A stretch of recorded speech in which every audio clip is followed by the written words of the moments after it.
Wait for Andrew to get this slide up.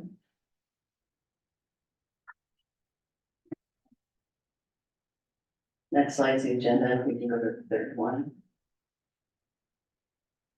Great.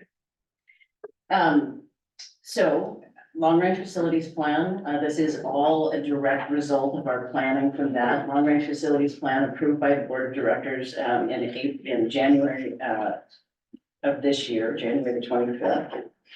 Andrews, next slide. In that long-range facilities plan was a cap-tac budget, a 3-year cap-tac budget, and included in that 3-year cap-tac budget was costs for this concept design work. We've got shown there $1,050,000, and so far the concept design is less than that number. We actually have that spread over a couple of years. Next slide.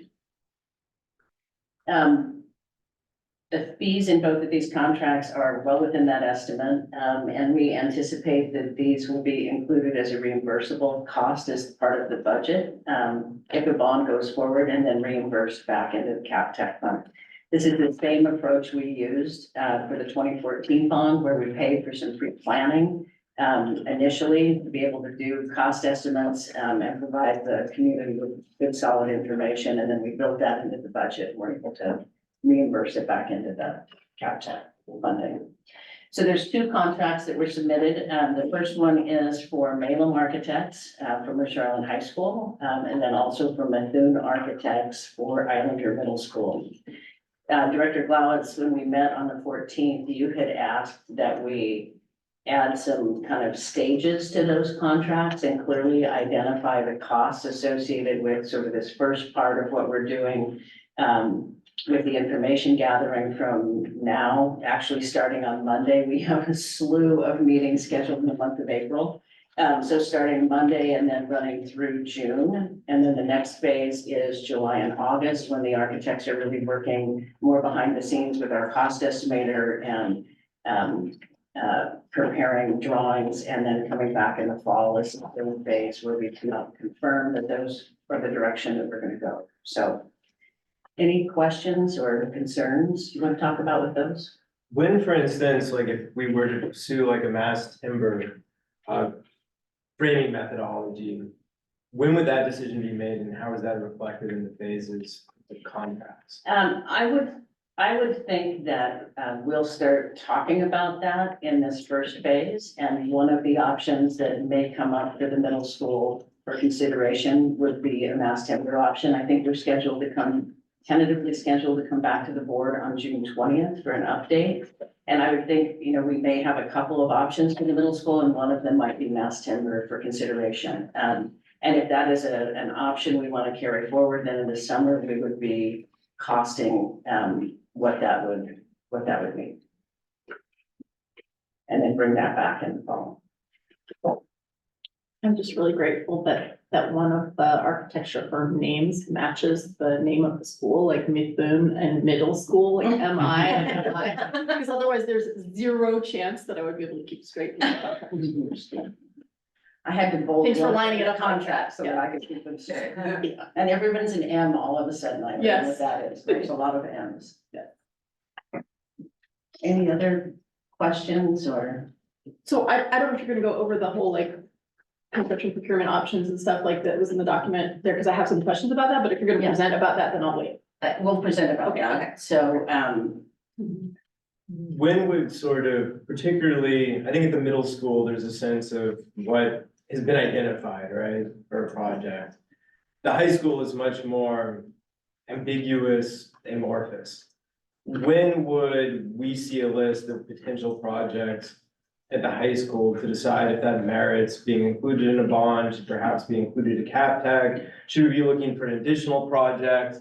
But basically the identification of those potential projects at the high school. yeah, that's a great question. We have formed, or Nick is in the midst of forming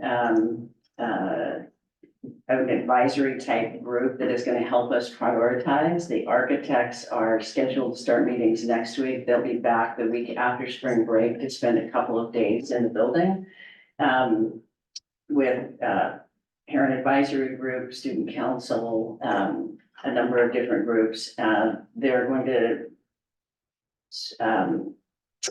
create a questionnaire that will go to all staff about needs at the high school. And then that advisory group is gonna help sort through that and kind of help us identify what are the top priorities, for the staff and students and parents and all.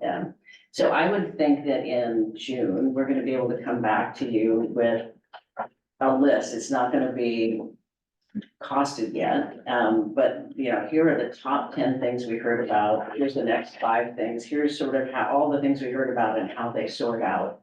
And then we're gonna put a cost to those initial ones and see where that puts us in terms of what we kind of tentatively set as a budget for the high school. And it's not set in stone, but at least, you know, what we had talked about in terms of the size of a bond, at the moment. So late summer then, or early summer would be basically the decision point for construction methodology perhaps at the middle school. And then scope of potential projects at the high school. And then that would be a point at which the board, I guess, would express in a view, you know, to go forward or to reconsider, to add, you know, to adjust. Yes, I think, you know, the approval, if I understand that, you know, the approval of this portion of the contract is really gonna get us between now and up until bond resolution time. The meeting that we have tentatively scheduled for June, which is a study session, for several hours, will give the board a full update and kind of giving us, making sure that we're within the guidelines of what you're hoping for, so that when we send the architects off for work over the summer, that they're really starting to work on something that can be truly costed out. And so when we come back to you in the fall, it's not only a more developed plan, but also what are the different costs? And so you can also see, it becomes kind of like a bit of a puzzle where if we want to do these 2 things, we may not be able to do these. But if we want to do these as well, then we're looking at a different bond amount. So it gives you a lot of information to help you make a good decision about what the next bond resolution would look like, if that's the direction you're going in. Does that answer that directly? I guess partially, but it sounds like, I mean, if the board, for instance, were to say that, you know, they wanted a construction methodology and the architect, although it's not a great example because I think, well, I don't know if Methuen actually has done mass timber or not. I know Mayo has. But Methuen says, hey, like, you know, we haven't done it, like, this isn't our area of expertise. Under these 3 phases, we don't have the ability to terminate. It's just sort of a check-in, or do we have the ability? We have the ability to terminate. Without payment of the. At any time. We only pay up to the point that we Okay. ask them to stop. Okay, Yeah, we don't want to have to keep coming back over and over as long as we're on track. got it. But if we ever get to the point where we're at a crossroads here, we can halt it at that point. That's how Brandy and Ed have set it up with the architect. That's a good question. Yeah, let's get through the slide deck though, and then kind of save questions, because I'm just wondering how many of these will be answered. Okay. Right. The other thing I would encourage you to do is when Methuen is here tonight, at 5, and you're gonna get a chance to meet the firm. If you wanted to ask about mass timber, they have extensive experience in mass timber, and I think a good part of our team has spent the last 3 days in Portland at that conference, presenting. So they have a lot of experience. Please just tell me to wait if you're gonna come in, but do I need to know what mass timber is and about that, or will that be covered? It's just a different structural I'll pick it system up. in the building. Yeah, Okay, you'll learn about it in good okay, time. just making sure. Yeah, all good. Okay, thanks. There'll be a quiz at 8. I'm gonna be rushing, let's Yeah. stay focused, we have a lot, that's why I just want to do the slide deck, and then we'll have time for questions.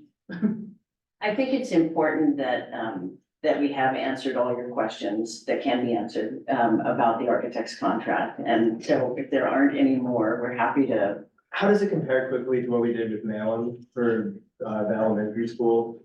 Like when we had plans drawn up in 2014? We did exactly the same thing. We did conceptual design contract for Integris and for Malum. It's exactly the Some same. pretty similar dollar amounts. I mean, Yeah, I think that- they were a lot more proportionally Yeah. against the size of the project, but Okay, I had budgeted for this year $800,000 in the cap tech, and we're within a couple $1,000s of that, so right where we thought it should be. And just percentage wise of the anticipated project, percentage wise, we're well within like the planning. Yeah, That's what and it we don't know what the, We don't know, but just in like, you know, Yeah. say it's 100 million, we're at about 0.5%, right? yeah, it's not good, yeah. Right, I'm just, okay. Absolutely.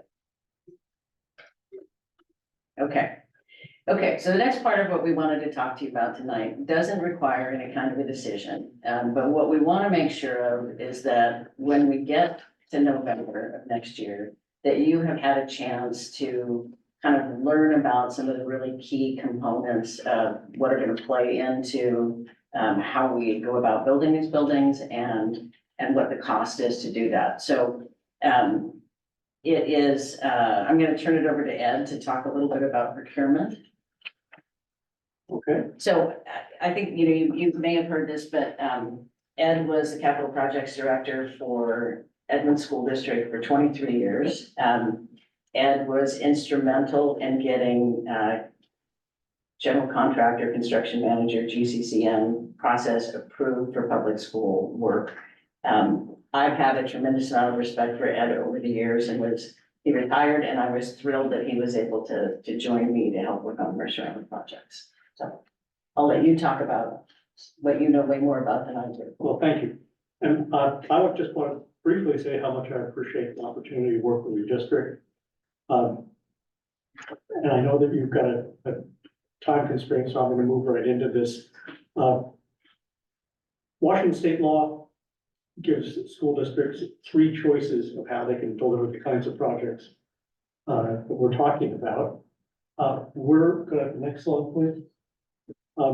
We're recommending the general contractor construction manager method, usually known as GCCM, because we think it's a particularly good fit for these 2 projects.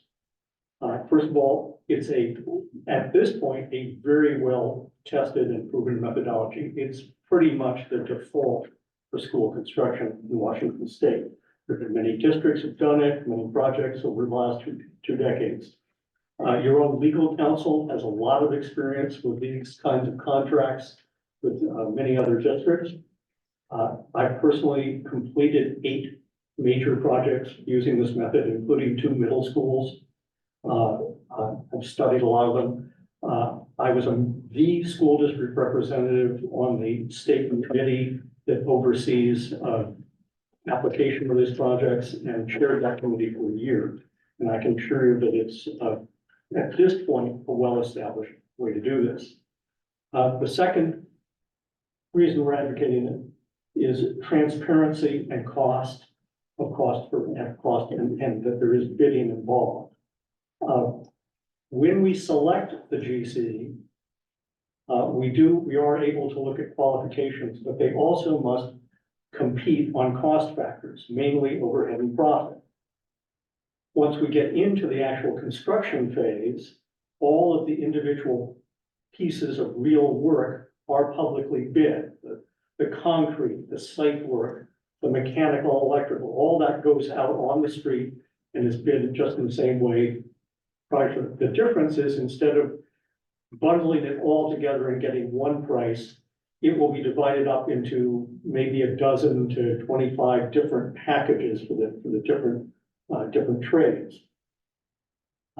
During the planning phase, with the design phase, the district's independent cost estimator will provide a review of the numbers we're getting. And during construction, we can have an independent auditor provide a check again on the costs that we're doing.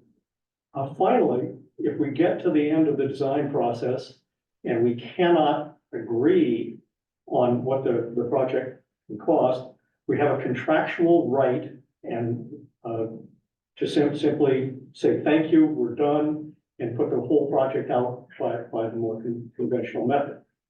That's pretty rare anymore. 10, 15 years ago, that happened occasionally. At this point, most people who do this know how to get to a point and avoid.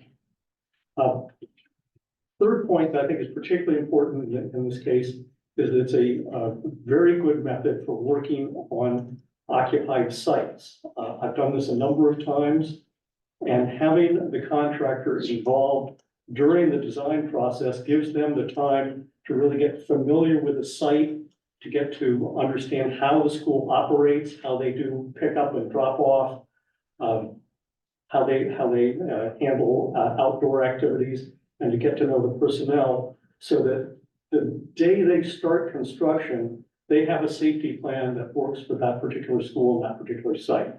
And that turns out to be, I think, just critical. Similarly, it's a very good method for involving stakeholders. Again, because they're involved during the design process, they get a chance to know the community, understand the staff, the neighbors, other interested parties. When they're in construction, they are prepared to stay in touch with the neighbors. You know, they'll have a plan. It will vary from project to project, depending on what it is.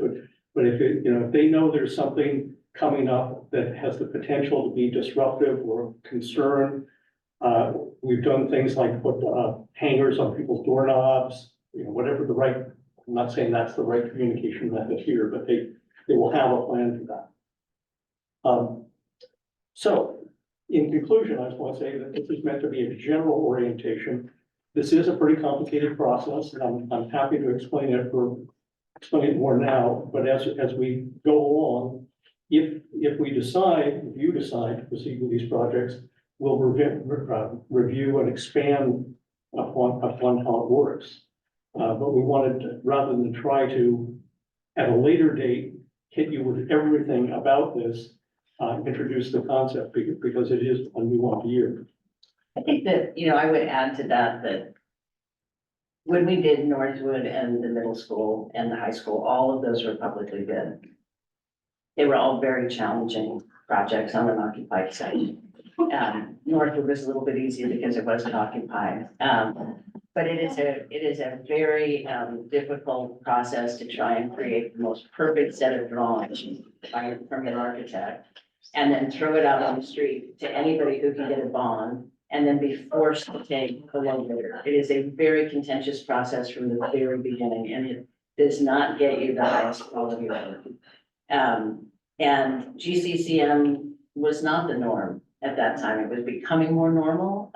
Today, all school districts do almost all of their projects by GCCM, and it would be unusual to do a low bid. And so the reason we want to talk about it now and the reason it's important is because we also need to select architects and a team that have GCCM experience and can carry that forward. So that is, Can you talk just at a high level with the GCCM, what the sort of range looks like in terms of sort of price guarantees and in terms of total project cost and how that works, whether with respect to a construction bond, who eats the, you know, if it goes above budget, who eats that cost?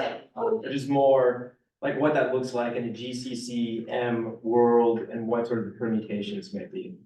Sure. Bear with me. That's a great question. It's also, there's a lot of parts and pieces and moving parts in responding.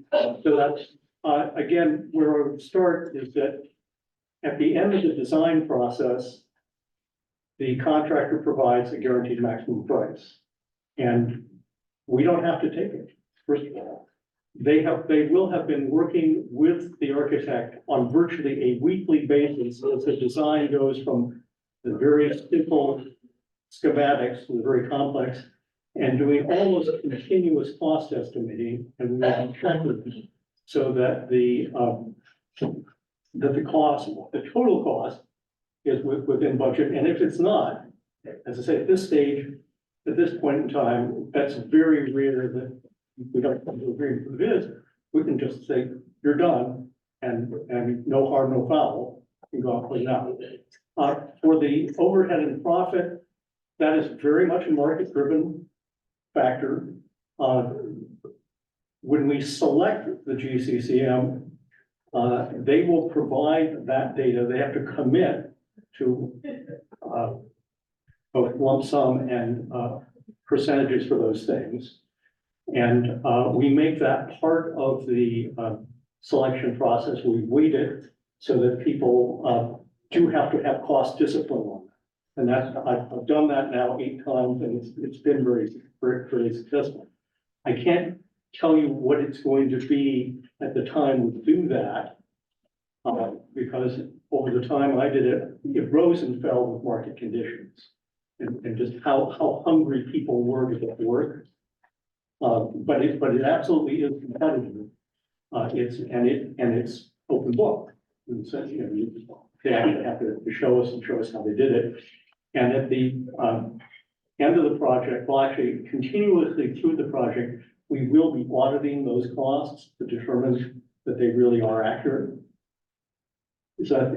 Yeah, and then when does the contract go out for the GCCM between sort of like the design schematics and the bond, like, yes, so when does that So contract? the way the process would work is if we are moving forward, on this design, and in November-ish, you decide that you want to put a bond measure out, Ed and I will work to put together an application to the project review committee that we have to be approved to use this method. You have to have a very experienced GCCM person on your team, which we have in Ed. And we would not apply to the project review committee until a bond passed. Once we have their approval, then we would hire the GCCM as the next step, and that GCCM would work with the architect then to do schematic design, design development, all the way through permitting. And then we would do the guaranteed maximum price, shortly before they bid all the subcontractor work. So I have a question. I think this is covered in the handout that you gave us ahead of time, but I'm just wanting to know how you pick the GCCM. Like, that doesn't have to be lowest bidder either, right? You get to choose the person you want, or like, Well, firm you want? it has to be a rational process, an Yeah. open process. You have a series of, it's similar to what we did with the architects, except that it does have a cost component. Mhm. But we set up a list of criteria of, experience, safety plan. One of the most critical ones, as with the architect, is who are they actually going to assign to the project? Who are we actually going to get, and what are those, have those people actually worked on a high school on an occupied site? And as I say, with the exception of the cost factor, it's very similar to what we did with the architects, where we put out a general advertisement, anybody can submit qualifications. From that, we select out a group, the most qualified, and interview them. And then at that point, they give us their overhead and profit. And it's a weighted system, and we will, part of the discussion will be, what do we weight the different factors? So it's Most of like the ones, best fit, really. but most of the projects I've worked on most recently, it was about 75-80% qualifications and 25% cost. That's super helpful. Thank you. Okay, yeah. Does the GCCM, is it ever that contract entered into before a bond proposal, but then it being contingent on a bond being passed? So you have that price certainty before going forward to the public? We can't. Okay, there's 2 parts to that. One is getting permission to use this method. And generally, we're going to interrogate state committee again about this, but in general, they are more comfortable with not even letting you apply to do it until you get the bond. The guaranteed maximum price comes at the end of design. I can tell you from sad experience, in the early days, 20 years ago, the law was written so that the contractor had to provide a price very early in design, and that was generally disastrous, created all kind, and I can tell you stories about that some other time. But, generally that you will be getting the price at the end of design. However, but the way the process is organized, they won't just get the final design and give us a price. We will start from the beginning and establish targets, not just for the total cost, but we will start with a list of all the components in the building. Mechanical, electrical, roof, enclosure, all those different parts. And as we work through the design, the architect, our independent estimator, and the GC's estimator will be assigning values and keeping it within the total that we've established that we can't go beyond. And that's a continuous process over months, so that by the time we get to the point where they bid out the various components, we've got a solid price that actually meet, and as I say, if it's very rare anymore, I can't think of a recent episode where this has happened, but there is the contractual right to say, we're just gonna bid it, we can't agree on the price, we think you're charging us too much. So there absolutely is very good cost control, it's one of the real appeals of this method. And remember that there is an incentive for these contractors doing GCCM to do a good job. Right, because they're applying for the next GCCM project, whether it's with this district or another district. It completely changes the dynamics of the relationship with the contractor. Much less adversarial. They become a partner in the team putting the project together. So lots more discussion to come around that, but we at least wanted to plant the seed for you about that. The next thing, we have talked off and on since the beginning of the long range facilities plan about what is the right square foot per student and what are costs per square foot. And I just want to remind you that in the long range facilities plan, we took a very conservative approach, right? What we said in the long range facilities planning is we do not want to put a number out here and have to come back to you and tell you that it is more. We want to put a number out there that we are pretty assured that we can build the project for. And then this process of concept design will help us refine what that actually is. And so Ed has done a lot of research on recent projects. Director Glotz, you suggested looking at some like Washington projects that we thought were great comparison to the middle school project. A little bit different, but still important. Also looked at square footage and then new construction. So I'll let you kind of dive in, and we certainly have the full spreadsheets that were in the packet if you want to look at those, but you were going to just cover the highlights on that. Yes, and just want to reinforce what Brandy said, that the intent of this was to provide parameters so that we can, when we come back to you with various options, we will have a sense of I think Brandy uses the phrase guardrails of what kind of values are reasonable to keep the project within. So as Brandy mentioned, our principal analysis was of 3 additions that the Lake Washington School District has under construction right now. These are local, they are under construction, and they're far enough along that the costs are pretty reliable. And we were able to talk directly to the district about it, so we have a pretty good understanding of what these projects are. Each one is roughly a fourth of what we're talking about. We think that the Island Middle School project is going to need 29 or 30 classrooms. Each one of these are an 8 classroom addition to an existing building, 6 general purpose classrooms, 2 science, some special ed spaces, toilets, and circulation, that sort of thing. We think the data, as I say, is pretty consistent and pretty reliable. When you have time, I would encourage you to look at the footnotes for this page, because I think this will be helpful for future discussions, that even though these projects are very similar and sound very similar, they are actually quite different in many ways. Some are 2-story, one of them is single story. One of them has an elevator, another that's 2-story doesn't have an elevator because it's built into the hillside and they can use ramps, and elevators are expensive. So, as I say, it turns out to be, even though the averages are pretty consistent, there's actually quite a bit of difference. Every project is a little different. So having done all that analysis, the result we came up with was 71 square feet per student and about $1,190 per square foot cost in 2023 dollars. That's what they're actually paying today. And we'll talk about escalating that for your project later.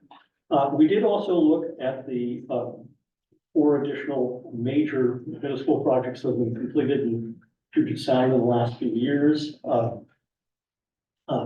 of them were complete new schools, and 1 was a large addition, is a large addition that's being proposed, that's at about the scale of the project.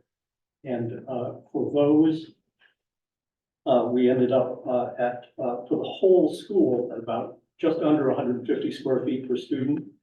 And that, I think, will be useful in future analysis because obviously we want to concentrate on the square foot per student for the addition. But ultimately, you're going to have a whole campus. And I think you'll want to look at what are you providing and having to maintain and operate per student for the whole campus. And the cost for those projects was about $900 a square foot, again, in 2023 dollars. Then we took the data from Lake Washington and applied it to a potential Islander Middle School project. The first thing we did was add 7 square feet per student to accommodate a potential black box theater and some other programs that are in the building, the buildings, the facilities that are going to be replaced. We also then looked at what is the general classroom capacity of the 2016 building, subtracted that out from the 1,000 student capacity goal we have, and said that we need to provide enough square footage for 730 students, which gave us about 57,000 square feet. We then applied the cost per square foot of the from Lake Washington to that, and got a 2023 cost of about $67,700,000. As a last step, we then want to make it clear that this projection into the future, we will revisit. This is not, escalation is a very tricky thing, but just to have a starting point, we then escalated it to 2028 at 5% a year. And that gives us a result of about $86,400,000 in those costs. As I said at the beginning, the results of this will be benchmarks that we will use as we move forward. In the next phase, we will use much more sophisticated cost estimating. Rather than looking at dollars per square foot, we'll actually be able to look at the layout of a particular option in terms of how much roof area does it have, how much glazing does it have, other quantities that we can actually measure, establish a cost target for, and monitor as we move through the conceptual design. So we will be reporting back on all the specific measures. And with that, Yeah, I would just add that in the packet that we submitted, we showed you what we had projected in the long-range facilities plan versus this number projected, and we're about 10% apart. So I think this is really good validation for Ed and I that the number that was in that long-range facilities plan, we still feel like that's a very conservative number. It is not the number that we are aiming for. We are looking at these metrics and we'll be using these as we go forward. It won't end up at exactly this either. This will be a unique site and design solution. And like you said, they're all a little bit different. But I think it's reassuring to us that we are headed in the right direction. And it's great to have, current cost information to sort of compare that against. Questions? No question, I mean, other than, statement, it seems like, and there's still a range, obviously, between like the completed middle schools and Lake Washington, even though the addition of the classroom is most similar, when you have 3 different sites. I mean, I would imagine that there's inefficiencies versus one site, so, but understood that it's just trying to refine a little bit, sort of what, a realistic cost may be projecting. Yeah, we think that too, that there's an economy of scale that's not realized in the three separate projects, even though it is the same contractor. I don't think we'll get all the way down to the $900 a square foot, but I think that helps to give you a range, of kind of where we're thinking it should come from.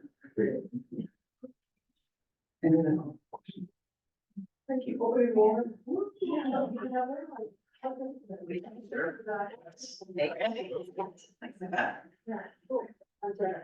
So it's your choice now, President Lurie, on whether or not you want to escalate something up, into the agenda. Yes, please. Do you want to move the financial? Is, If you want to grab, is Kay available to come down? We'll move financials up. Or we'll have Ian grab her so you can start on one of them, or do you want to wait for her? Yeah. is that okay? You just tell us. A, 6, A and B. And C. Well, that's what, that's what we're going to, and then we'll see where we get. Thanks, Andy. Seems like the- Carefully, like opening up tabs, so I can follow along. Gotcha.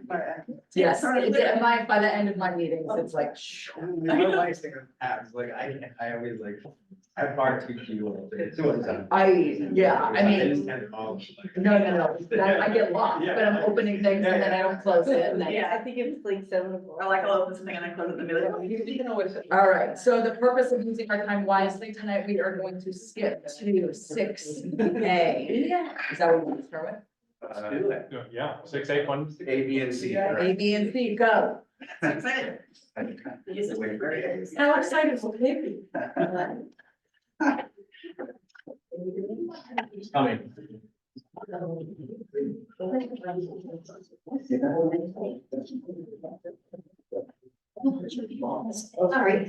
I thought it was stopped. No, you didn't.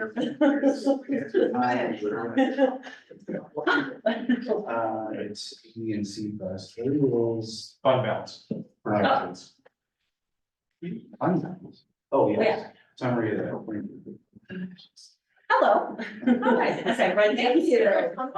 Hello. We didn't get 5 minutes to prepare, but it's okay. To give a little bit of a review, as we start with item A. In December, we presented to you, the board, the budget calendar and the process we go through in the next about 6 months, 24-25 budget. Throughout the process, obviously, there's a legislative session. On February 8th, we presented to you the enrollment estimate, which is page 32 of the budget. Once you see it in full and complete the study session, come May 30th. And then tonight, we're providing page 23, which will be the fund balance or summary of the 2024-2025 budgets, along with everyone's favorite property tax document, which will be page 18 of that budget. Once again, in full, presented during the study session on May 30th. So with that, Director Adams, summary of the 2024-2025 budgets. After February, it's a good time to try to calculate your ending of the year because you're halfway through your current year. So you can really see a trend and see estimates. So if you look at general, I'm looking at probably 3.445 in fund balance, which is an increase of about 800,000. It's gonna be about 4.6%. Last year we were at 3.7, so we're getting closer to that 5%.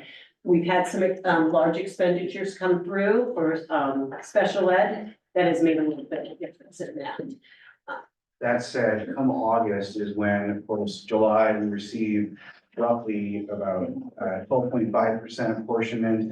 August, we receive 10% apportionment. Also in August, we receive the money from Safety Net, which is kind of that backfill grant process for the SPED funding throughout the year. In addition, we receive depreciation for transportation and buses. So these numbers will change. And like last year, when we presented this, we provided a very conservative year-end fund balance estimate. I think we were around 3.3 to 3.5. We ended at 3.7. This year presenting 4.6. We hope to be right around 5%. Yeah, we're working really hard. And then capital, it should be about almost 5 million. You'll see the transfer in between there, they're included in the total revenue and expenses. So that number is included in the totals that are already presented there. And then in debt service, that is kind of a fix because we have our principal and our interest payments set by the state, and that's what we have to pay. We do have that, I mean, sorry, we do have that reviewed by our friends at Piper Sandler. Obviously, they work closely with us with our bond refunding, refinancing, let alone our initial 2015 bonds and moving forward. So they do review that for us just to make sure all the Ts are crossed and Is are dotted in this budget. ASB, it's gonna stay about neutral. They bring in about how much they spend, so we'd like to see a nice 500,000 there just to make sure that they have everything at the beginning of the year that they can do the things they need to. Transportation is pretty set. The only thing we can buy out of transportation is yellow school buses, and the depreciation is the only thing that can go in there. So that's a very close estimate, because we do have 2 buses that we did purchase, and they should be coming in August, right? We hope. There. So that would be a lot more if the buses don't come, but we're planning on paying it by August. On the cap tech that's reimbursable to the general fund, of the 4 million, how much of that is personnel costs? I'd say 99%, close to that. And we're doing actual. It's the best way that the state and the ESD say to handle your cap tech when you're paying for staff. It keeps the expenditures intact in the general fund. You can pay people from capital, but when you do that, it increases the work in payroll, and those people would receive 2 W-2s at the end of the year because they can't combine them in the system. So it's a better way to track it. Most districts around the state do it by a transferable. That's why it's easier. But essentially, half of our cap tech expenditures for this year, I guess another way to frame it, are personnel related. Yes, and this is mostly because of the reserves we had from previous years to help us bring up the general fund again. We're using a little bit more of cap tech this year to help us increase the general fund because we had reserves from previous years. Remind me, this is all our tech coaches in the building. This is Yeah. our tech teams, et cetera. Do we Tech know, Stipends, everything to do with do we technology. know for other districts, how much of cap tech is personnel related? So good question. I don't know off the top of my head. I know similar with Vashon Island, it was roughly half, if not 60%. Yeah. I can check with some of the other districts like Bellevue, I know. Bellevue- Bellevue has, what, a $28 million when they transfer around. Issaquah, Lake Washington, North Shore. So I can find out how much of that is salaries if you'd like, I That- can dig into. Yeah, I mean, at least individually, I'd be curious with Lake Washington and Issaquah in particular. How much of Okay. cap tech is personnel? Yeah, I can contact those districts. Washington and Issaquah. Okay. Any questions? Oh, I did have a question. I'm sorry, super quick. On the transportation, are these numbers with the expected purchase of the buses? Yeah. Okay. Yeah, the 1.2 million is approximately how much the buses are. It's gone down because before I did this, we had taxes assessed to it, and we don't have to pay taxes. On So- electric buses. Since we have until July of 25, where we have a tax waiver, which is gonna save about 100,000 of that's gonna come on. Great. So, I yeah, was gonna say shocking, but yeah. Well, I know that was 60 districts. There's no formal approval of this. This is information. Yeah, And like I said, as we go through this process, we're gonna try to show you as much of this budget summary as possible. Then at May 30th, we'll have that study session. Obviously, we're waiting on our side, the F-203, which is the document that OSPI provides, which is we pump in our numbers, enrollment, staffing, et cetera. And it gives a fairly accurate estimate of what our budget will look like, expenditures and revenues for the coming year. And that's what we're waiting for. It should be out by April 10th or so. I just want to say I really appreciate how easy this was to follow. You know my limitations and it was good, went well, so thank you. My personal limitations. My potential for Yeah, well, yeah, exactly. 6 feet. What is it? Oh, what That's your dashboard. Okay, great. So it's right here. So provided to you is our monthly financials. This is gonna be through the end of February to 29. It is a leap year.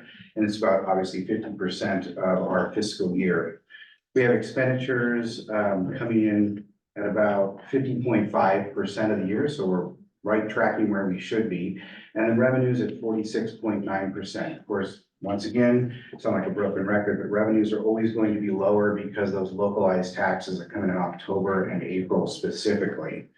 What I do want to direct your attention to, as I've mentioned the last month at least, is the widget, I call the left-hand side at the bottom, the general fund and cash in hand, and then also a chart that we created upon your all request in regard to where we stand in our fund balance. January, February, March. This is why we build fund balance, so we can get through these very lean times of the year. Mind you, that negative 60% in January, 60,000 in January, that 93,000 in February, that's a snapshot in time. King County acts as our ex officio banker, our banker, if you will, and at the end of the month, when we receive about the 8th, 9th, 10th of the following month, the financials from King County reconcile to those. And it doesn't mean that don't have any money on hand. In fact, as of this morning, we had about 800,000 in the general fund. But this is a snapshot in time, so we track it to those financials. So we're accurate on both sides, our internal finances, let alone the King Counties. So I just have a question on the upper part where it says the COVID-19 support, that is in zero, way up in the top portion. It says zeros, but at the end, it says annual budget per program, 6,000, so I just wanted to understand that, This is for, on the ESSER funds, yes. we still didn't know if we were going to receive any money at all regarding ESSER, so it was more of a placeholder than anything to keep that line, to keep that account open. Yeah. So 6,000 is just a placeholder. If we were to receive more money from the federal government for the COVID funds and the ESSER funds, we would have that in place, but obviously it would come to you for approval and use of those funds, but we just want to keep that open. A question regarding like the fund balance compared to a year ago. When I pulled up that report, once you like take the $1 million that was still outstanding and deduct it, it looks like we're roughly in the same spot we were a year ago. Is that true? And then if so, how is it that we're increasing fund balance if we're in the roughly the same spot we were last year at the same time? Special ed had extra expenditures this year. They're up over $1 million than last year, which will recover that money come August with safety net. That's why there's where we're in the negative this year. We've had large expenditures coming that way, and we will recover it, but we're not going to get paid for it until August 31st. So that's why you see our balance where it is right now. Really, we're better off in the fact that of the 93, 82 was owed from ASB to us for general, and we didn't get the transfer done before the month end. So really, it was only about 11,000 at the end of February. And once I got that 82,000 transferred over from ASB, I had to wait for ASB approval before I can touch any of their money, so. It's a good question, Director Bullets, and like I mentioned before, with July apportionment, August apportionment, safety net coming in August, depreciation, all that money like equates, and we're tracking where we should, I think, fairly easily hit the fund balance of 4.6, 4.7 to 5% come year end. So we're expecting almost a 50% increase in safety net. And I think we received like 2.3, 2.5 million last year. We got We're expecting 2.1 and after, you only get like 95% of your safety net in a year. And we're getting 2.7 this year, which is about 600,000 more than last We year. applied for 2.7. Yes. We get that. I think so. 2.1, 2.2. Yeah. They increased by about 600,000 from last year.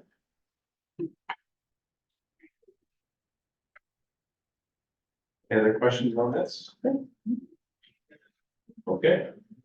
Last one is the tax. Oh, we're gonna do the budget. I had a couple on the budget status report. I just didn't see it up. And that was for the local non-tax on the revenue side. It looks like we're $1 million, that we've recognized almost $1 million more in revenue compared to last year. I was wondering if you could explain why that is. First, one thing we did is we moved Destination Imagination out of ASB into general because it was a better fit for that program to be running out of general instead of ASB. That's an increase of about 65,000 in revenue. The other one is our food service sales are up by over 200, almost 220,000 this year. which is great for food service. Another one is a grant that we received for, emergency connectivity with our buses, which was $110,000.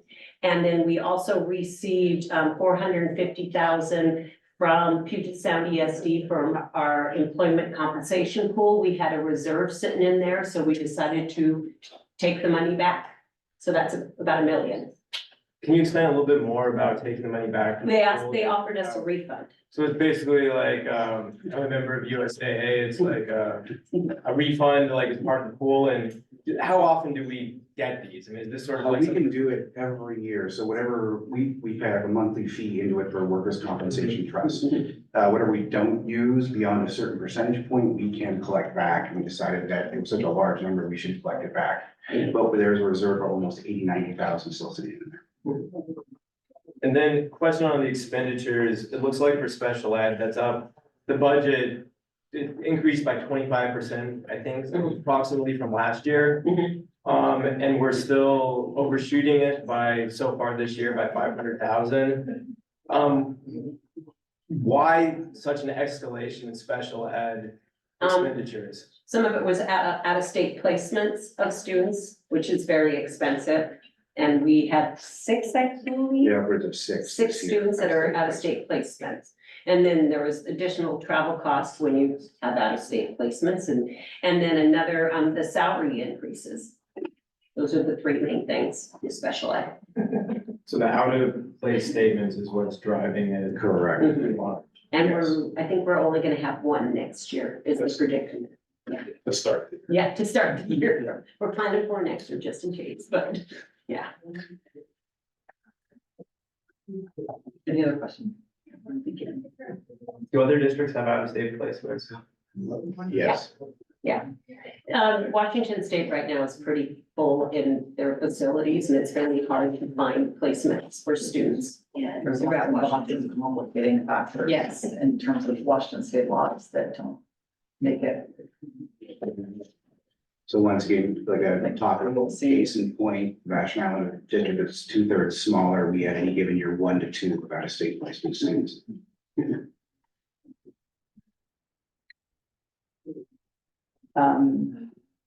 Sure, is C quick? Yeah, it's just a text document. That's a quick document. All right. You haven't sent it. Item C is page 18 of the budget. I provided to you last year's 2023 rates to this year's 2024 rates in comparison. And you'll notice that across the board, the total tax rate increased from $6.12 in 2023 that said Islander is paying to a total rate of $6.87. Comparable, if you look at Mercer Island, our school district, last year to this year, it went from $1.29 per 1,000 to $1.43, an increase of 14 cents. State schools went from $2.31 to $2.52, an increase of 21 cents. And why that happens, assessed valuation in 2023 was about 22.4 billion for Mercer Island. And in 2024, King County's estimated went to 20.2 billion. Of course, decrease, smaller pie, larger tax rate. And then also below, I have historical and current levy rates from 2015 to 2024. Our bond, our cap tech, our transportation levy that we ran in 2017, and then the EP&O, and you can see those rates over the course of that span, almost 10 years.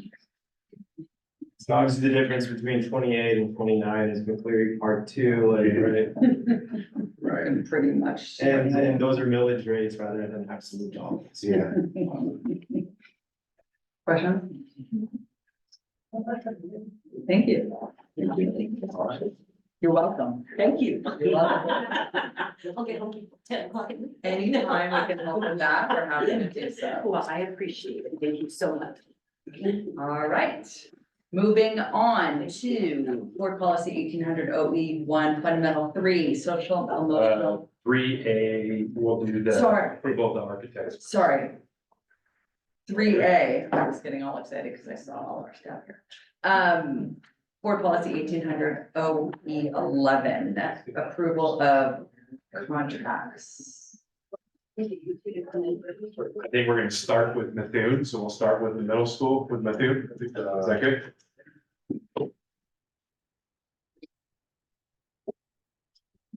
All right, Okay. come on up. You're next. Well, we are really excited. MJ, are you here? Yeah. Do you want to? Come on up. Oh, yeah. Yeah. Great. I'll get them out. Well, in the interest of time, I know that we've talked about the selection, but we wanted you to have an opportunity to meet Brendan Conley and Jeremy Wilcox, who are with me too, and who were selected. So I'll just let you do a quick introduction. Sounds great. Well, on behalf of our team at Methuen, I just want to express our gratitude and excitement about being here and work with you and the larger team. This is an amazing project. I'm Brendan Conley. I'm an architect and principal in charge of the team. Been working with K-12 environments for the last 20 years of my career, and it's a delight to work with such an innovative district and a really amazing transformational project to really bring a sense of whole and just a broad experience. But we have a lot of really great teammates now at this table who are equally excited with a lot of expertise in a lot of the passion areas around system integration and landscape, and really excited to kind of bring that forward. But I'm here with Joanne Wilcox. Hi, Joanne Wilcox. I'm a partner at Methuen. I've been practicing in K-12 for over 25 years. I've had the privilege to work with a few of you across the table, and I'm excited to get to know more of the district as we look forward to thinking about what's next for Islander. And Julie, anything you want to add? Well, I mean, it was like marriage, made in heaven. And it was amazing. The interview was incredible. They were our last interview, and I never wanted it to end. It didn't feel like an interview. It felt like we had been working together forever, and they're really creative and inspirational, and excited. I'm very excited to partner and bring them into our community. We'll just see it, makes me feel that way 5 years from now. She's been through this. Before. I know, she Just kidding. Obviously, we had a study session beforehand, and had a chance to talk a little bit more about that. Were there any other wrap-up things that you wanted to mention, Brandy, on that? So. Okay. Questions from the board? I was reviewing your materials and I'm looking forward to see what you can do. And looking at the description of kind of what the process was gonna be like of connecting with staff and admin and, students and community, all of which looks great. And it reminded me of, if you ever take the Disney management course, where you do like the behind the scenes Disney management course, one of the things that they do at Disney is they ask the question of their staff, when do you have to say no to people? And those are like the stress points kind of in their system. And famously, they once asked a restaurant manager, what do you have to say no about the most? And he said, oh my God, fish and chips. Everyone's always asking if we can take their fish and chips to go, but we're not set up for that. We're busy in this restaurant. So some like young management person at Disney said, let's just, as an experiment, set up a little fish and chips booth like outside this restaurant. And it's like the #1 selling food in that Disney park now today, because they found the need that it was just, people didn't even realize that it was there. So it's my hope that as you go about talking to students, but mostly talking to like teachers and talking to the administration, you ask them like, what do they have to say no to all the time? Like, do people want another art class, but kids can't get in because there isn't enough space? Or like, we went on a tour of the middle school recently and heard that the baking club was the most popular after-school activity, but that they actually only have access to one oven. So they were doing things like making, chocolate cake in a mug in the microwave, right?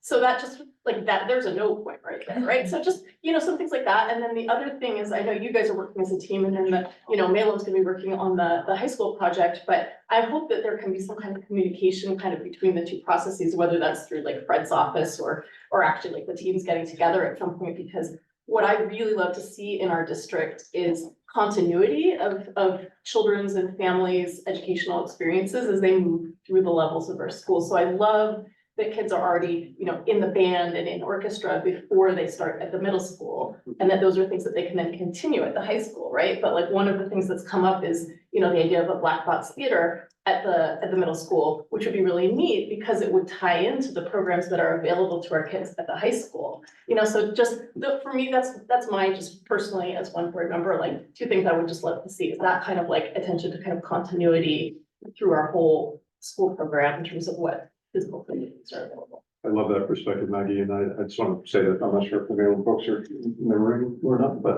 they're good friends. This is a small community and we have a lot of open communication already in place, so we would welcome that moving forward. I look forward to seeing sort of the holistic plans from an environmental sustainability perspective. I think sometimes you get a green architecture where you have like a very intensive footprint that's extractive on the minerals, concrete, building materials, and then you get window dressing that make people feel good. I would like to see a comprehensive look at what it means to have a truly sustainable architecture and building that our community can be proud of.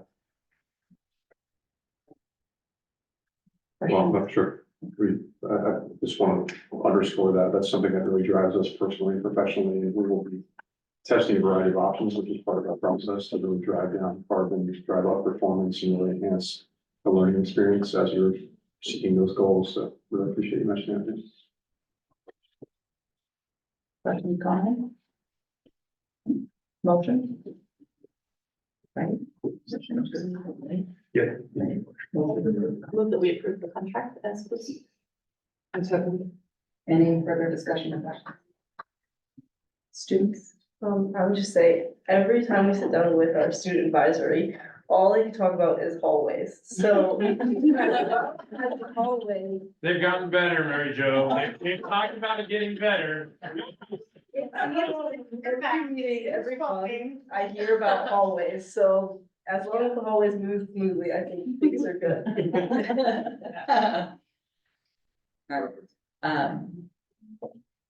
All in favor of approving the contract as published, please indicate by saying aye. Students? Aye. And board? Aye. Any opposed? So 2050, and we're really excited to start this relationship. Thank you all. Thank you. Thank Thank you you. for your time. Moving to 3B, Board Policy 1811, the Malum contract regarding MIHS.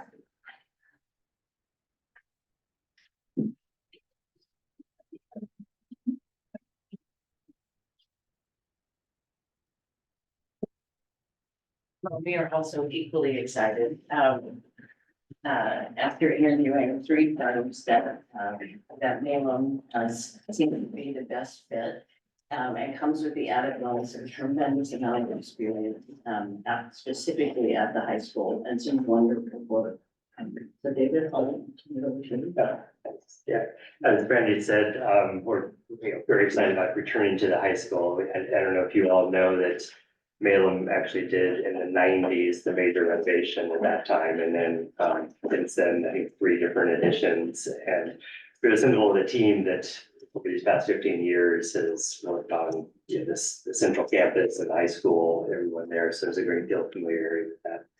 I introduced myself, David Mount, Claudia Sanders, the project designer for the high school project.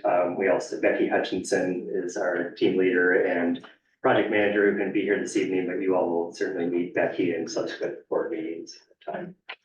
But we're really excited about working with Principal Wool and having an opportunity to really think about spaces that foster that curiosity and creativity that the students are already bringing to the school, but really to create spaces that will enhance that for them rather than just create spaces for them to learn in. And we know there's going to be a lot of needs at the school. We have a process of uncovering that and hearing all of that. And we know we're not going to be able to do everything. So it's process is going to lead us through how do we prioritize and how do we build consensus and ultimately make the most impact with the type of interventions that we do. I'm just excited to be a part of the process, as David was talking about, focus groups, student voice. Our project's quite a bit different than IMS, and we've already talked a little bit internally. Becky and I were on the phone yesterday about what faculty voice would sound like, community voice, student voice. And that excites me to really have the spirit of our community come through some new projects at the school. So that's exciting work. I was actually just gonna comment that, these, while they're two projects, they're very, very different. And really, I think it's,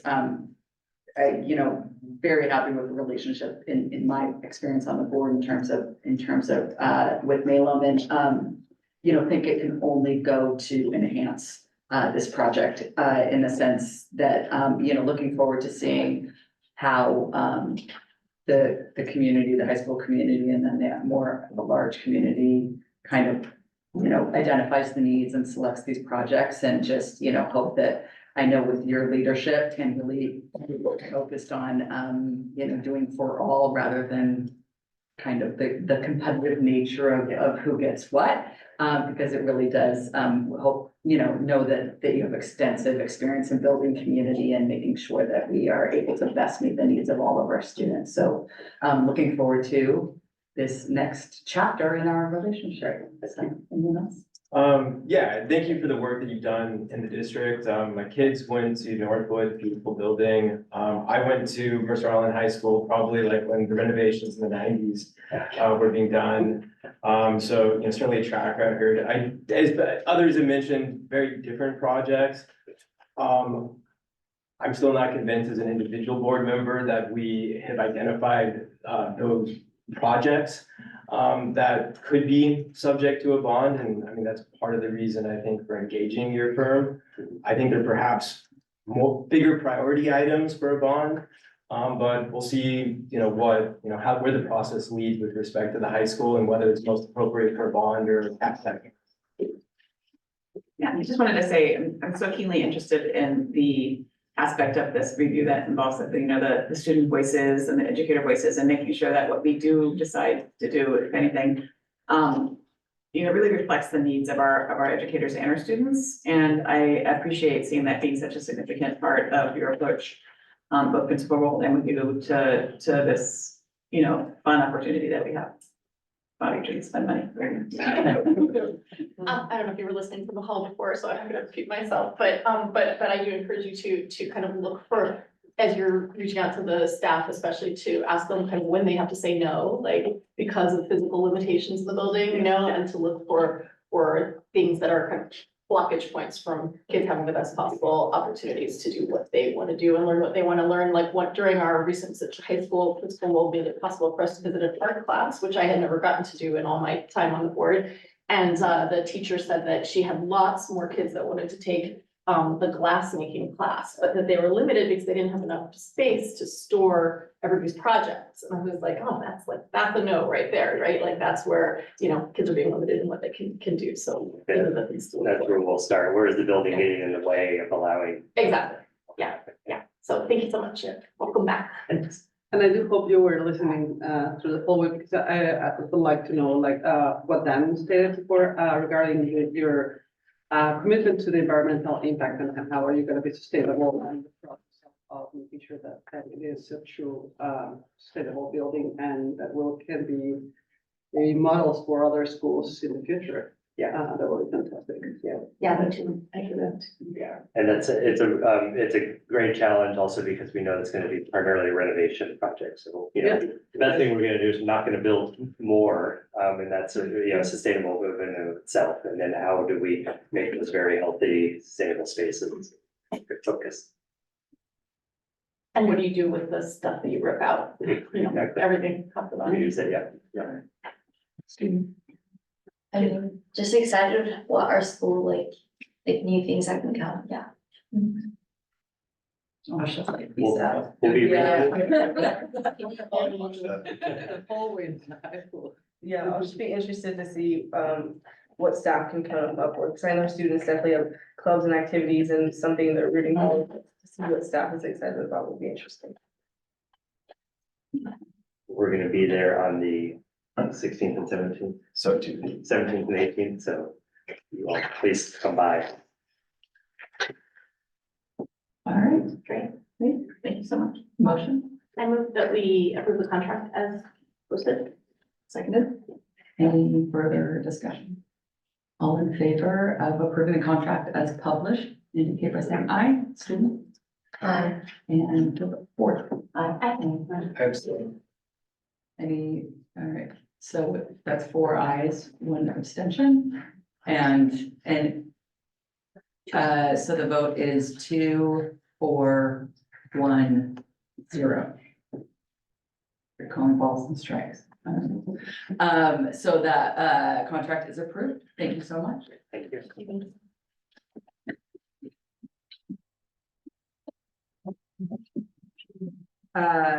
Next up, we have full governance process monitoring, board policy 1800 OE1 fundamental 3, social emotional learning is a level 2, and I know we have a lot of presenters. I will pass it along to Dr. Rundle to lead us. Thank you. I think we might need to, do we need a few more chairs and whatnot, or Do you need one? anyone? I can get up and we're gonna have. Oh, I'll Perfect. Okay. Yes. So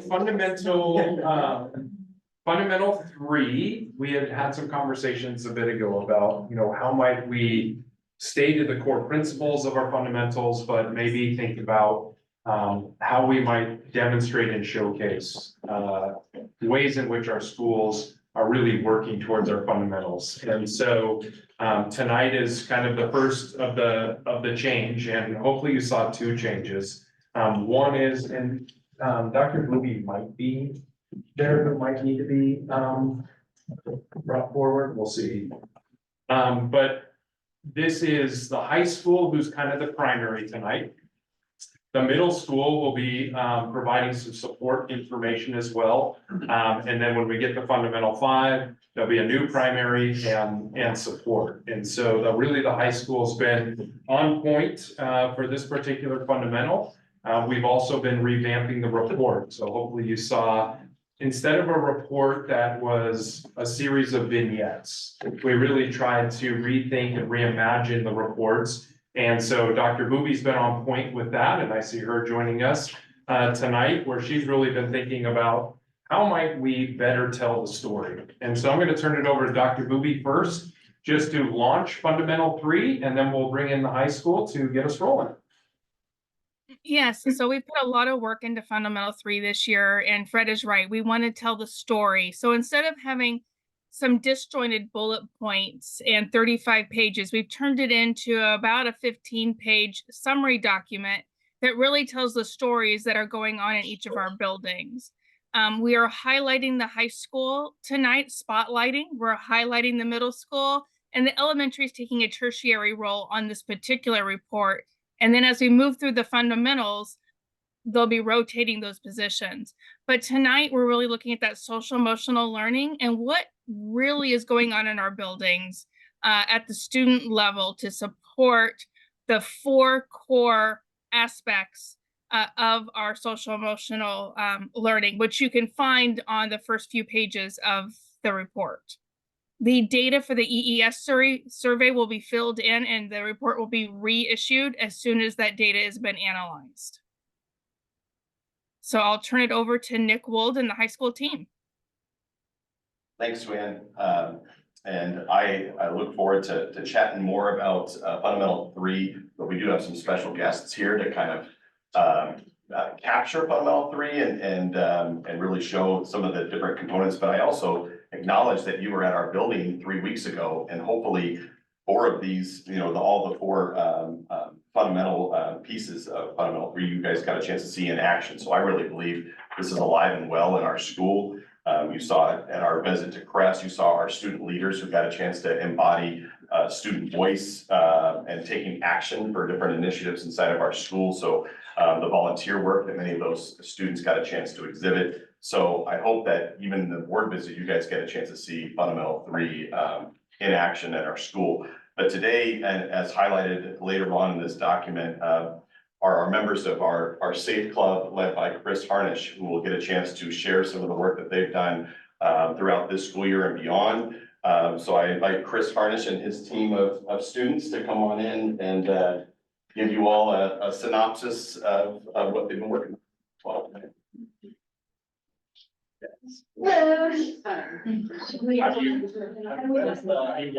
So What's your presentation? Andrews has their presentation, and he has it up right now. Do you want to like assign the administrator or? Yeah. This stuff. Yeah. Yeah, let's go, that's it. How about I move? Yes. I don't need to stand. You're going to get some of the adult. I love that one right there for you.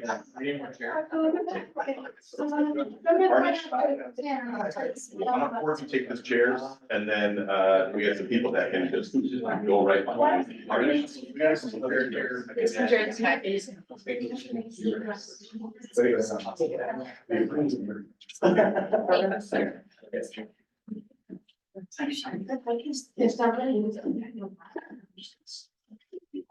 Mr. Harnish, we'll turn it over to you, and then you can let the students take. I'm Chris Harnish, work for Mershon Youth and Family Services, but based at the high school, and part of my role is providing prevention services to young people at the high school, trying to go upstream and provide skills, information, knowledge, so that youth make informed choices. And one of our target groups is our Safe Club, and they're an extension of the Healthy Youth Initiative, headed up by Michelle Ritter. But they put on a series of informational programs this year, and I want them to kind of display or showcase what they've done this year in trying to promote healthy, safe, and wellness-related kind of activities this year. So take it away, Safe Club. Thank you for that introduction. So we are the Safe Club. My name is Ren, this is Julius, Claire, Connor, Chris Harnish, Armand, Victoria, and Torben. Torben. There you are. How's it going? You go. And do we want to move to the next slide?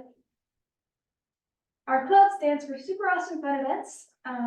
This is kind of overview. It's a student-led club, but I'm going to hand it to Julius to talk about our mission statement.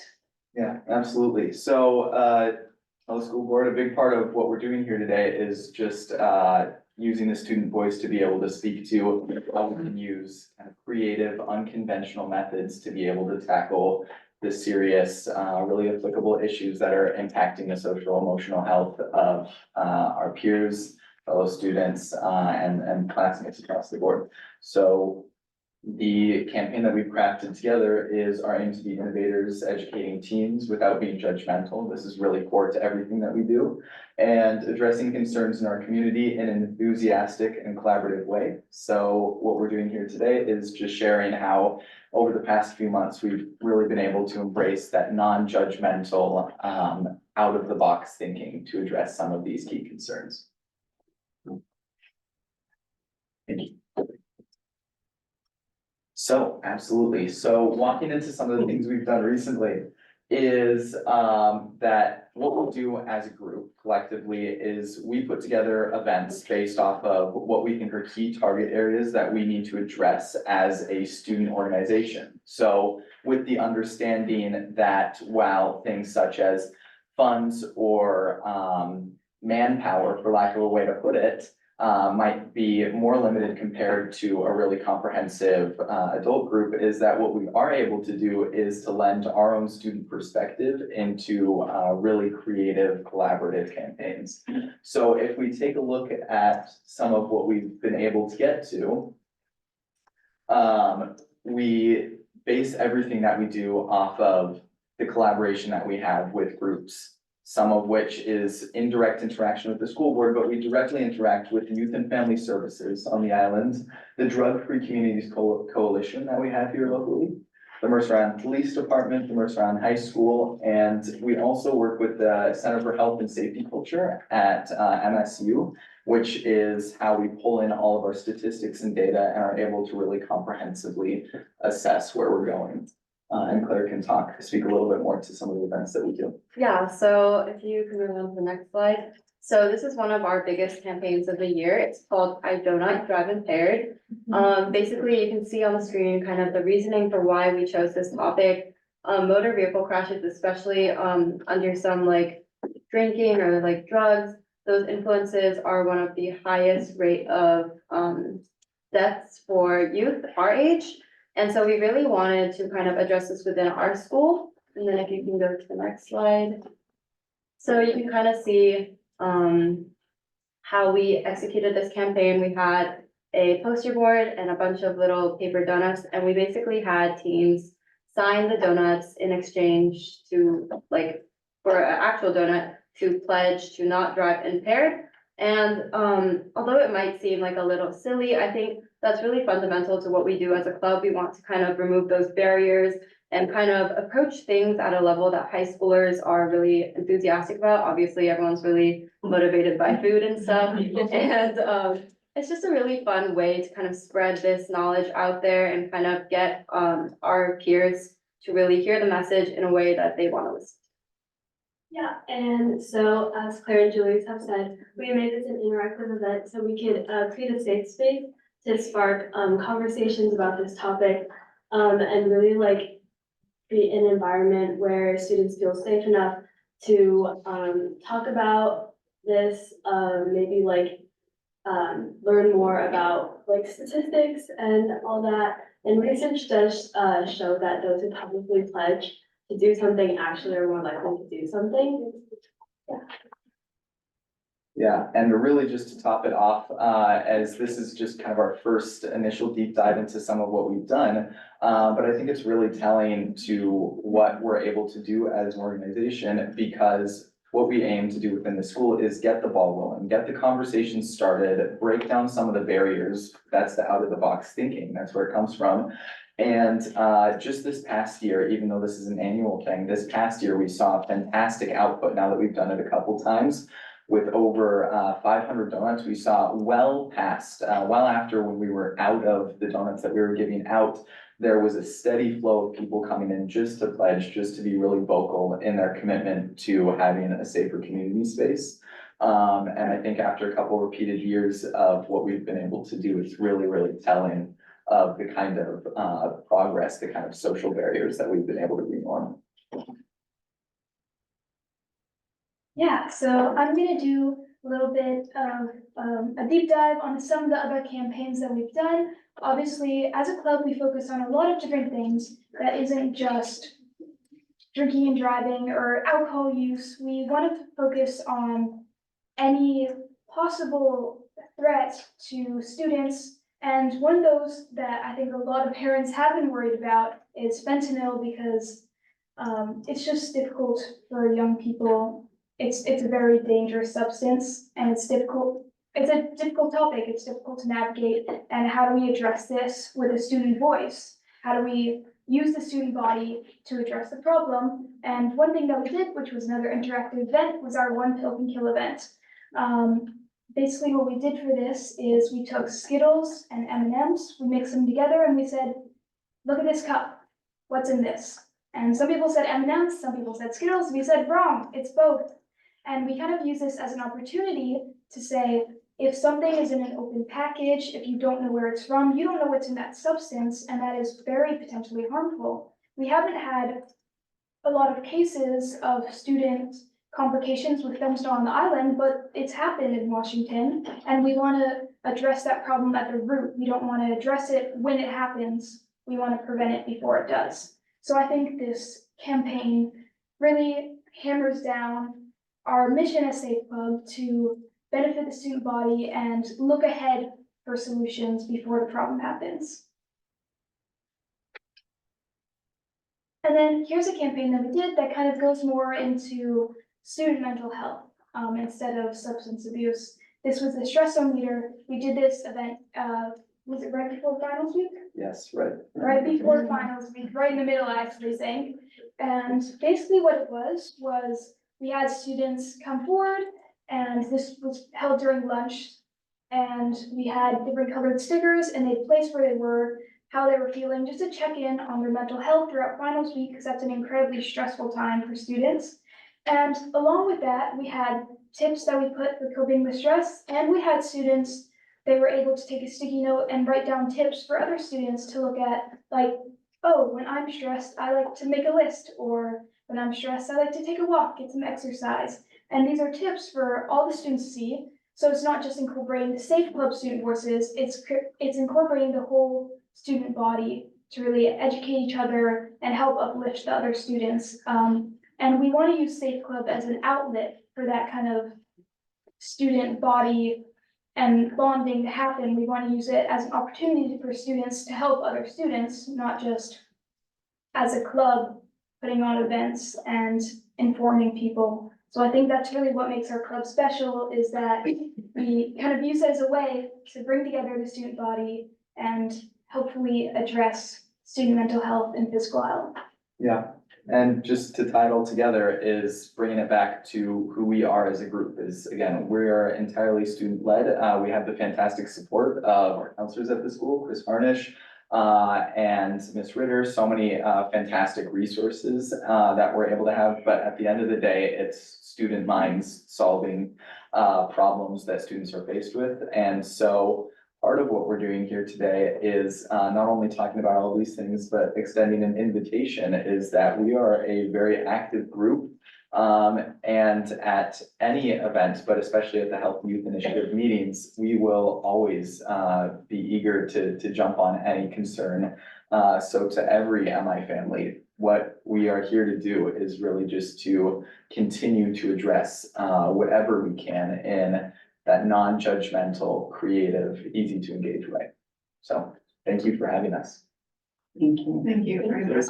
Let's structure questions, comments, to our students first, and then about their presentation, and then we can, kind of switch back to our admins if there's questions on the overall report. I'm just so impressed with the creativity of the projects that you guys have come up with, like, donut, I'm gonna invent one, the donut one, and it just, like, it's really impressive. And I can tell that it's probably, that's something that's engaged the student body as a whole. And I appreciated what you said about this club not just being for you, but as a way to foster linkage and convening between the student population. So, well done. Thank you.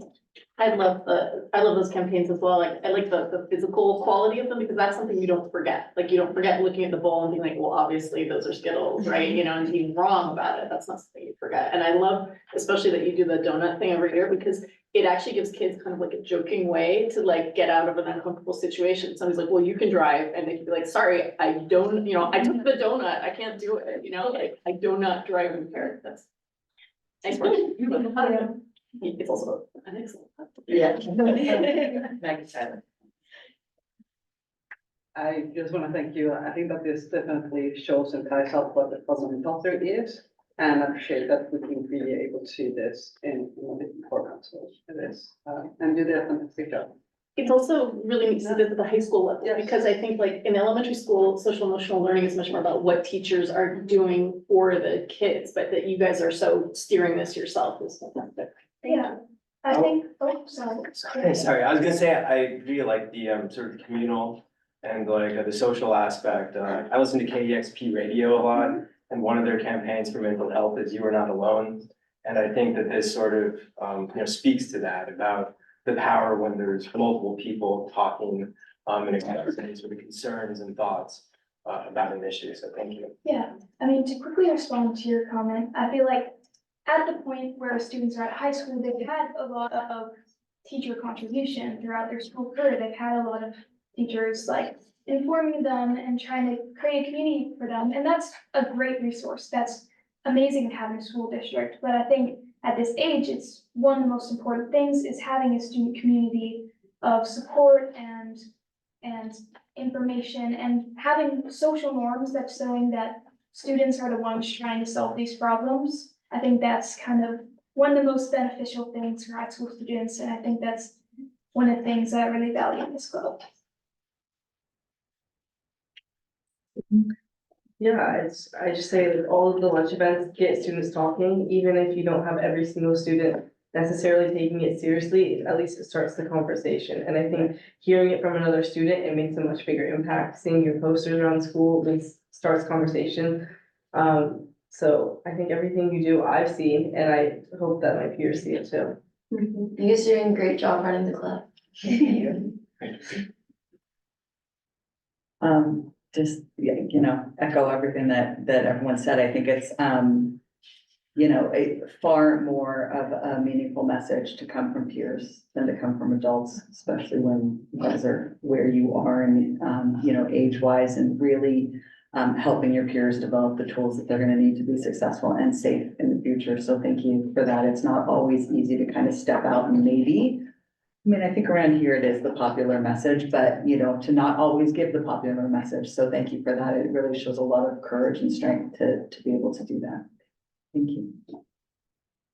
And when we started preparing for this fundamental, you were just starting to do a lot of your January advertising around some specific pieces. And it was a conversation Mr. Wold and I were having of, you know, trying to think about a group that really embodies Fundamental 3. And I think it's not only a high school club, but I think the appreciation and hopefully the community sees that it's also that partnership with YFS and the school district and really a community piece. So, you know, you were an absolute perfect fit for this. We reached out to Mr. Harnish right away. He said, I think I can convince you. Thanks for being here. We can't make decisions about you without you. So, you know, hearing messages like this is really, really important. So, thank you. And I assume we have some questions from our. I mean, about About- presentation, yes. part, but not for these guys. Yes, not for these guys. So thank you so much Thank for you. coming.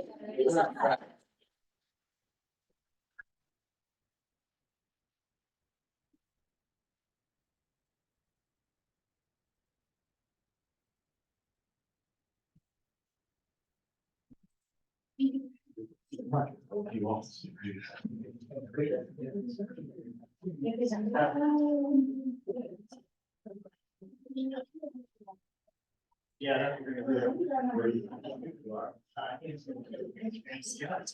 you have more that you want to share or do you want to jump right in? I think we can get into questions, but I do want to comment that I think what Ren said throughout that presentation of students helping solve problems. I mean, when we have something that is important in our school as a team of leaders, but our educators in the building, our first task is to go see what student groups we can spend time with to help get their perspective. And so this isn't a show for you all. This is this is what we live in our school, and this is what we believe in our school, is to get the student voice that is all about solving very important problems, tangible ways, creative ways, simple ways.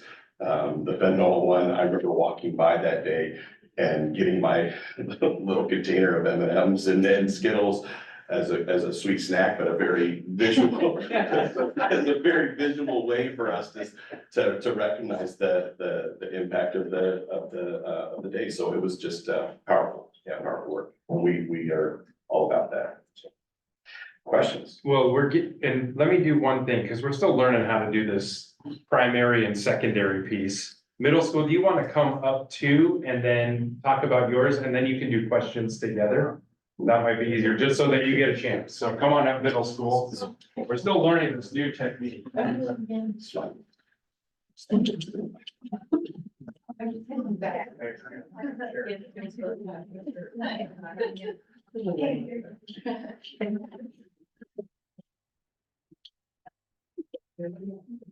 So the middle school wants to highlight a piece here, and then we'll do questions. So Mary Jo. Yeah, let me do quick, well, they can introduce themselves, but, I have a special guest here. Maybe she can talk a little bit about who she is. I'm Katie Gallagher. I am the administrative intern at IMS. And we would love having her. So glad she can be with us tonight. And then this very special guest star is Whitney Swope. And Whitney has agreed to come today to do a quick presentation around really SEL in the classroom. I think this document really spotlights a lot of things that we do that are tangential to what the learning that's happening in the classroom. But I think that Fundamental 3 is embodied in everything that our teachers do as they construct a unit, think about the design, and prepare opportunities for our students to connect and demonstrate who they are through the learning process. So, that is actually is gonna show today, and she is representing our amazing eighth grade language arts team. And in partnership, they, developed this unit, so I want to turn it over to Ms. Swope. Yeah, thank you. Yeah, it's such a privilege to represent my teammates and talk about the work that we do in our narrative storytelling unit with students and how we give our eighth grade students opportunity to practice their skills of storytelling as of empathy. And so we start this unit by giving students a choice because we want them to learn storytelling from the very, very best storytellers. And we've also learned as teachers that if students can have a choice in what they're reading, they resist it a lot less. And so if we can all learn storytelling and not fight about reading, like that is such a win for us. And so when we say, hey, here are two really great books and you get to choose which one you want to read, both of them are just exemplars of storytelling and they get to pick which one they are more drawn to, but all of us together are studying them, looking for the tools and traits of excellent storytelling. The first book they can choose from is a classic. It's The House on Mango Street by Sandra Cisneros. And this book is really special to me because when I first read this book, I was a sophomore in high school and I read this book and I realized that I wanted to be an English teacher because I was so captivated by the language and the story. And in some ways I couldn't relate to this protagonist and what she had experienced. And in other ways I could relate to every single word she was saying. And so there's just a short little clip here so you can get a sense of her language.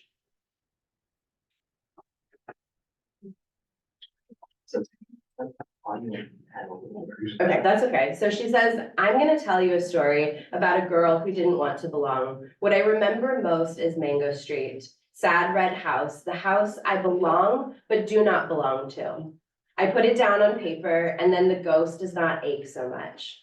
I write it down and Mango says goodbye sometimes. She does not hold me with both arms.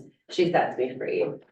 So I don't know if I've got any other English nerds in the room, but like, woo, when she says, I put it down on paper and the ghost does not ache so much, like this is what I'm trying to share with my students is that we all have stories in us and we have to put them down on paper because our stories are worth telling and they need to be told. And Sandra Cisneros is a beautiful storyteller. And so that's one of our choices that our students can choose. The second choice, and I tell my students, like, I don't know how you're gonna choose because this is a really hard decision because Long Way Down by Jason Reynolds is the next choice. And the entire thing is written in verse.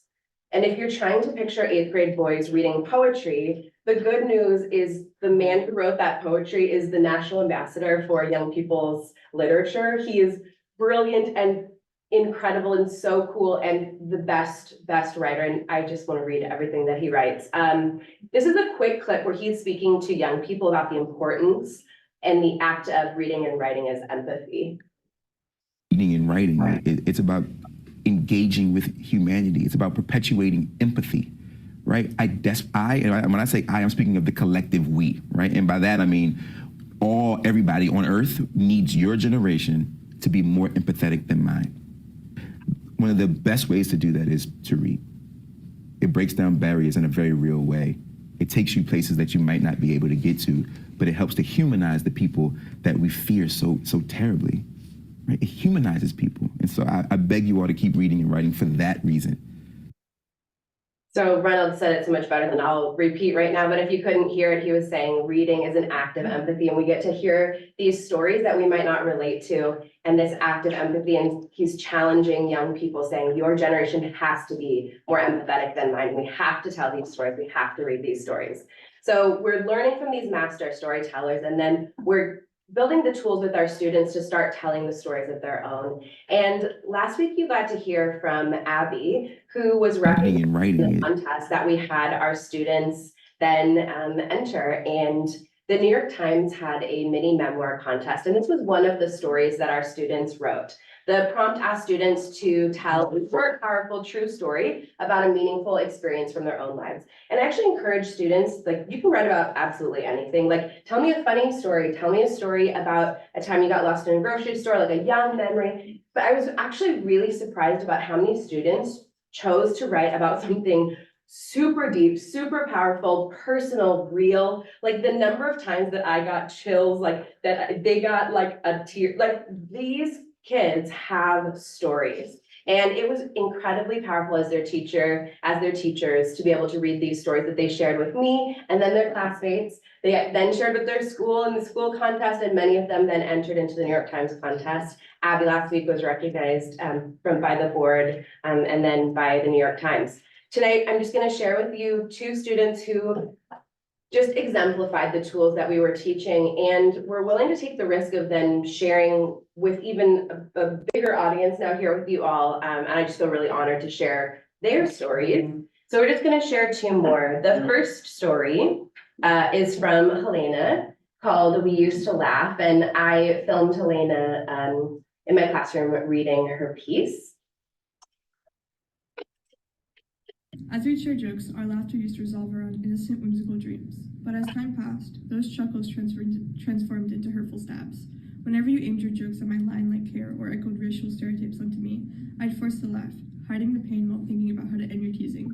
When I confronted you, you waved it off as empty humor. Just a joke. If it was meaningless, why say it at all? Your jokes aren't humor. They're masked for your rudeness. So now I embrace my culture and laugh a bit louder to hold on to my differences. When I asked Helena, like, what was the impact of telling this story, she said to me, like, I really wanted to address this idea that like students love to say things like, oh, it's just a joke, like I'm just joking. And they say all these things, but she was like, just like over and over again, and it adds up. And she was like, I wanted to talk about my progressions. And she said, getting it down on paper and turning this into this story. She said, I just like sitting with it. She said it was really helpful for me. The next story comes from Everett, and this story is called As we share jokes.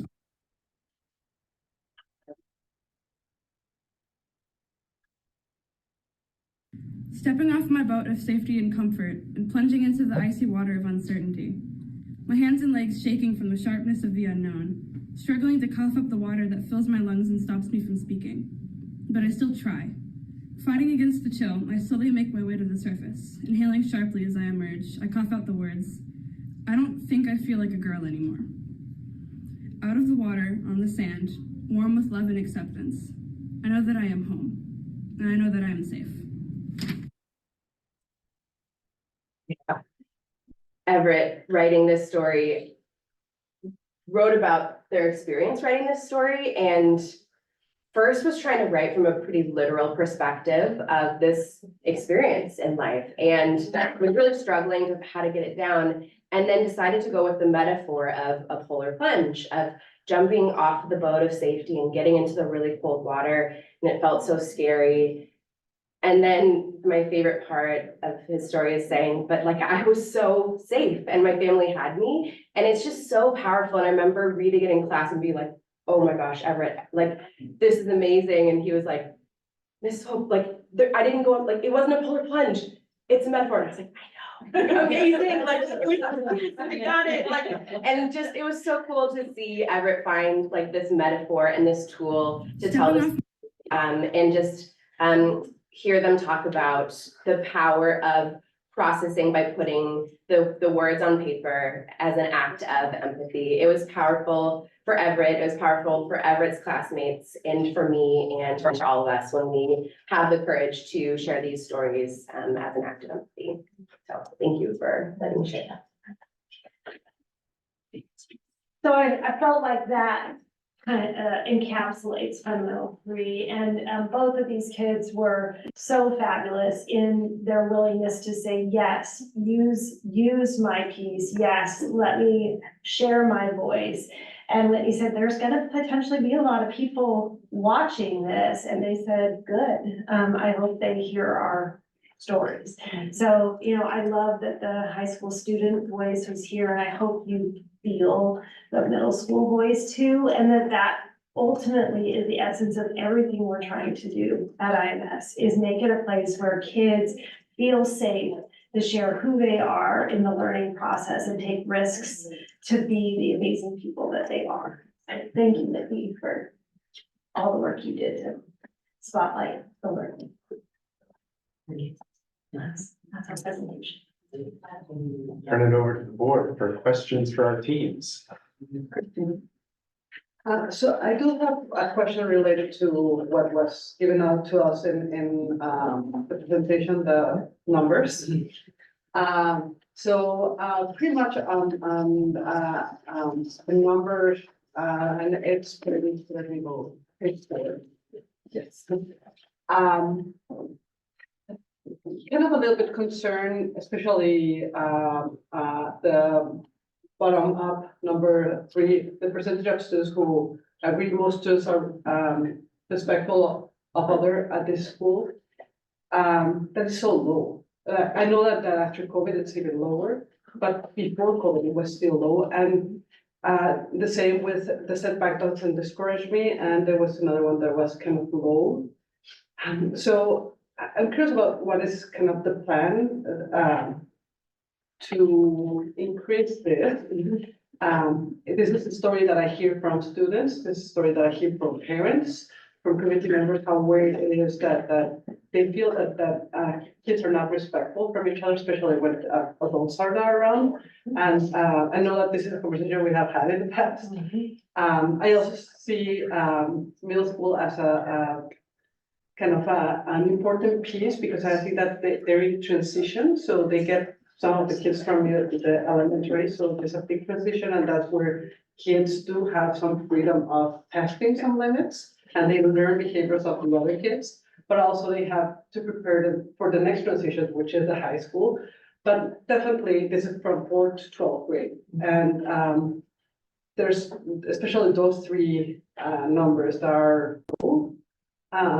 65% in our kind of, I don't know, part of the fundamental. Can I answer that, Christina? Yeah, I'd love to, and I really hope that our data will show something different next year. We took a concerted effort this year to take a different approach to student discipline and the way students treat each other. In maybe years past, they would be disrespectful to somebody else, and there'd be a traditional consequence of Saturday school, a lunch detention and so forth, but we've been really progressing with a more restorative justice model, utilizing Kelly John Lewis, utilizing educators where Erica Hill has led many of them through trainings throughout last year, throughout this year. And so utilizing restorative circles inside of classrooms, but also restorative moments within 2 peers, with an educator and a student, and having those deep relationships continue to form. So I think in the past, that data may be right. I'm hopeful that data will improve by us taking a different approach to relationship building. And for students who have harmed another student and been disrespectful in some way, that taking this restorative justice approach will be another way for us to further that growth in our school. Well, and we're doing the same thing, Christina. We are, sorry, everybody's speaking. We're also implementing restorative justice practices. Katie was working a situation today where she was able to get kids to agree to come to the table who were not treating each other well online. Their parents were super supportive of that situation. Just 2 weeks ago, I had 6 kids together who were struggling with how they were treating one another. With authentic conversation together to solve problems is something that we're working on. We're also spotlighting that with our kids. When we did our behavior reboot in January, we showed this statistic and we said, this is what you are telling us that you are feeling. And part of that is how we are treating each other in the halls. So trying to bring it to the surface and be authentic and real and say, this is how you're reporting it. This is what we're trying to do together to solve it. Really, every action we take is hoping to improve this, but it is real. It is real. I do not want to try and suggest it is not happening. And we've been able to do a little bit of partnering too, on some of the things that are going on at the middle school that Kelly Domino's has been able to help out. Yeah, so it's been great that we can all be together on that, yeah. And I love that the continuation there, and hopefully elementary levels too will eventually, and if that's, as you make the next assessment, that if there's a shift, that is also reflected, that there's pinpoint letting us know there was a strategy that was something that was significant, and we can measure and see what's working and what's not. A couple of comments and a question. So I also agree that language arts is at least the educational foundation for empathy. And on that, Leslie Jameson is one of my favorite authors, the empathy exams. She teaches an MFA writing course at Columbia. I would say she engages in radical empathy. So to Christina's question about those that are respectful, one of the exercises she does with graduate students is for students to write a couple minutes of dialogue that is some of the most offensive dialogue they can imagine. And then after they finish that, to make that individual sympathetic. So just something to put out there in terms of what a perhaps more radical view of empathy may look like. And then the second is in terms of on the curriculum level, when it comes to reading, that's what I find sort of gives a deep dive into someone else's mindset and perspective. How do we think about what's an appropriate reading volume in order to really just spend enough time in someone else's head and have different perspectives in order to really have a solid empathetic lens through which to view the world? And is that in relationship to the reading, amount of reading related to like social emotional learning and that kind of thing? Well, I would posit that any fiction book in particular is an exercise in social emotional learning when you're trying to figure out the motivations and the desire of that individual. So I guess a corollary to that is the more books one reads, the more different perspectives in time one spends considering the perspective of others. So when we're thinking about reading and sort of what's inappropriate, what's the overlay with social emotional? I mean, do we give enough time just living in someone else's head? I mean, don't you need to read enough books? I guess is the question. So it should be language arts all day then.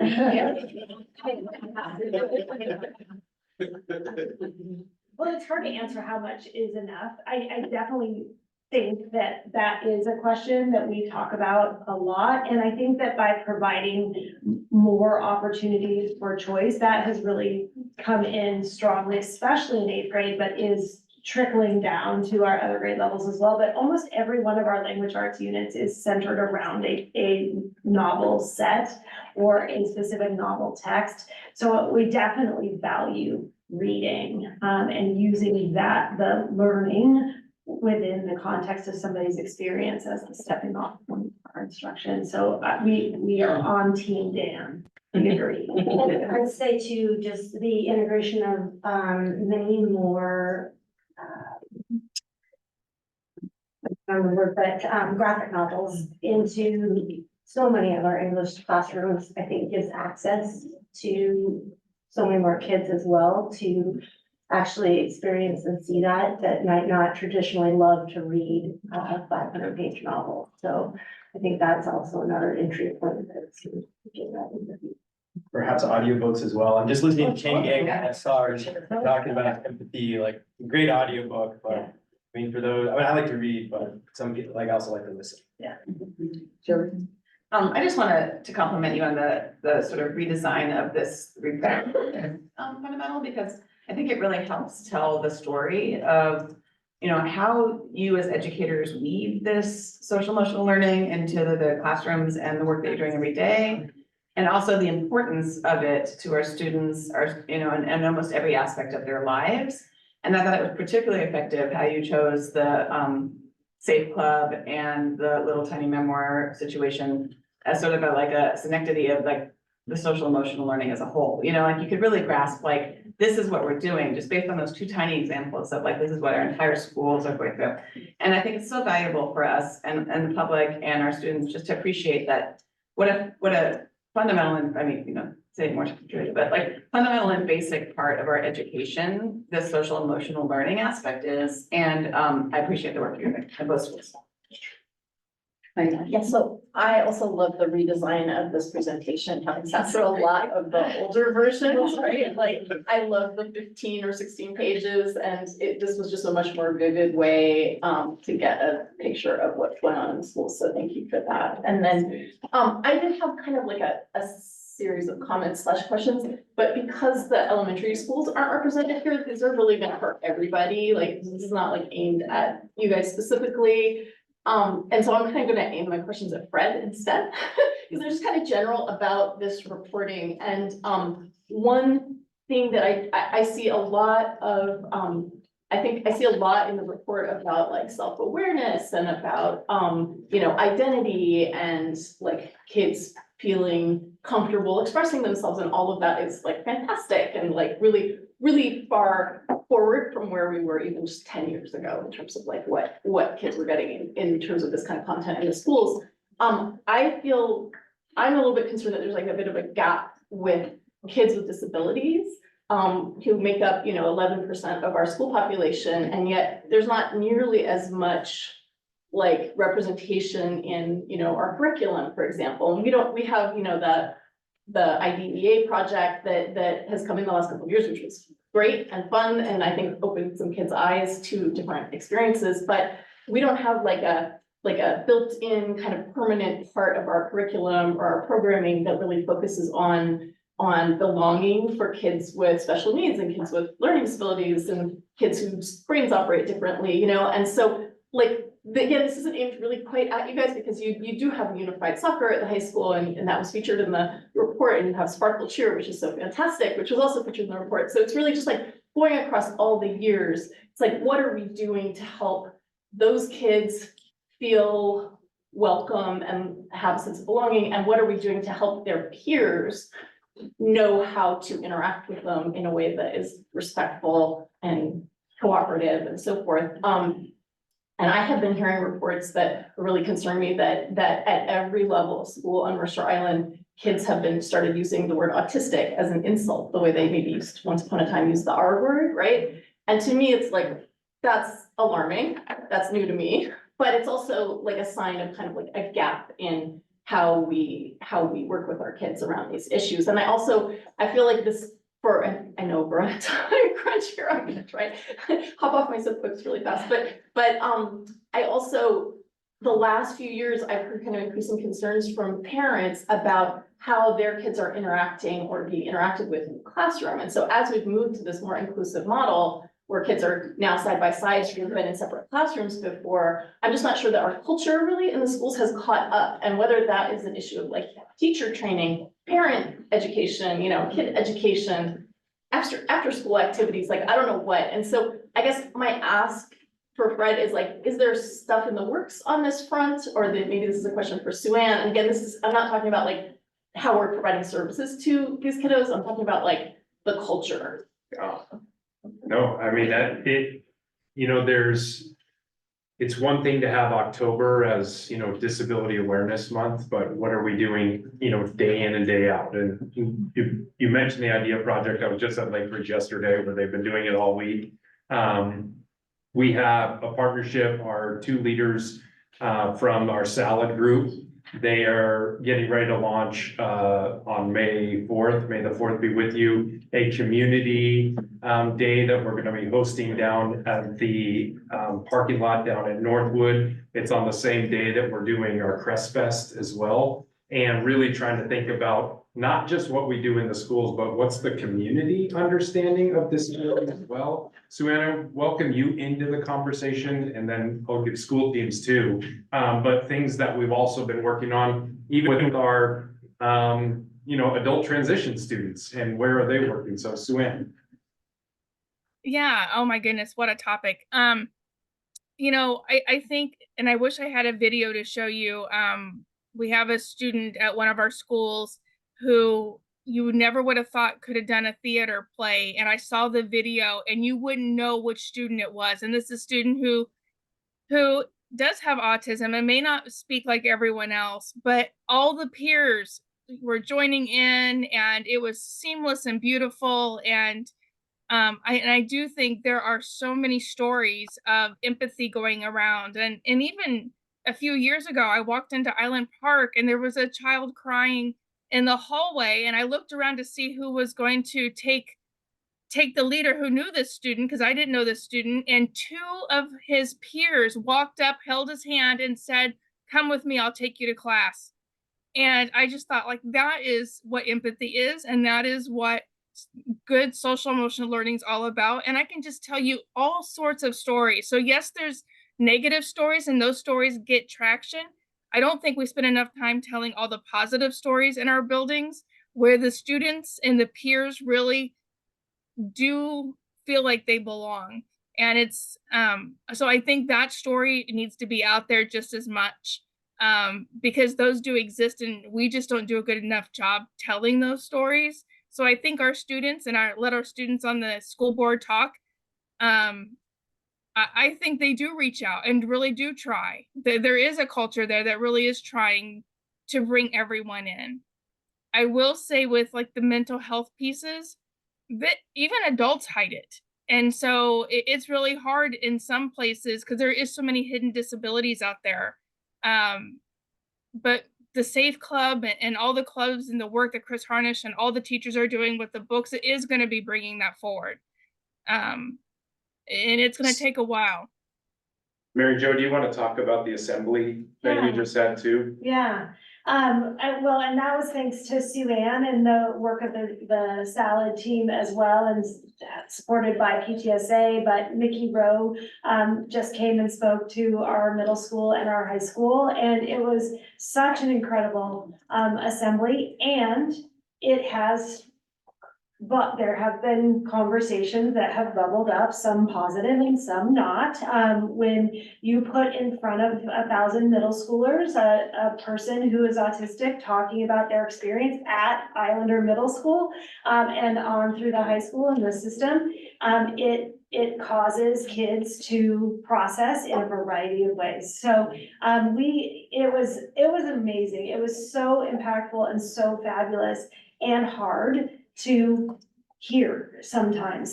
So we definitely, I mean, we are in the midst of an inclusionary practices conversation in our staff. How do we do it better? How do we make IMS a place where everybody's getting what they need when they need it? We do talk about our text. We know there is a gap in that representation. We have a gap in a few representations. So really trying to think about where does that come in and how do we start to close that gap? So I appreciate these questions. They are hard questions, and we do grapple. Our kids are amazing. They really are amazing and doing phenomenal things in the classroom. And then they are struggling in the hall. They are struggling when my peer says something mean. Do I pile on, or can I walk away or say no? That is a very hard thing for our kids to practice and learn, and they will make mistakes, but they also do phenomenal things to support one another too. So thank you, Sue Ann, for that comment as well. Thank you. In case people don't know, Mickey Rowe is a Pathfinder. He grew up on the island, went to our schools, and has come back to support us with his story. He's the actor, correct? Yes, Yeah. actor, writer. Yeah. Like, yeah, so talented, professional speaker. I just want to thank you for the presentation. I too I've seen the most, and yes, it's finding meaning in them and you know, just finding new things to spotlight. You know, hearing directly from students is the most meaningful. You know, I think I think you guys all do a phenomenal job of listening to our students, but you know, we're sitting here making decisions, and it's impossible to do that without those voices. I really appreciate, you know, both hearing what the students are putting forward to their peers, and also what's happening in the classroom. One of the privileges we have as board members is being able to be in our classrooms, not very often, but you know, a little bit and seeing the ways that our staff is educating our students in the way that they're engaged. It's, we say time and again, it's very different than what our experience was as students. Even growing up here, with a phenomenal education, it's extraordinarily different. So, you can't experience it without being there and seeing it firsthand. And bringing the narrative lesson to this, I think, is probably the best way that we can see that. So thank you for sharing that. I think it's hard to really understand, so often, I'm trying to say this in a really positive way.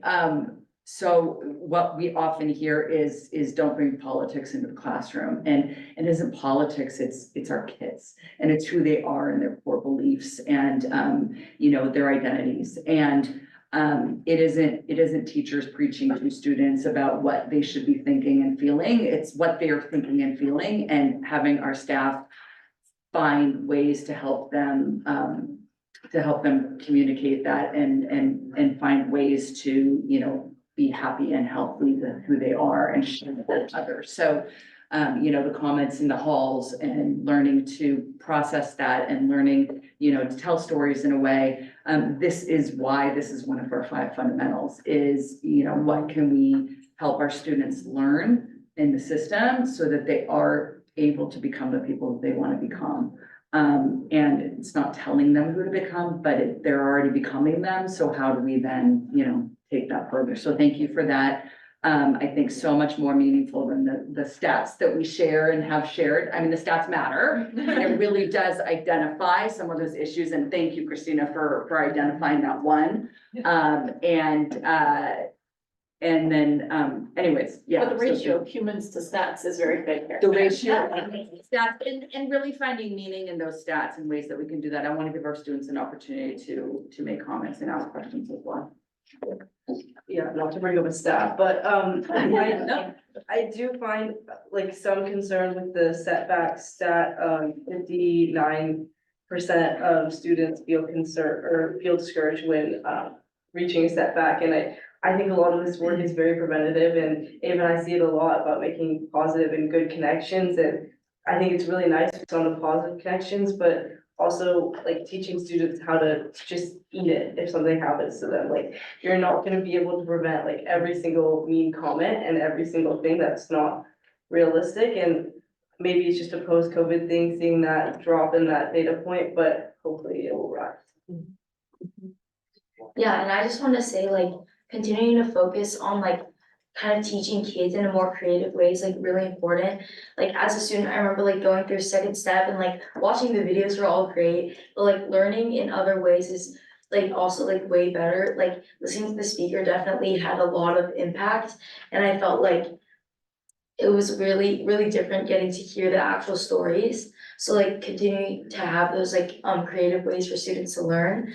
And then also like, yeah, the current culture I feel like is pretty good at this school, but it's like an ongoing like goal to achieve. So yeah, I really appreciate the work towards this.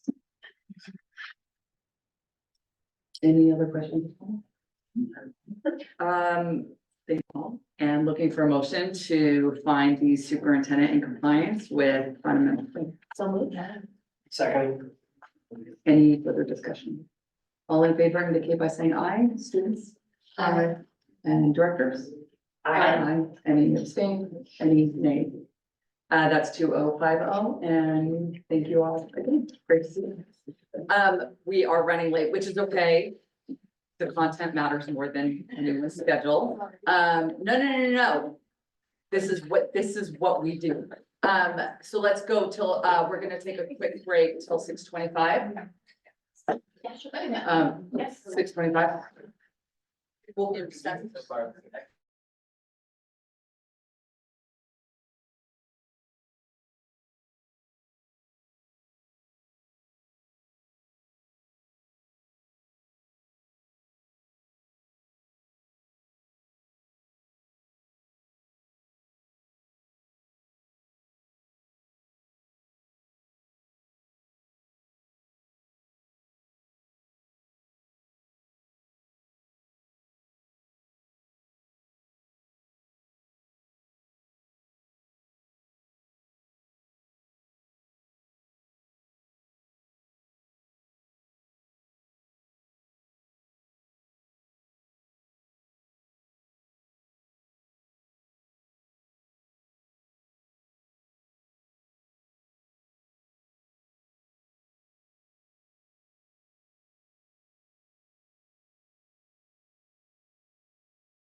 All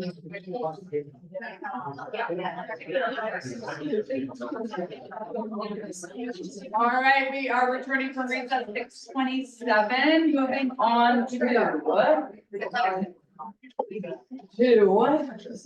recognition, public input, and superintendent report. First up, we have recognition. I will pass it to Dr. Bowles. Great. Couple meetings ago, we were able to honor our orchestra members, and tonight we're bringing our band and our choir all-state honorees. So we want to bring the band students in first.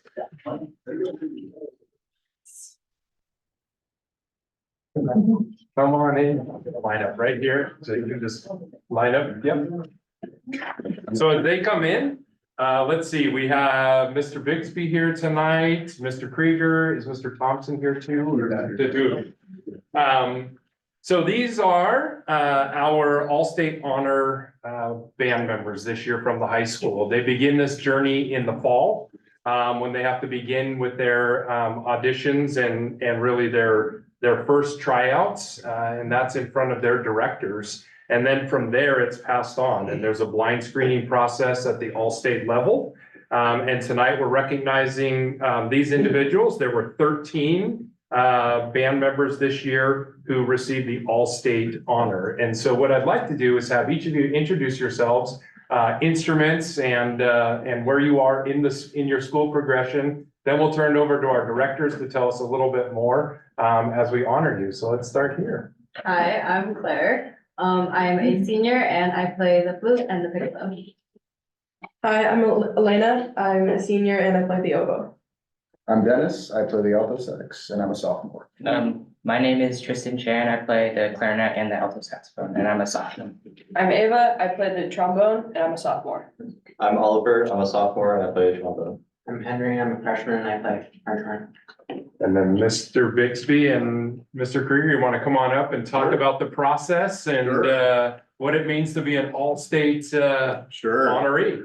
Well, yeah, thanks a lot, Dr. I appreciate it. Also, All-State is a every other year process in Washington State. So I'm sure everybody here was in band or orchestra or choir when you were in high school as well. But it's an exciting process in Washington State where students have an opportunity from all of our music regions across the state to work on a really significant challenge, musical challenge in terms of their audition. It replicates a college audition, a process of an incredibly high caliber of playing. And then they gather together this year in beautiful Yakima, Washington, where students from all over the state get together and the State Music Education Association flies out world-renowned conductors and composers to work with. They have an opportunity to sit next to and with and play and make music with musicians from all around the state. And so these 13 students are this year's batch of what has been a really long line of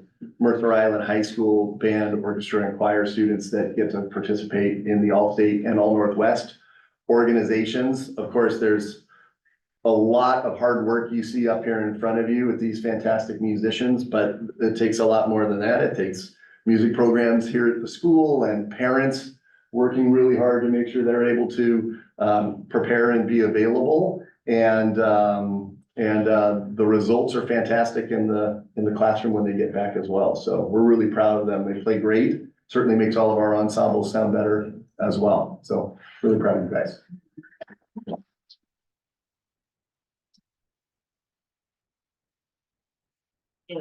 What we'd like to do is get a picture with you, and you'll come right up around here. We're going to bring the board in with you. Teachers, come on, join them in here as well. Yeah.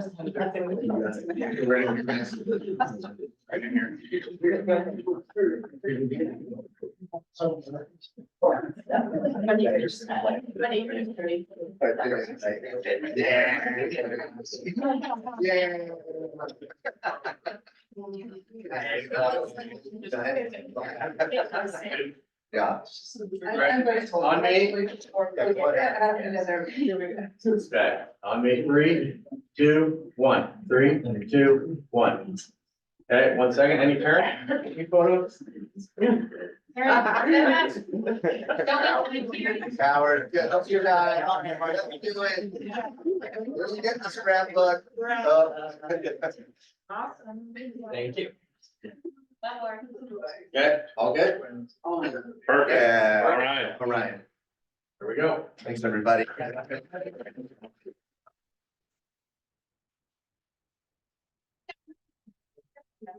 And while they're coming out, Miss Rockout will bring you in with our choir.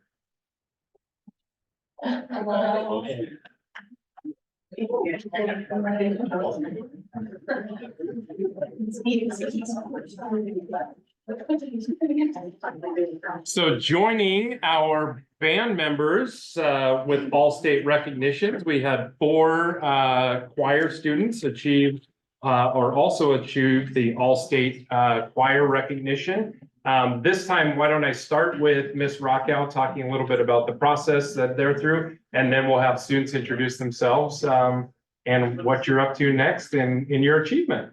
Thank you. Good evening, and thank you so much for doing these recognitions and welcoming students into your board meetings to be able to celebrate the awesome things that they're doing. Mr. Bixby addressed, the process and all of that. It looks a lot the same for choir, and what I'll say is that these students have worked really hard and they prepare the auditions on their own with a little bit of support. And then they come in and it's a pretty intense audition, especially that all-state audition. I also just want to add that this year in choir, much like the middle school that we recognized earlier this year, we also had an opportunity to send students to the ACDA Northwest Honor Choir, which is a different organization that's specific to choral directors. And the Washington Music Educators Association is for all music educators. And so we had some students that attended both of those honor choir opportunities because they were able to get into both awesome opportunities where thousands of musicians are submitting applications and auditions, and they're able to go and do that. So you'll hear that a couple of our students participated in both. And then we have one all-state student who's also missing this evening. But thank you so much for hearing their recognition this evening. And I'm definitely really proud of them. And they were all very good representatives of Mercer Island School District and Mercer Island Choir. So I'll let them introduce themselves, and then Tolly just has a short little thing to share. My name is Abigail Grover, and I attended both the ACDA and WMEA this year. My name is Shelby Conway, and I attended both ACDA and WMEA this year. I'm Anahita Najafian, and I'm a junior, and I attended WMEA this year. And I'm Tolly, sorry, I'm Tolly, and I attended the ACDA Northwest Conference. I think everything about the process was amazing, from the audition and the support I got from you, Ms. Rocco, to the actual singing and the performance and everything. It was probably one of the most emotionally impactful performances I think I've ever had. Not only because the person who was directing us was unbelievably skilled, but because of the group of people I got to meet. People from like so many different states, some from even Alaska, which I've never met anybody from Alaska, but I did then. And it was just like, it was so amazing to meet different people from different states, and I had a blast. So really just cemented why choir is important to me. So go choir. Right. Thank you.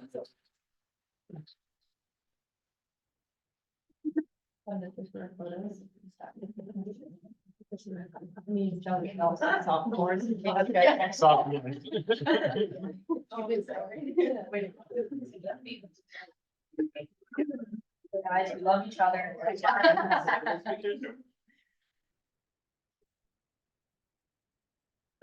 Three, on me, 3, 2, 1. 3, 2, 1. You heard? Thank you.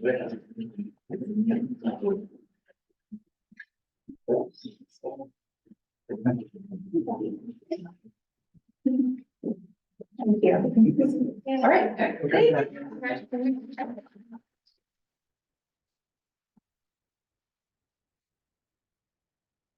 And while they're going out, we'll bring in Miss Melgar, who I see there at the door, and bringing in our drama students.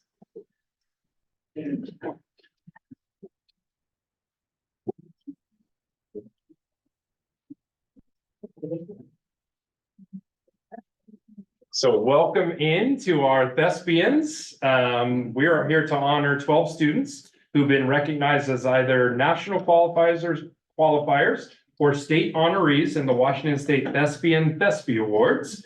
We had 16 students participate this year in the regional THESPI event. Some of you competing in 1, 2, and 3 categories through this. So for our drama and our tech lovers, this event took place over in Ellensburg, March 14th through the 16th. And here tonight are our award winners, and I'm going to start with Ms. Melgar to talk a little bit more about the process, and then we'll do introductions. Thank you.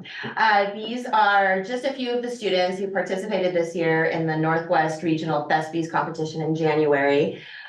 So the drama program is very much its own, program with the classes and the projects that we do, but we're also members of the Washington State Thespians and the International State Thespians. And so every year there's regional competitions, and this is very much on the students. I don't direct them. I don't tell them what to do. They sign up, they say what category they'd like to sign up for. They can sign up for 3 categories. Some people here did that, whether it's in monologues, technical, we had a stage management submission, playwriting, film, solo songs, duet songs. So, kind of runs the gamut. And so one day in January, we all went and they competed, and this was the first year with the largest group. And we had a number of qualifiers at the excellent score for state, and then the superior score for internationals in June. And then a couple of weeks ago, we were in Ellensburg for the Washington State Thespian Festival. So the next step is the International Festival in June. But these lovely people, I'm going to have them introduce themselves and speak to the competition if they'd like. Yeah, hi, my name is Izzy Ferrari and I'm a senior.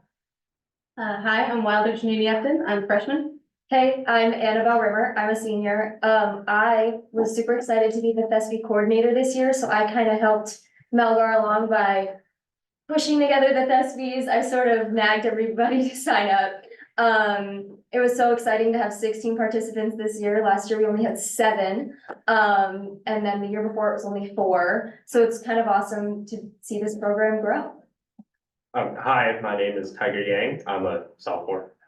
Hi, my name is Macy Norberg and I'm a senior. And I participated in 3 categories this year, and it was also my first year participating, and just had a really great time. Even though I was really nervous about it, it was really amazing to see what I could put together, and also to see lots of other thespians in the state and what they brought to the team.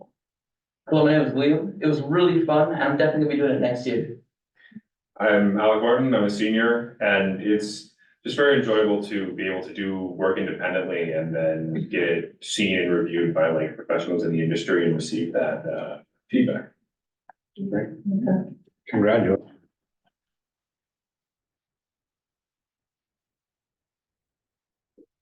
One last thing in pictures, so you'll come right around here.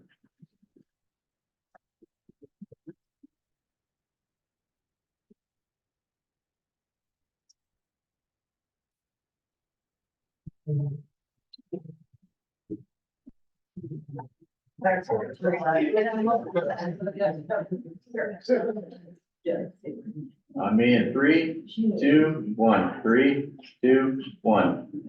That, parents, come on there. Thank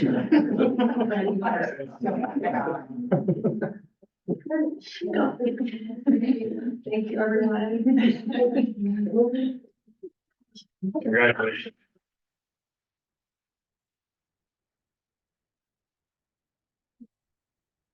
Do we need the table back, the tables back, or the podium?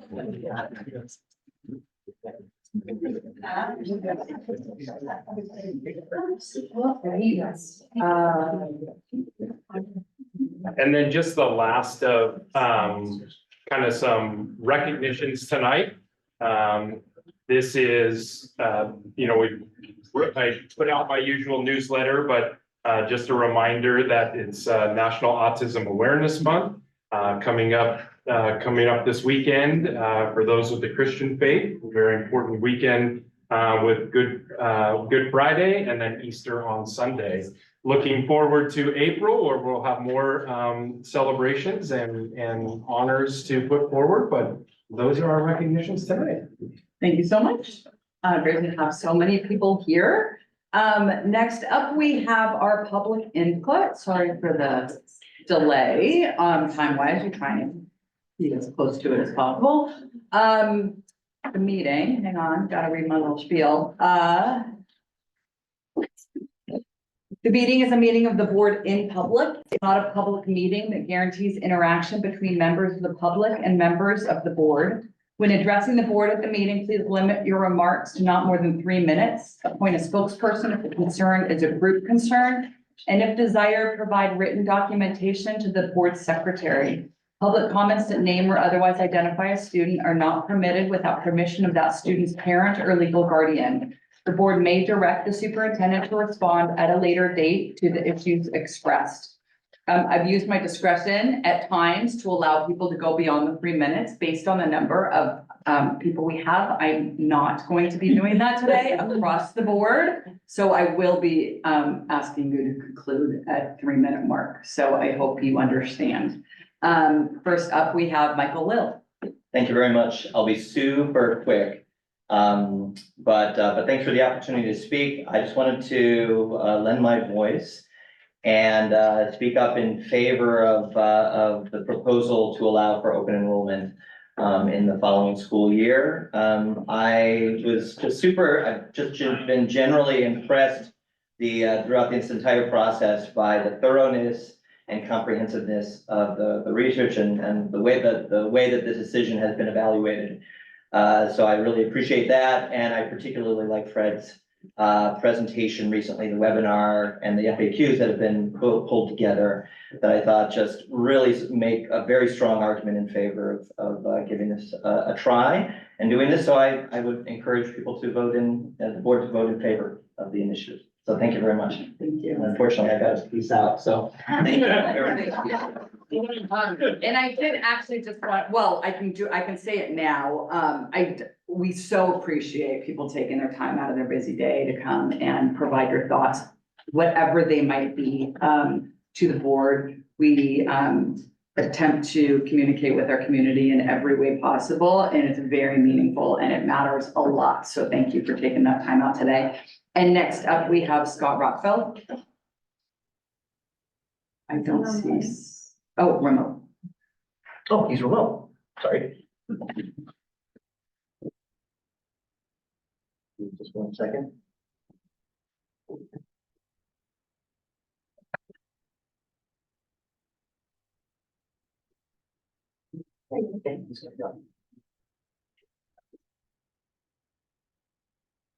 Can you hear me? Go ahead. All right. My name is Scott Rockfeld. I have 2 boys in the high school and was one of the 2 parent leaders behind raising the $250,000 for the renovation of the high school fitness center, which has now been completed and is beautiful, and the kids are all using it. First, I appreciate the time and dedication that the school board puts into trying to do what they think is right for our children and community. I know it's a thankless job, as I'm also the football board president, which is also thankless. So from me, thank you. For open enrollment for new students with no family or employee connection to the district, as I understand it, 4 former board members, including 2 who were on the board when we last had open enrollment, and 1 director level in the school district who was also here, have advised against it. Some stated that the financial benefits are not realized, from individual off-island anomalies costing more than expected, to off-island parents not investing in the future of our island, including into Bridge the Gap, parent associations, etc. I heard that this impact alienated some families, causing more discontent. As we know, if we don't learn from the mistakes of the past, we are doomed to repeat them. Instead, I would like us to make the really hard choices needed to adapt to the actual realities of the island's changing demographics and fixing the reasons why families have removed their kids from the school system or continue to pay for supplemental education, including tutors, privets, and more, like my family continues to do. So before making your decision, I hope you really seek out and listen to community feedback like you're doing right now. While it can be dismissed as a vocal minority, it is my observation that a silent majority doesn't truly understand the pros and cons, which is understandable when you read the district-provided open enrollment website. Whether you decide to move forward with this or not, may I suggest that we do an objective, independent, external study to compare ourselves to other school districts from around the country, because it's these students from these districts that our kids are going to be competing with in college and in life. We need to figure out if we are preparing them as best as we possibly can based on data, not opinions. We should look at academic pathways, AP, IB offerings, homework expectations at the middle school level, curriculum, college acceptance rates, and more. I know this type of independent study was done many years ago, which brought about real positive changes. I hope this board will support and lead the same. Thank you. Thank you. Next up, we have Lloyd Short.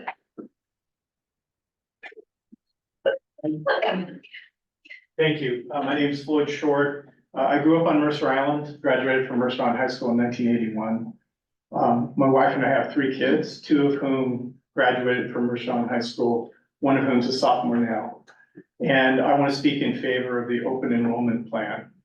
And the reason that I support it and my children support it is because of the long tradition that Mercer Island has had of providing a first-class education, consisting of a wide variety of opportunities, both in terms of the curriculum, but also the activities that are available at the high school. And it seems to me to be pretty clear that you need a critical mass of students and funding to be able to support that broad range of activities and curricular offerings. So what I really want to do though is share statements from my 2 oldest kids who graduated in 2019 and 2020 and care enough about the issue to have sent a paragraph or 2 for me to read. So first, our oldest son who graduated in 2019 and graduated from college last year, he writes, "My experience in the high school's journalism program has proved immensely valuable in the years since I graduated. Participating in journalism gave me the opportunity to get better at writing for an audience and helped me develop many practical skills such as copy editing, cold emailing sources, interviewing, managing a team, and using Adobe programs for layout and design. All of those skills have given me a leg up in college and in my present work as a researcher at a pro-democracy think tank. The journalism program also provides students with the opportunity to take on a significant amount of responsibility as the creators of a largely student-run newspaper. In a time when good journalism and critical media consumption are so important, I hope MIHS students will continue to be able to benefit from the journalism program, whether they are direct participants in it or simply beneficiaries of the valuable role that a student publication can play for the school's community. During my time at MIHS, I benefited from a number of other non-core classes as well, including jazz ensemble, leadership, and advanced calculus. To properly serve its students, the high school must be able to provide diverse and specialized course offerings like these. If current enrollment is not enough to support those course offerings and programs, then there is a clear solution: let more students attend." And then my daughter, who will be graduating from college in less than 2 months, she participated throughout high school in the robotics program, both as a class and as an extracurricular activity, and benefited greatly from that. And she writes, "Something worth noting about potentially having to cut programs and classes outside of the core offerings is that it will make Mercer Island a less competitive option for those deciding between public and private high schools. For many students and parents, if MIHS has to offer a narrower variety of courses and activities, that could be a significant reason to leave Mercer Island High School for a more well-rounded school." Thank you for considering the comments of my children. Thank you. Next up, we have Kirsten Bjork. Remote. I didn't see Oh, her online. remote. Oh, you didn't see her online? No, she's not in the panel list. So I brought Angela Bang, I'll keep looking for her. Okay. We'll skip to Angela. Oh, There's Angela. there we go. Go ahead when you're ready. Okay, thank you. Dear members of the school board, I'm speaking today as a parent of a 10th grader at Mercer Island High School to express my support for considering open enrollment as one of several strategic responses to our district's current financial challenges. I've witnessed firsthand the frustrating impact of declining enrollment on many students' access to their preferred courses and programs and loss of valued staff. And I truly believe open enrollment presents one opportunity to enhance our school's diversity and financial stability. And I believe that this can benefit all our students and our larger community. Open enrollment has the potential to be one of the ways that we can counteract declining enrollment, introduce broader perspectives, and contribute additional state funding, which is so crucial to maintain our diverse program offerings at the high school. I believe this strategy really aligns with our district's commitment to educational access, quality, and community, and is a very practical step towards addressing financial shortfalls without sacrificing our educational values. The decision to keep Island Park Elementary open, which was guided by valuable community input, underscores the importance of exploring alternative solutions like open enrollment to address our financial challenges. And I believe that with careful planning and open dialogue, we can navigate these staffing reductions and strive to preserve the wide range of courses and extracurricular activities that really define Mercer Island High School. Superintendent Rundle emphasized the transparency and community engagement that is necessary to consider this approach to open enrollment. I really believe it is not about revisiting past challenges, but looking forward and in this very different current context and time period to evaluate how this strategy can positively impact all students and ensure the preservation of courses, activities, and most importantly, our staff. So in conclusion, considering open enrollment for grades 8 through 12 for the upcoming school year can be one valuable part of a broader strategy, among others, like investigating why students have left for private schools to address our district's challenges, support financial stability, and enrich our educational environment. I appreciate your consideration of this issue and am optimistic about the positive outcomes that thoughtful policy implementation can bring in piloting open enrollment for next year. Thank you. Thank you. Next up, we have Thorin and Alice Finch.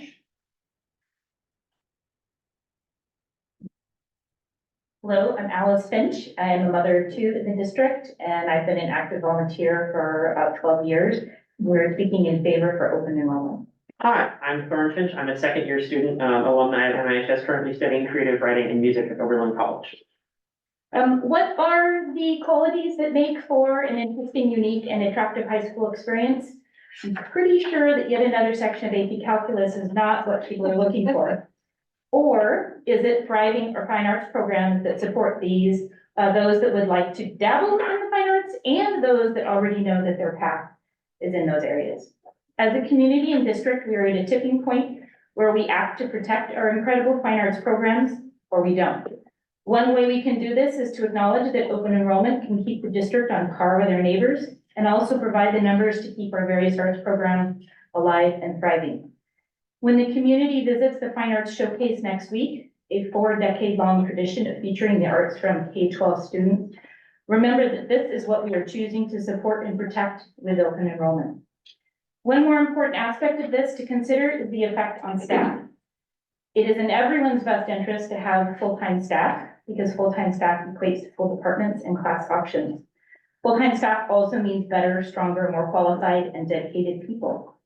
And as a state and nationally recognized teacher, I want to emphasize the importance of full-time positions being a key to maintaining strong classes and staff. As an alumni returning to Mercer Island High School to check in on my friends who are still in the program, I was very saddened to learn about the loss of the drama improv class from the drama department as a result of low enrollment.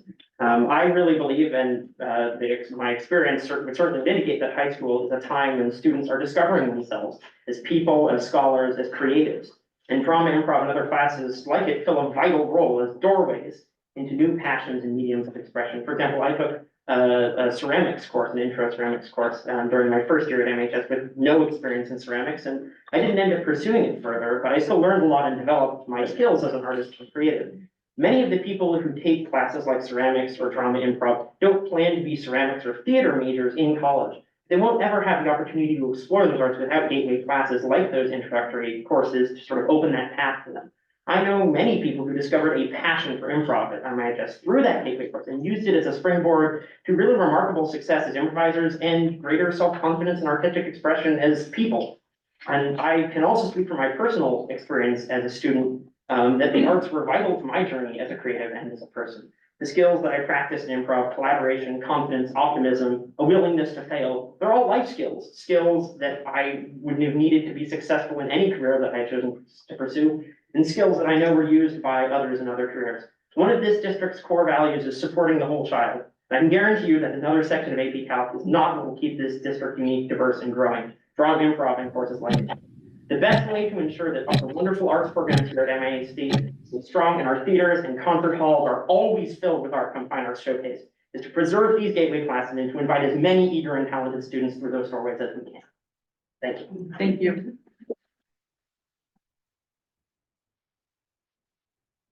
Next up, we have Sharon Singh. Well, good evening, everybody, and those speakers before us were excellent. I haven't come with any papers and I'm just speaking from the heart. So I am the Mercer Island Orchestra Booster co-president. So that's my one hat, and I have Alexander, who's year 12, and I have an 8th grader as well. So I actually speak personally in support of this decision to actually open enrollment. You've heard and you will be hearing from many of the people from the arts, supporting the arts and the importance of the arts here on this island. However, I actually have another hat, and that is that I'm actually a real estate broker. Why didn't fix it? So I'm with Real Sotheby's International Realty, and I'm actually based out of Mercer Island, the office here, and actually, of course, a resident here on Mercer Island. So the problem, what we're talking about with the student population here on Mercer Island is not an Mercer Island exclusive issue. This is actually a nationwide problem, and that is that our student numbers are decreasing.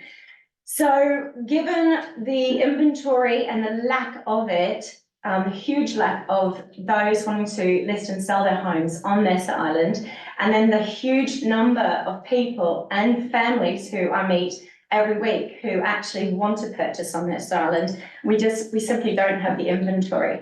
So what is the most important thing for us to do, and why does everyone want to come to Mercer Island? Is because, guess what, guys? Number one, the schools, right? The school district is the most important thing. We need to keep it strong.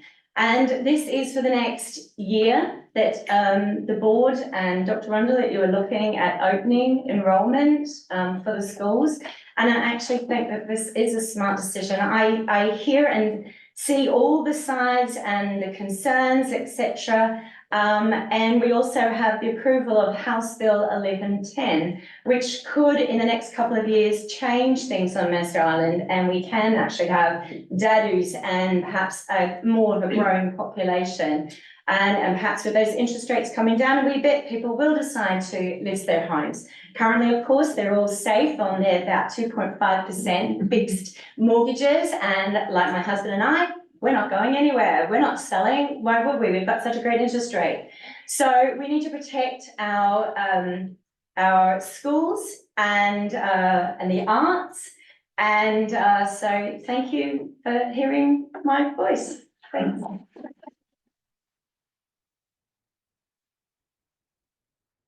We have Greta Porteous. Hi folks, I'm Greta. I'll keep this brief. I don't have prepared statements either. I'm a mom of an 11th grader who's been in the music program since they were in the 5th grade in this district. And I'm also a volunteer with the school with the band program. I travel with the band, I work with them, I spend a lot of time with the kids. And so I know it's not just my kid that feels this way, or has been impacted so much by the music program. It's really been an incredible gift. And I will say it's also been one of the reasons that our child continues to stay in Mercer Island public schools, particularly during the bad times when we really actively looked for other options.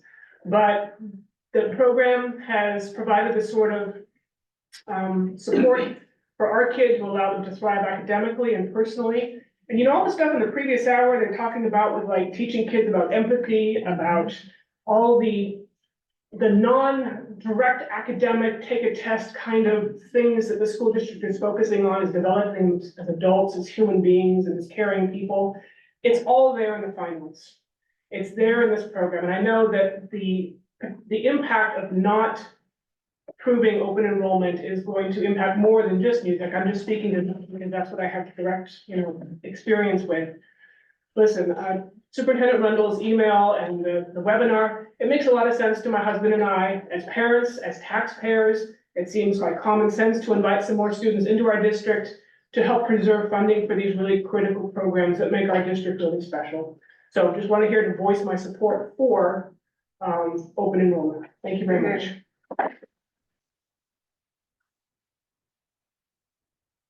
We have Martina Kozar. Thank you. My name is Martina, and as you can see, I'm a proud parent of two Northwood children. We moved here in 2010, where my husband did. He bought a house here as a single engineer because he heard the school districts were so great.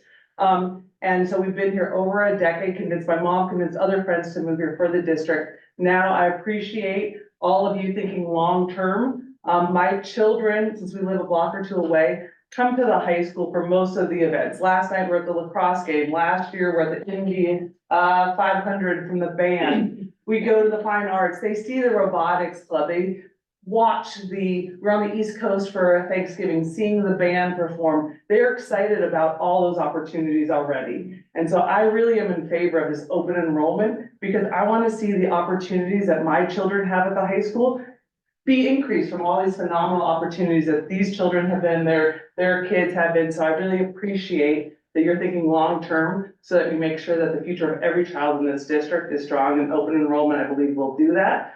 On the side, I will also say I worked in New York City for the Department of Education admissions. I work now in admissions for nationwide early childhood preschool. I understand admissions enrollment is hard, birth rates are down. It's hard to say no. All those you tough choices to make. I appreciate, like others have said, the transparency, the data that you provide in the webinar, the FAQs, all of that to provide an informed decision. So I just also am speaking in favor of open enrollment for the future of our district.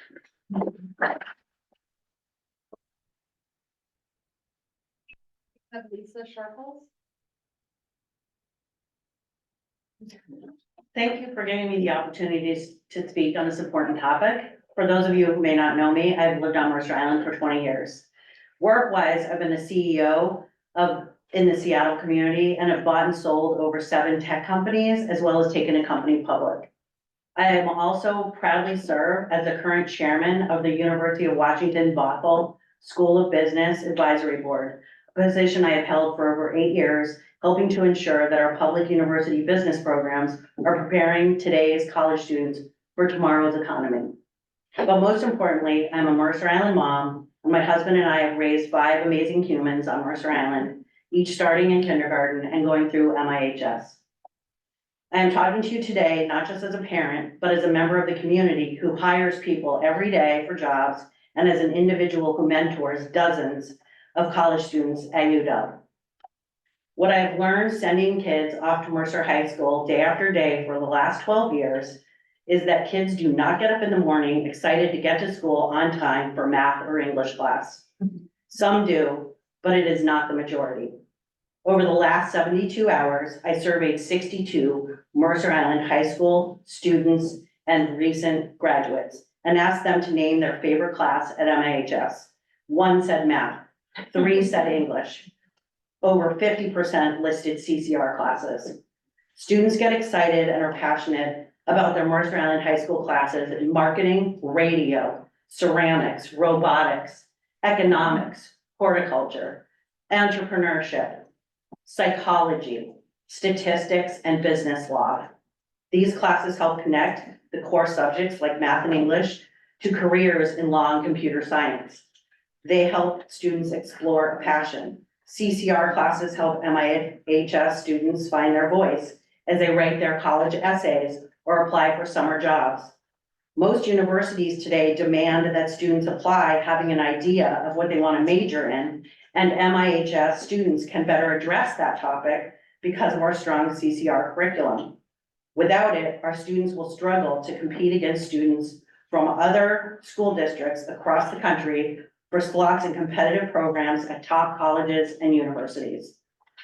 Because CCR classes are electives, these will be the first to be cut in a budget deficit.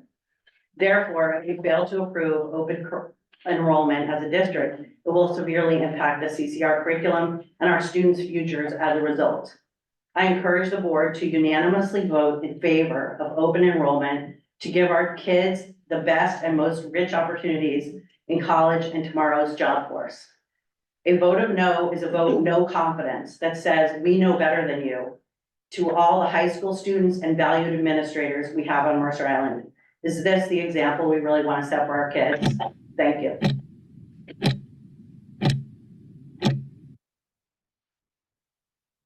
Next, we have Sharon Perez.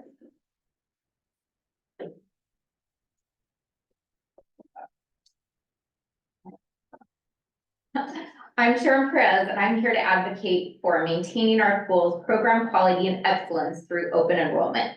And I first want to thank the board for your service, our students, administrators, parents, grandparents, and Dr. Rundle.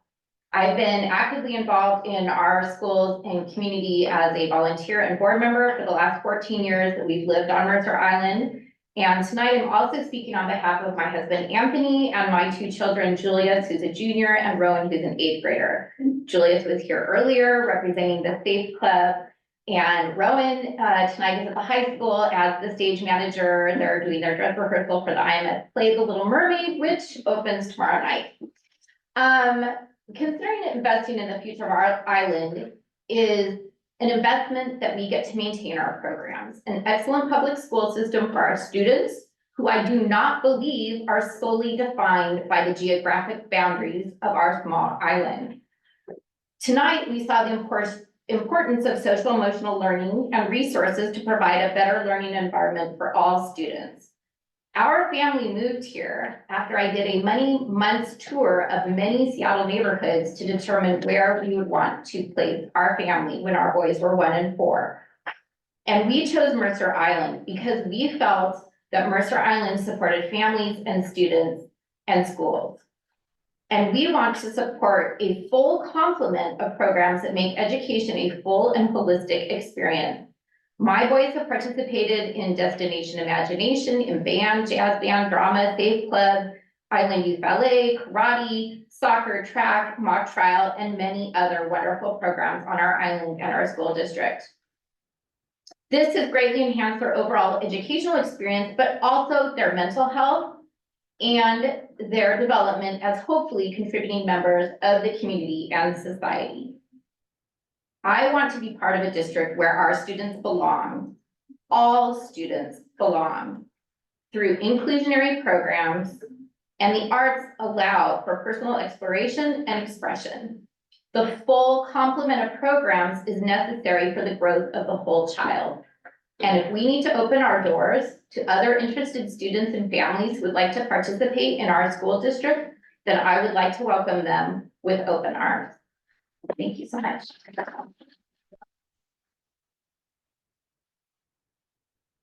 Mark Walensky. Hello, I'm Mark Walensky, father of 2 children, one who recently graduated and is in college, and one who is a junior. And I'd just like to say that we need to maintain the arts at school. It takes money and it takes support, and that means you have to have enrollment. If open enrollment helps us stabilize our numbers and our budgets, it will help maintain the arts, and I think that's what we need to do. The arts programs really teach our students those things that they don't get out of reading, writing, and arithmetic, right? So to speak specifically about the band, it's been very, very important for my children. They have really done the most in the school, I think, for the growth of my children as humans, as members of the community. It has taught them music education. Yes, they've learned how to play the marimba and the trombone and all those things, and that's wonderful. But more importantly, it has taught them leadership. It has taught them social growth. It has taught them a sense of community pride. It's really important. And I would really, sorry, it gets emotional. I'd really love us to make sure that we maintain the number of students, regardless of where they come from. And there's an added benefit to that. We get more diversity, right? Our island is not as diverse as I would love it to be. It was one of the reasons I contemplated not moving here, is I was worried we wouldn't have the diversity. If we can add to that, that is a huge bonus to open enrollment if we pull students from other places. Thank you.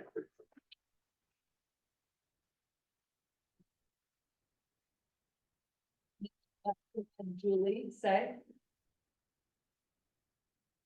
Shay, sorry. Hi there, my name is Julie Shea, and I'm here to speak in support of open enrollment on behalf of myself, my husband David Figashner, my 7th grader Dahlia, and my 5th grader Jonathan. I'm on the MIPTA Council as VP of Programs and Reflections, our program chair, the IMS PTSA Community Building co-VP, and my Orchestra Boosters VP, and my Schools Foundation board member, and a Fine Arts Advisory Council board member. So as you can see, I love MISD and love to support our schools and students. I'm in support of open enrollment in order to preserve our programs and educational options in our school district. Due to current lower enrollment at the high school for the next academic year, a resolution was presented at the last school board meeting to cut 3.2 staff members at MIHS, along with all the programs and classes they teach and support. Open enrollment could be the solution to bring some or all of those staff members back. If they don't return, Principal Wold will have to make the difficult decision of which classes and programs to cut. The resolution at the last school board meeting did include impacts to science, math, and possibly language arts. So even higher level math, science, and language arts courses could be impacted. The breadth of the courses provided at our district is our strength. We need to provide those options to our students who seek them, for them to thrive and succeed. My kids are in orchestra and jazz band.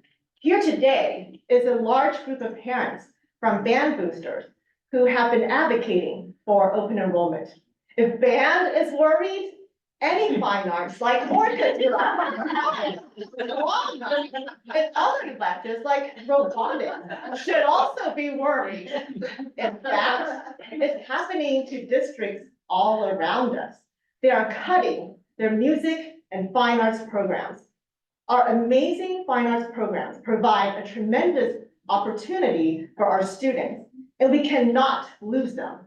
These programs provide a sense of belonging and pride for our students. It's very difficult once a program is cut for the program and staff to return. I want these programs to be available to my kids and all of your kids when they get to high school. I speak in favor of open enrollment. Thank you for the opportunity to share my voice.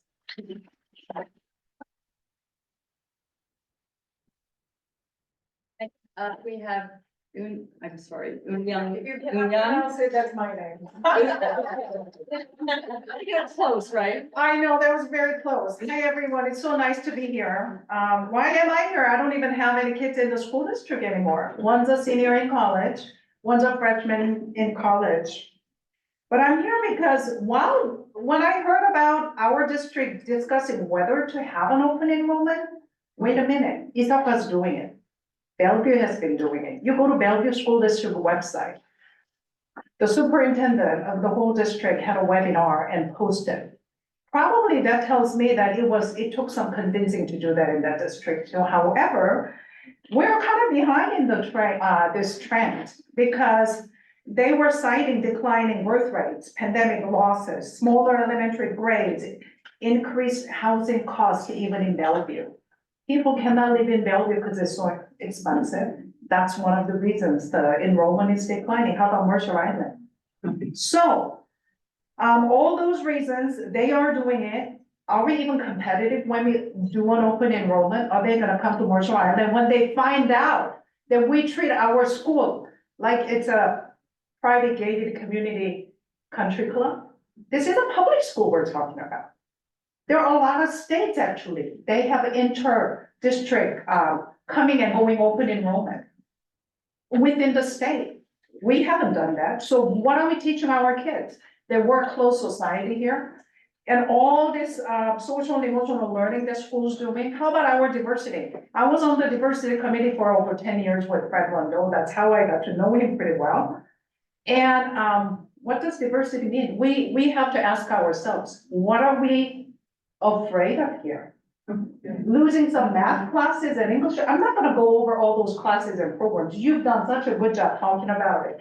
What I'm concerned about is, what about the diversity and equity? This is not my notes, terrible, when you take a write down things and you can't even read anymore. This is actually an article from Seattle Times from 2008. We had an open enrollment.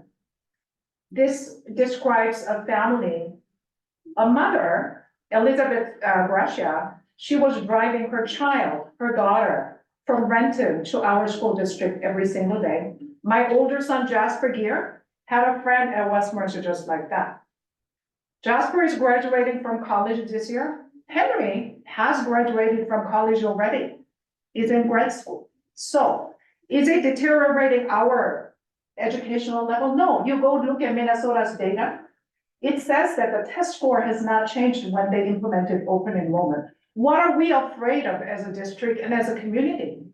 Where is our sense of belonging and inclusion and diversity? I want to know. I want to live in a community where kids are looking at us and thinking they're our role models. They advocate for diversity and inclusion. So my time is up, but I'm going to keep my eye on what the school district is doing about this. Thank you very much.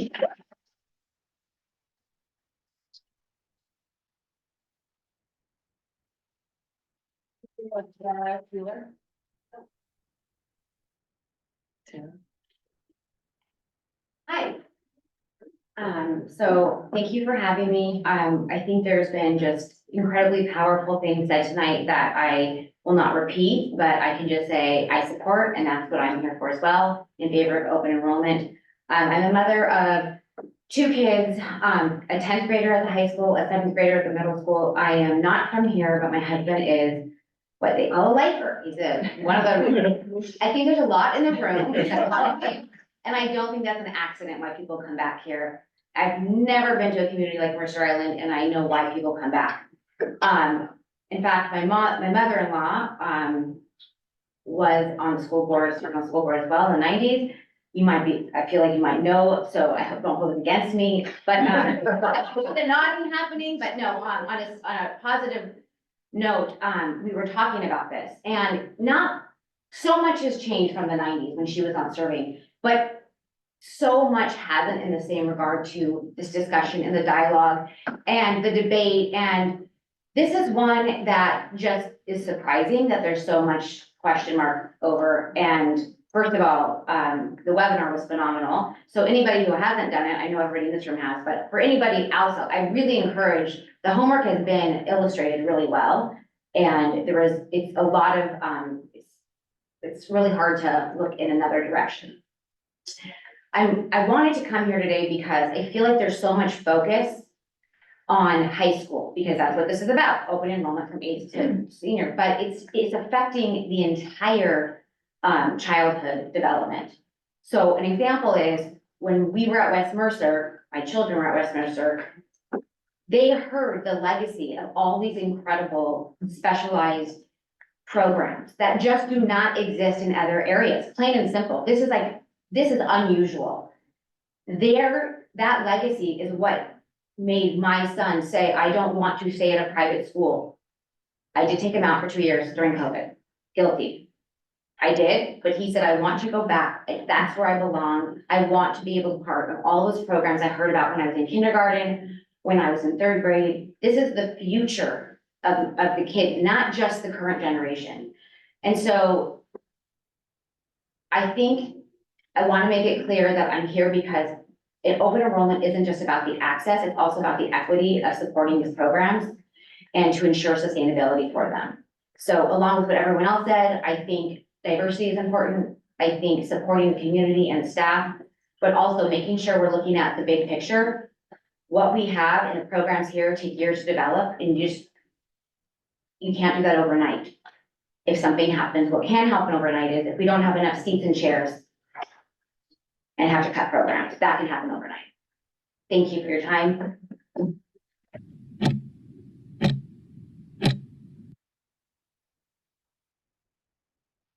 Emily Berg.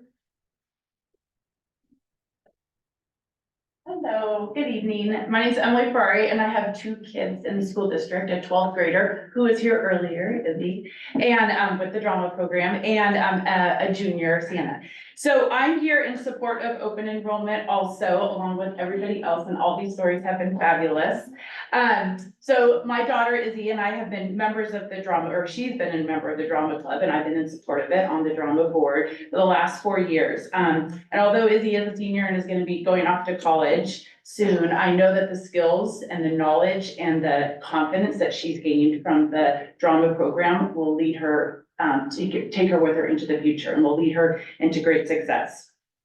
Drama isn't for everybody. We recognize that. It requires young people to make themselves vulnerable in front of a live audience. They can't hide behind a desk or a wall or an instrument or a radio. They're out front and center. They're, as a result, sometimes that means not as many people do it because it can be scary. But if they do it, people love it. And so drama has seen a steady decline recently in enrollment over the years, and that's because of the course offerings. There's a lot of things, some great things, fine arts, lots of different things for people to do, and the enrollment numbers have been down.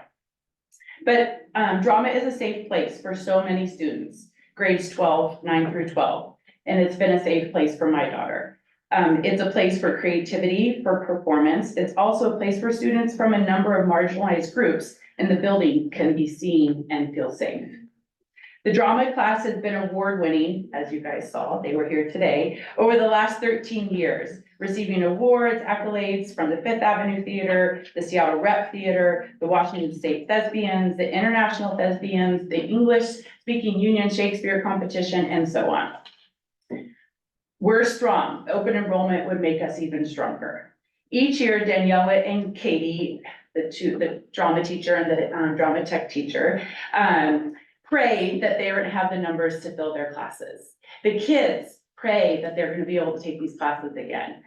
The high school admin has been so great at protecting the drama program and making sure that the classes are there. But new students will help this. Open enrollment will help this and will help fill those classes. Daniela Melgar and Katie Ramsey have a great reputation in the theater world, the theater community. If we open this up, open enrollment, kids will come just for them because they have a great reputation within the theater community. So I am in support of open enrollment along with everybody else. And that's it. Thank you.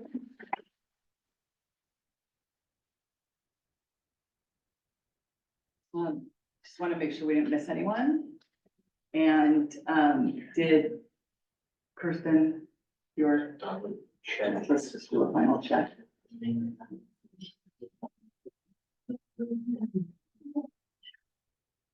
Okay. All right. So I'm going to ask a little bit of indulgence here. The board at least knows I'm on a timeline. Supporting my own student who is off to admitted student stay at her top choice university tomorrow. So we had to leave tonight. I pushed back as late as I could. There are there's three significant agenda items that remain. I'm gonna participate remotely and our vice president's gonna take over running the meeting. I just want to kind of state if the board is okay with it, kind of what my quick thoughts are on some of these. And I'm going to kind of go in reverse order with regards to the RIF. I, have been on the board as we've, managed this really challenging topic, starting with our youngest, our staff of our youngest students, and now we're to the staff of our oldest students in the district. It's a heartbreaking decision that we have to make. And fortunately, through the hard work of our administration, they've done everything they can to keep enrollment up. But based on our legal requirements, we have to make these decisions at this time of year. I support the proposed RIF. Fortunately, it's lower than what we anticipated. But the one point I want to make with this is that the RIF resolution only has to do with certificated, with certificated, more permanent teachers under contract, meaning not provisional, not our staff that's on non-continuing contracts and staff that we've had for less than 3 years before they've got a more permanent contract, not permanent, but you know what I mean? Those individuals don't fall under this RIF, but those are the first ones that we lose.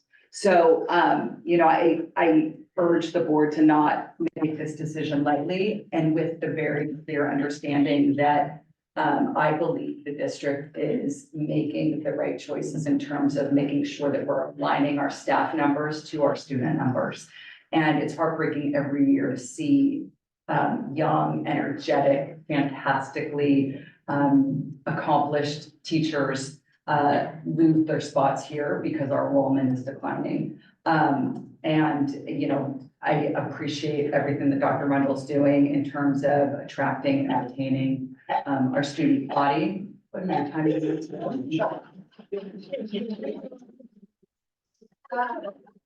In order to do that and recognizing the difficult decision and heartbreaking decisions that our staff has to have, our administrators have to have with our staff, when doing that, giving them the grace, knowing that they're having to sit down and having these really difficult conversations.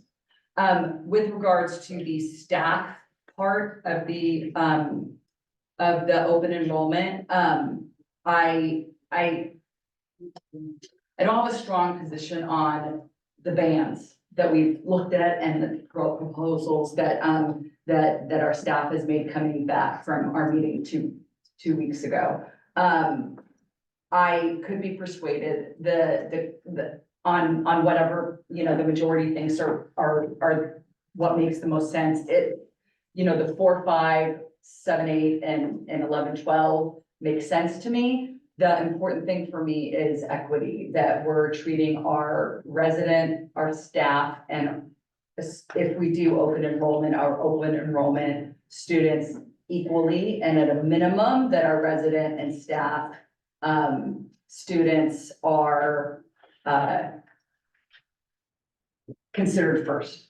Right now our policy is for 11, if you're in 11th grade, and that's for staff and residents.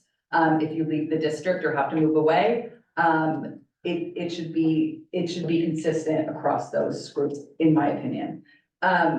I had planned on leading us through a discussion, of all of these issues, attempting, because, it's emotional because it's about our kids and it's about our community, and every position is valid.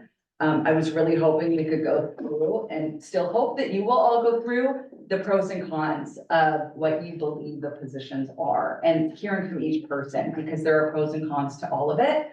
And then hopefully be ready to make a decision. I recognize the concerns about the financial impact of opening enrollment. If it was the reason the last several years when the recommendation's been brought to the board that I've been a part of making that decision, it's been not to open enroll. And that was because of financial reasons. It wasn't going to benefit us financially. And I supported that. I agree. This time, it's not about financial. It's about our student programs. I make every decision with students first. I believe that in order to maintain programs and opportunities that our current high schoolers have, we have to be looking at enrollment in another way. I have heard really frankly, nothing but positives from opening enrollment in 2008-9. The main reason was to fill certain classes. And I know it closed because that goal was accomplished. It does cost something. To me, it's pennies on the dollar, and it is a cost that benefits our current students. I'm really kind of running through this quickly.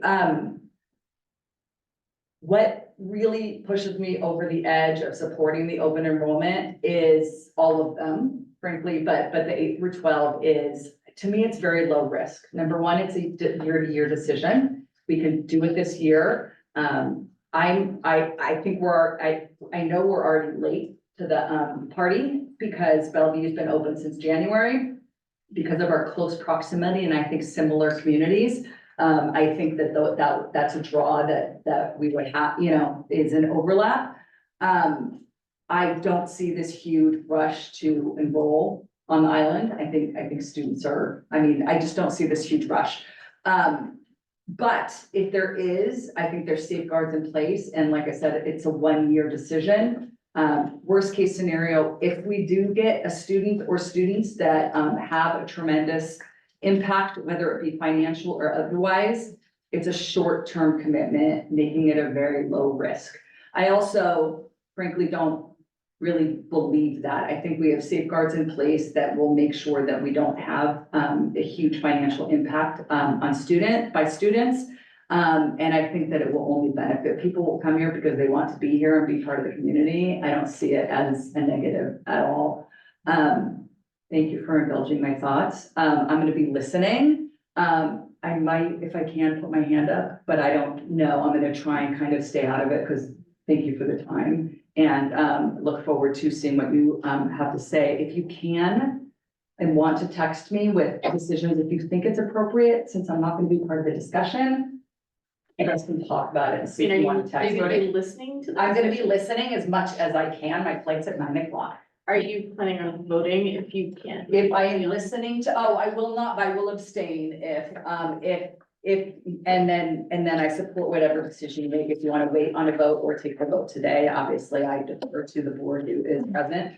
And I've never left for early and I'm sorry. And my kid is first. Yes. Well, and she's tapping her watch and saying, let's go. What? Oh, and. Thank you. Oh, I'm going to repeat, so. All right. Thank you. So we have an attendance.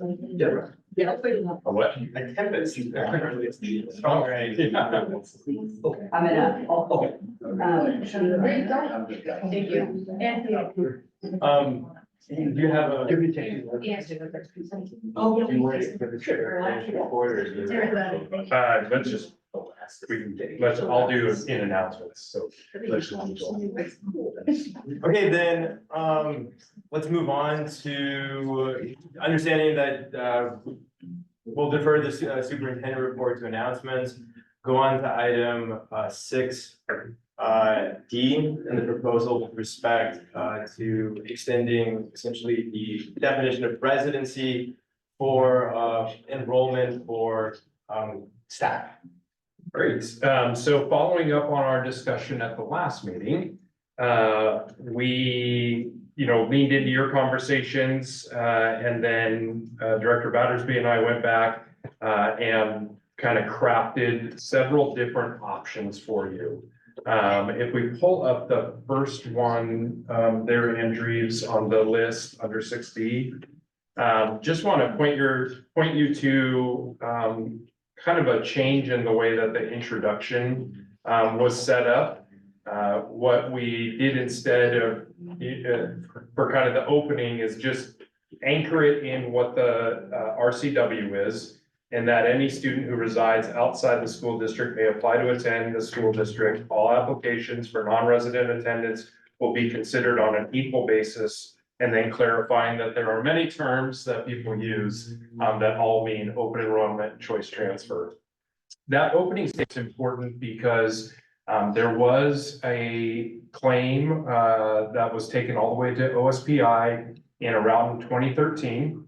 And what had happened is when the district chose to close, then we were interpreting that as we weren't accepting applications at all. And OSPI ruled against us and said, even if you're closed, you still have to accept applications and consider them. And it's fine to deny them, but you can't just say you're closed, we won't take any applications. This is kind of a reminder of that you're always open to applications regardless of that. The next changes then that we brought to you is just a reminder. The first two versions that are there, this is essentially what we brought you last time. This is when someone leaves the district after being enrolled here, this is they can finish the grade band. Then you would ask, well, is there a way, it seems like the grade band might be a little long, particularly elementary school. If a student's only been here from K-1 to stay here through 5th grade. And so the next option that you contemplated was, how about a K2 and then a 3-5 and then a 6-8 and a 9-12. So that's the second grouping. Then the third grouping is, if a student makes it and they started their 4th grade year, they can at least stay through their 5th grade year. Or if they make it to their 7th grade year, they can stay through their 8th grade year. And then if they stay, or if they get to their 11th grade year, they can finish their senior year. Which is already the norm. The 11th and 12th grade. And so the last ones that are there just contemplate that if someone becomes a non-resident after being a resident enrollment or here on as a staff member, it would just be 11th and 12th grade. So if you're a 5th grader, that would be your last year and you would move. And so there isn't any provision. So those are the ones that we had heard. And so wanted to bring those back to you for discussion. So can I ask first, what's this, is there like a staff preference in terms of like especially the elementary school dividing into 2 grade bands rather than just treating it as 1 grade band? The K2, 3, 5, 6, 8, 9, 12 is probably the hardest to try to keep track of and to operationalize. The one that's easier, or I think probably for consistency, since we already do 11, 12, is that 4, 5, 7, 8, 11, 12. I think if there's one, if you're asking me, of the one that we think, yeah, we know what that looks like, it makes sense, we're already doing with 11th and 12th grade, it's at those natural breaks, that's the one that's probably the easiest to operationalize, and also taking into consideration families. So a couple questions. So one for the proposal we'll get to in a little bit with respect to open enrollment for non-resident students, for those that don't have otherwise a connection to the island, like extending to advisors, coaches, substitute teachers, food service workers. That, there's 2 things going on, right? Like we have that are blended in these proposals. We have like a banding issue, like if we should make any adjustments to banding, and should we open it up, allow those individuals who participate in our community, who contribute to the community, who are invested and who are accountable to both us and we to them, to allow their students to go into it. So that strikes me as 2 separate issues that are presented in these proposals. The second is with respect to the banding, just looking at the banding, because I'm for without the banding. At the high school, we're considering opening to 8th grade because of the transition, I think that's recognizable from one grade level to the other. Wouldn't that be against banding at the lower levels? Because for someone who's in, in 8th grade now, it actually makes sense if we don't have a spot for them in 9th grade, for them to go to the school where they will be in 9th grade. And likewise, for a 5th grader who's gonna go into 6th grade. So it seems that when we're looking at opening up to 8th grade, it actually cuts against banding in this proposal. And so I wanted thoughts on that. And then 2, to the extent like banding may work for one student, a lot of students have siblings that might not be in the band. So also pragmatically, it strikes me as a little bit challenging. Yeah, I think it's about options for families. When a family is saying, look, we have to move, but we really don't want to move our 4th grader, is there a way to finish? When we opened up Northwood, we made the provision that you could stay, if you're a fifth grader, essentially you can stay in your fifth grade school and you don't have to go to Northwood. So I think in some ways, we're trying to get into the psyche of a parent. And I think one parent might say, you know what, if we're moving, we're going to a new community, regardless of where you are in your schooling, we want you to go. I think there's families, and we've run into this, where they ask for an exception. Look, is there any way that my kid can finish IMS? Is there any way that they can finish, their elementary, they're already to here? I think it would be challenging, and it will put the onus on a parent to make a decision. Do I split my family? If I have that second grader, the fifth grader is going to stay on Mercer Island, and now our second grader is going to go to whatever new elementary school. And so I think in some ways, we're trying to give an option to parents. It doesn't lock us into anything, because the parents ultimately would get to choose. Yeah, I feel like, as a parent of kids of different ages, like I would really love to have that choice if I were moving off the island.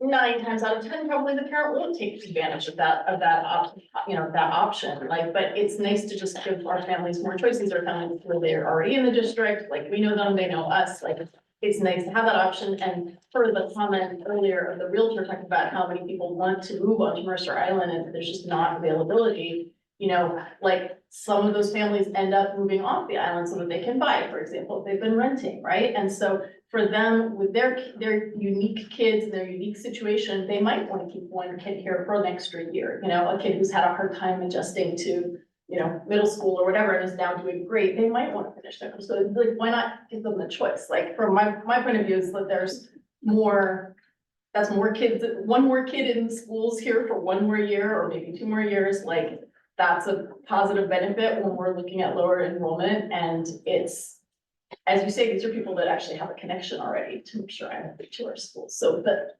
I do think if the middle grade elementary banding is too complicated, that it makes sense to just have the consistency of saying, if you're already, in your last year, if you're about to go into your last year, that you would be able to finish out that grade, that band. To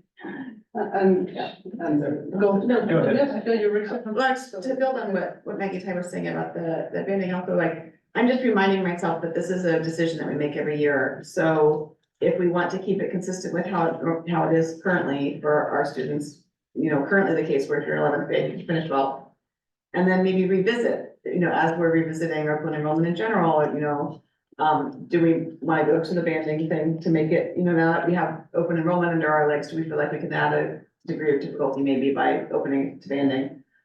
Especially as I'm hearing from Dan, that he's like, do we need to make this whole banding argument? Like, maybe this is something that makes it easier to initially open the program and then move on. I think that it's important to, like, I hear Dan's concern, I hear Maggie Ty's concern, but I think like, can we not try to keep it as sort of like, here's a program and let's open it further next year, if that's something that we decide we want to do, if it's working well as we've opened it some. Does that make sense? And I want to address your concerns that you've expressed before about, like, families who want to move off island, or families with young children and stuff, but the benefit of making this decision every year is that we don't have to address everything at once. It's true.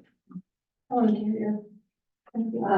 was just tying this a little bit with the fundamentals that we saw today, that the social emotional portion of this does tie with taking care of that student, to making sure that he graduates with that. It is important.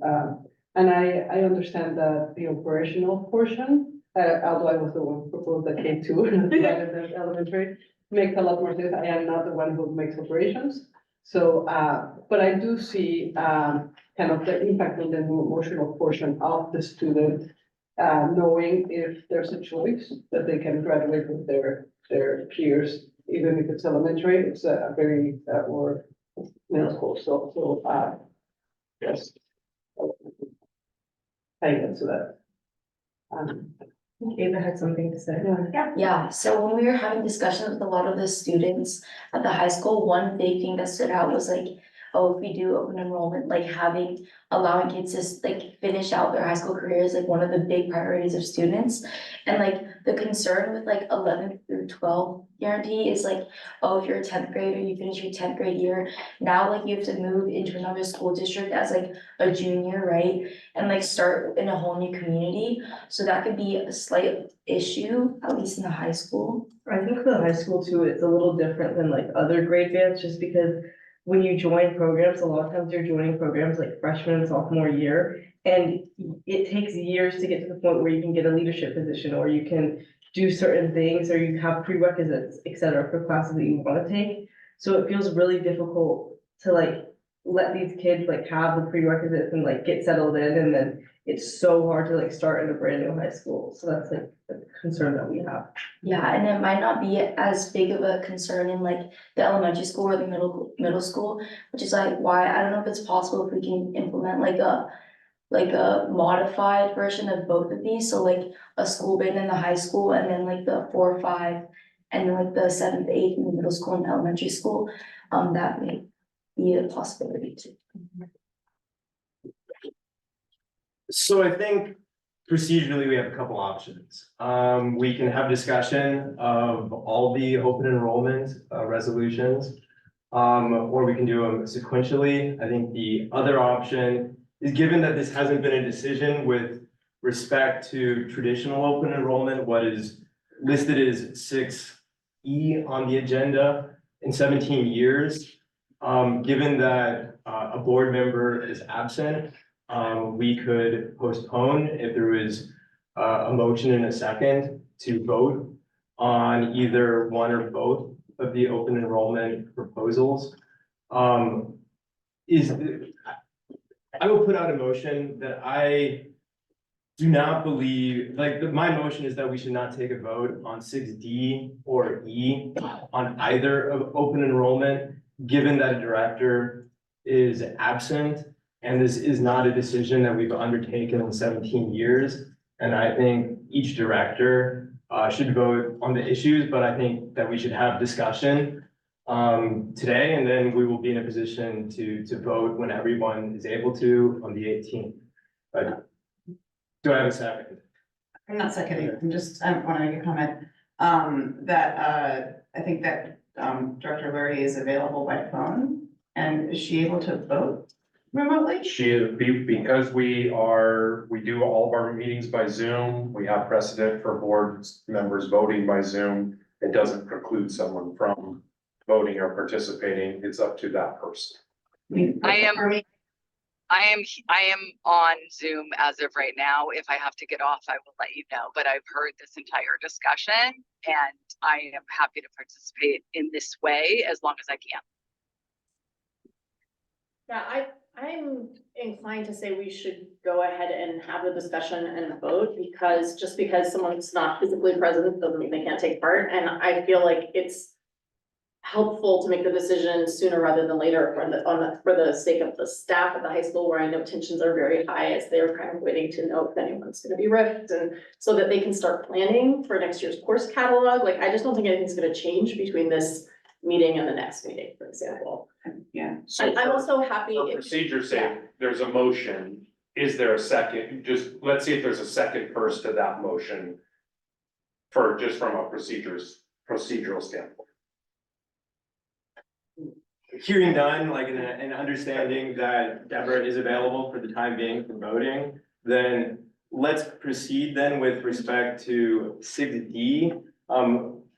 It's given that there is a number of proposals on the agenda, I would suggest, and you can tell me if we need to take a vote on this, that we do just the extending those employees who are eligible to send the students without any banding consideration, where I think there is unanimity on that. And then we can, if there's a motion to discuss or to take a vote on any of the banding options, we can do that. Do I have a second for voting on the non-banding, Yes. extending? I second that. Okay. Typically, we ask students for an advisory vote, given that it's more contentious, I think that we should, like, some of these issues, I think we should still do that, but I don't think there's anything in protocol that students give their advisory vote first. So I would suggest that maybe like directors go first and then the students, if they wish, afterwards can give an advisory vote. I think, I don't have it in front of me, Director Glowitz, I think in your policy, you No, made they it that they have have to go first in that policy. But they can also abstain. Okay, well, then I will give you the opportunity. Would you like, when it comes to non-banding, extending open enrollment, it's not just where you live, but where you work during the day. How do you vote? Well, not just where you work, but specifically. The- And 60.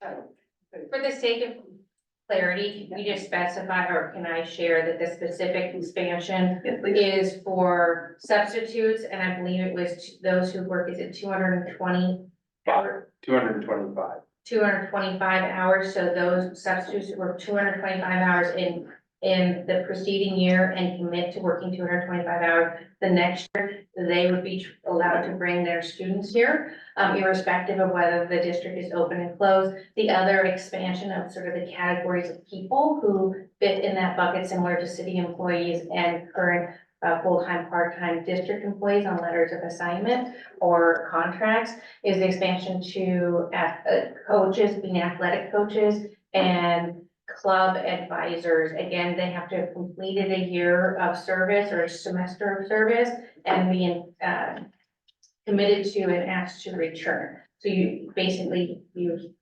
work in the district for a year and then it's for the next year. Does that make sense? So that's the two expanded. Thank you for. No worries. clarifying it. Clarifying. So, Director Martinez? Yes. Are we, yes, integrate, fine, yes. Hi, and then you have one. Deborah? I, Do I have a motion to consider any of the banding proposals? Could we hear what Deborah thinks about them, since everyone who's physically here is here? Oh, I thought you gave that. Can you talk just about the banding, Deborah? yes, I don't have a strong opinion on the younger grades. I think that if, it's a little bit hard to do this before we have the other discussion and vote on open enrollment.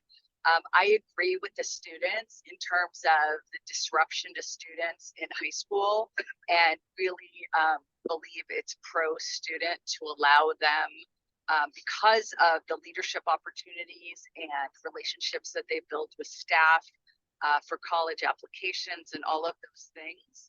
I think it's important to allow students to stay if they so choose. What I'm thinking mostly of is students whose families are going through some type of separation, physical separation, where the student might no longer be eligible to attend Mercer Island because that's not their primary residence anymore. I would hate to see them not be able to complete their high school experience at Mercer Island. With regards to the younger banding, I don't have a strong feeling yet, and I appreciate what I think it was Jody said about, we don't have to make all of these decisions right now, but I would absolutely support a 9th through 12th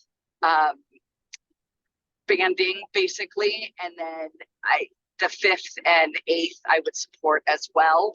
I would rather go into it in a more restrictive way and get less restrictive as time goes on, just so people have that expectation, and that the expectation becomes broader rather than narrower. Thank you for asking. Okay, thanks. What about, I think this was originally my proposal, so what about, what would people think of just doing the middle school, so 7th to 8th grade? Like, basically, if your family is, say, moving off of Mercer Island, similar to the provisions for, like, if your family member is a teacher and they don't work for the district anymore. So if you begin 7th grade, basically you would be allowed to finish the middle school. And then just dropping the elementary Yeah, aspect of it as making it a smaller footprint. any of these different variations, we can give pros and cons. I also just want to remind you that the whatever changes we want to make or no change at all to provisions for current students being able to stay, that's not pressing. So we don't have to decide that tonight. If we want to contemplate some of this, because there's a lot of moving parts, that one is not nearly as pressing as the other. It's not tied pieces. necessarily. Okay, then you know what, Not at all. I would, as the original author of this concept, I would like to just withdraw it for now and say, let's maybe pick it up later this year or next year. Okay. So then, I don't know what I have to do. Do I need to make a motion to? I don't. As think long so. as you just, Yeah. is there general? Thumbs up. Yeah, Thumbs up. So then moving on to item 6E, board policy 1800 OE9. The recommendation for non-resident enrollment pursuant to board policy 3141, or what's more commonly called traditional open enrollment. Anything to add that? The only thing I would add, I was meeting with Director Martinez and Glowitz this week in our 2-on-1, and something I hadn't really thought about, but it's interesting. It's similar to F, where what I'm really doing is seeking authority from you. It doesn't mean that we have to, go right to 100. I was talking to Principal Miller down at the middle school this week. And talking to him about, if this were to be approved, I would want to be in very close contact with him about 8th grade numbers and what does it look like. Director Prescott and myself were talking today that if this goes through, having a multidisciplinary team that as student enrollments are coming in, how are we evaluating those? So it's really the authority to be able to look at this. Again, I tried to keep it as tight as possible, knowing that I'm not sure, I'm not convinced that the K7 is where the focus needs to be. It's really a programmatic thing, 8-12. And so I just offer that as, it's kind of like that authority piece. But you would be brought up to speed all along about what does enrollment even look like. So that's all I had. Should we go around the board for discussion before voting? Any comments or? Can I just clarify? So right now, we're just talking about like whether or not to open, but we're not discussing like the specific banding draft. I've dropped the banding. Okay, so we're just I gonna say we're on the we're banding for now. we'll talk about it. So what you approved was the extension of staff members, and that's what you already approved. Yeah. So the ones that Aaron described, you've approved those, and you've approved that you are now taking responsibility for making the decision about open enrollment. Prior policy was the superintendent not only made the recommendation, but the decision rested with the superintendent. What you just approved on all of that is that I, as your superintendent, have to continue to make a recommendation by April 15th. And then you as a board either choose to act on that in a pro or a con. You can kick it back to the superintendent for further analysis, or you can take no action at all, and then it's whatever's in place. So that's all that's been done. Now we're moving on to 6E, which is my recommendation to you to open up open enrollment for the coming school year for 8th grade through 12th grade. And so that's under 6E.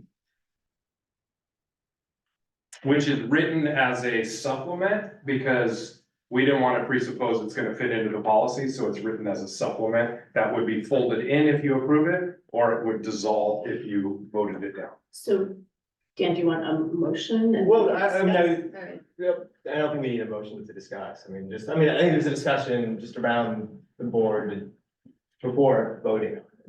Well, I think that, for me, I will say that it has been very difficult and I have heard every single voice that have come here and I have searched for voices. So, we are intentional listening, so you know. We know that this is a tough decision and we also know that we have to be realistic that the district is going to look different. We are becoming a smaller district.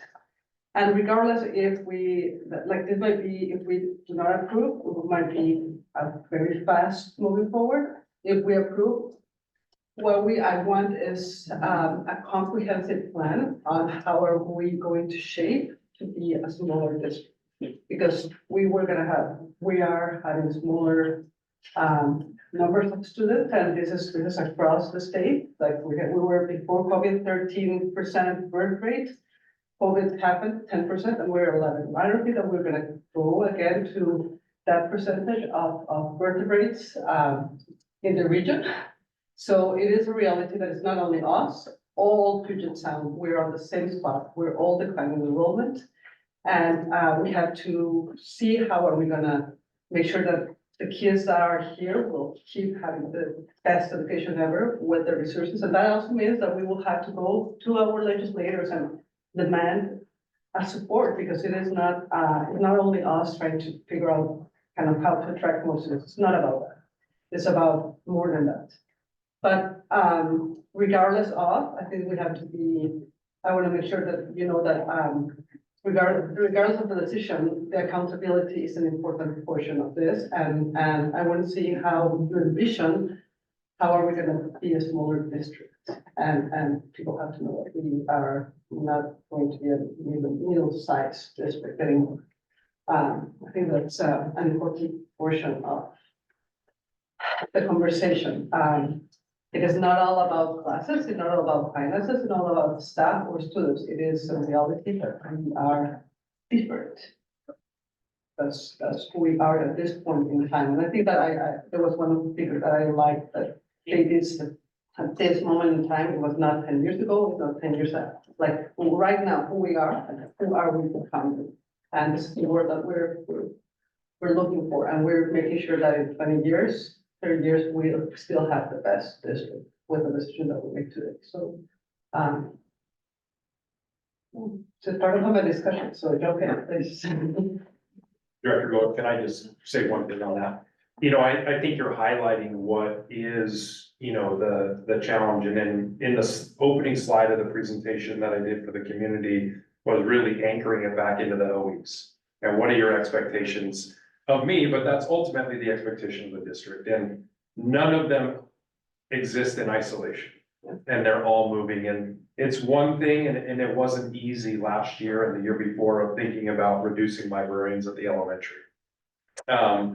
But we'll continue to match enrollment to staffing in our elementaries. We'll continue to do that in middle school.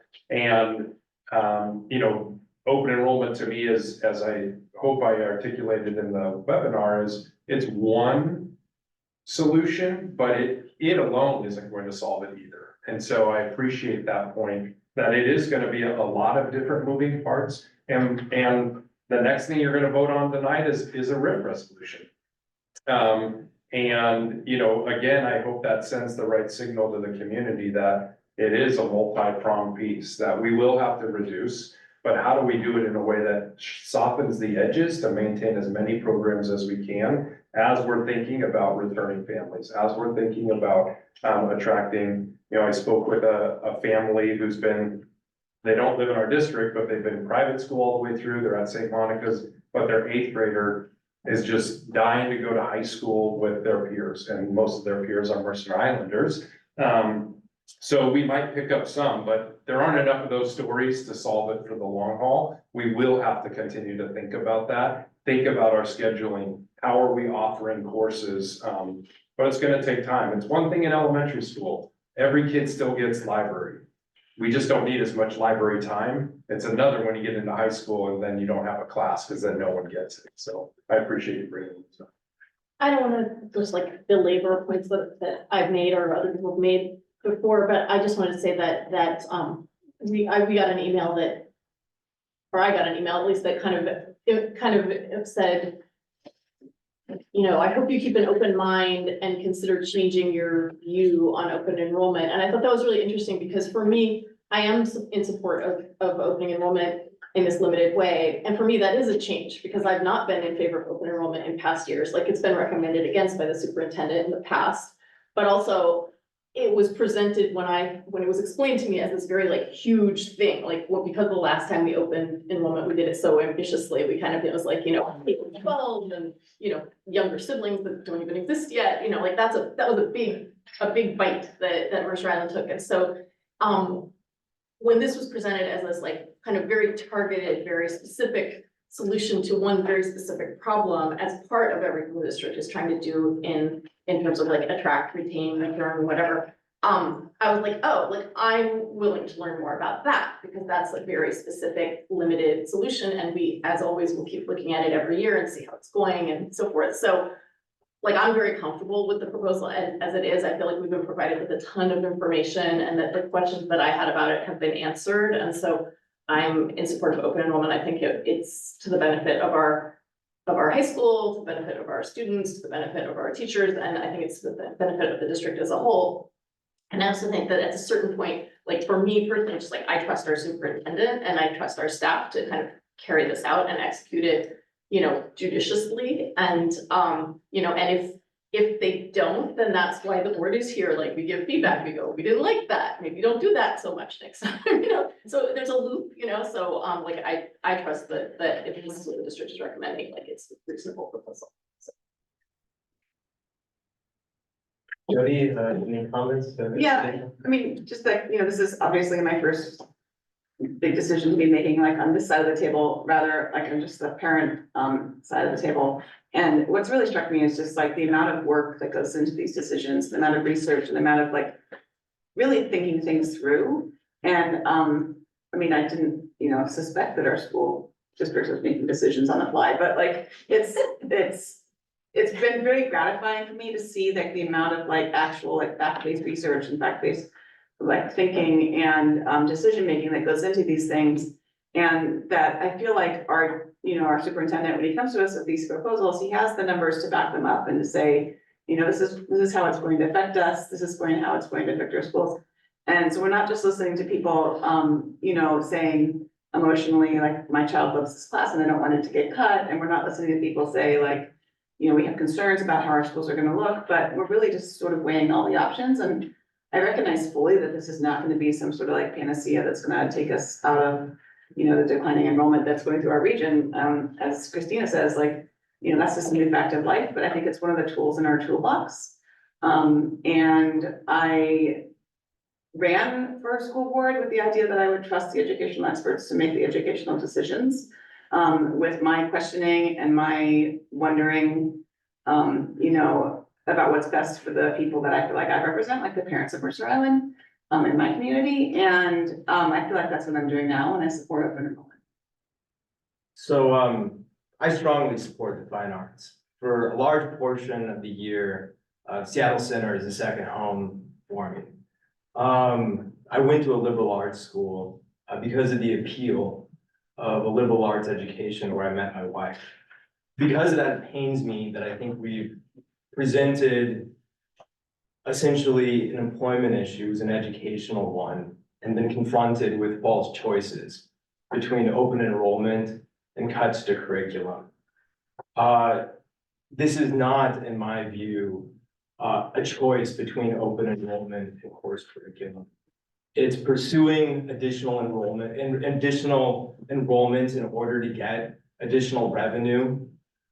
Being blind, I think, to expenditures, putting aside the fact that we cannot collect local tax dollars, so the much talked about, rightfully so, funding gap that we've been sensitized over the years has magically disappeared now that there is the attraction of $1 million in additional revenue that would come from 100 students without any confidence that it will have an impact on courses.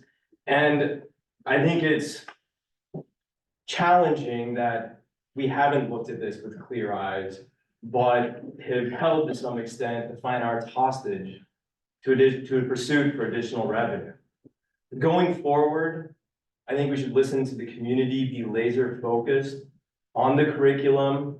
Do not allow this to distract from that. And I think to identify what are the challenges posed by demographic change, to evaluate that and to be honest about it. Do I have a motion? And I'm very sorry because when you said I opened it to discussion and how I usually do it in my house that I usually have a discussion, and I thought, I didn't know that it was the time for statement. Yeah, no, like, I mean, like, this, like, I just written notes. Okay, I'm sorry, because I'm gonna challenge you, what you're saying. In my point of view, and I really, and you know, that, I am a researcher, so I have looked into the school districts around the country, pros and cons, and like really they're 50-50, like pretty much almost kind of the community is, doesn't matter. The point is, it's not, for me, it's not about a program, it's not about math, it's not about art, it's about giving the opportunity for the district to make the appropriate changes to make sure that the students come first during this year. It's about 1 year of what is the plan to do these cuts, because these cuts are gonna have to come, like regardless of if we want it or not. This is a reality. And it is a reality because all the other schools are doing open enrollment. So it's not like we're gonna bring people from Oregon. So there is a limit. Well, Newport High School is. Yeah, we need an airport for that. So anyway, the point is, this is one point in time to, like a chance, an opportunity to say, this is when you start making a plan. Which are, and also asking the community, which are the courses that matter? If people are more into high academics, let's go for that. If it's kind of doing more arts, or which programs of art matter, because we will have to have some arts. It's not that all the arts will remain. We will have to make tough choices, I think. Absolutely. So I'm not saying that it's the reality. We do have to make those cuts. But how we do it, protecting the students first, they come first, and that they will have the less impact, especially the ones that are right now in 8th to 12th grade. Those are the ones who will have the biggest impact. Then staff, that they have to also plan for their future and look for other places to work. So we're doing this from a place of humanity and saying, this is something that we can give you with this year. We don't have that many, and it all will depend with this guardrails that we have in place. If those guardrails are taken out because of the state decides to do it, or OSPI or the school district decide that those guardrails are gone, we cannot do this because we'll not be financially responsible. Period. So it's not easy. I know. I just don't, I think there has to be staffing cuts. I don't see evidence that there has to be course cuts. In terms of course offerings, and that's what I think we've insufficiently. Like, it comes together, like, that's how it comes, and how you fund teachers is with the number of students. So, it is, and I will say that I am, like, if it was a regional decision, I will absolutely think that this is not the best decision for us as a region if we cannot do it something else with the state. Like, this is not sustainable for a school district, public education. But we have an opportunity with the guardrails that we have at this moment in time. But I think it's a limited opportunity. I think that we don't have many years to play with this, because things are gonna change in the region because it's changing. So Christina, are you saying you see open enrollment as like a stopgap to make it more gentle of a transition to a smaller district? Because we have to, and I think that that's reality. Bellevue will have to do the same, Isabel will have to do the same, because we are getting it. So it is more as a gentle, but also be smart in the way that we know that this is happening. And just don't lose this opportunity, pretty much. Like, the accountability is do not lose this opportunity, because if next year we're gonna have the same discussion, doesn't, like, it's worthless. I think that this is an opportunity. So what are we gonna do? What are the accountability? How are we, you have two problems, because you have to bring that accountability to us, but also ensure that this transition of the open enrollment of the students goes smoothly. So there's two challenges there, but you're asking for that opportunity. And if you are ready to kind of come with that, then I think that is one time, at this point in time, is something that will help us. But I think there's been. That's a very helpful perspective. Do I have a motion to vote? And the students, just from a student perspective, like, I think right now, my peers that I've talked to, and even some of my teachers that have come up to me, are for open enrollment, just because they understand that it will help ease the transition, like Director Martinez said. And to have such immediate cuts would be, it would be really, shocking for students, and it would be really sudden. And so to do anything to help ease the transition into a lower enrollment school district, I think is the best way that we can do it for students. And I haven't heard a student who's against it, and I think we should be listening to what they're saying. And they're open to diversity, and they're open to more students that are open to it now. I think we could take the opportunity, and if students really dislike it, next year you can totally change it, so. Yeah, adding on to Asha, I think like whatever the board decides, that like students are ready to kind of like have open arms to whatever challenges are ahead. And like just continue to like dedicate themselves to creating like a belonging environment at the school. Just to clarify, when you say next year we can change it, that does not mean that the kids who have already come in through open enrollment wouldn't be allowed to continue applying for open enrollment. Like, we're not gonna kick them out on their careers just because we're teaching them overall policy. So, yeah. I guess I think of it as a little bit sort of like okay, and I know nothing about engines, so this is probably a really bad analogy to use, but it's kind of like an engine where like this adds a valve where you can kind of throttle a certain amount more volume through the system, and that may be beneficial to you for a while. And it doesn't mean you don't need to be like checking on your engine and making a plan for like, you know, how things are gonna work going forward, but it gives you more finesse. Like, it just gives you a little bit of extra. It's another tool in the toolbox. It's another tool. Okay, In your I engineer's toolbox. move that we approve the proposal for open enrollment as posted. Do I have here a second? Oh, second. Okay. Students? Hi.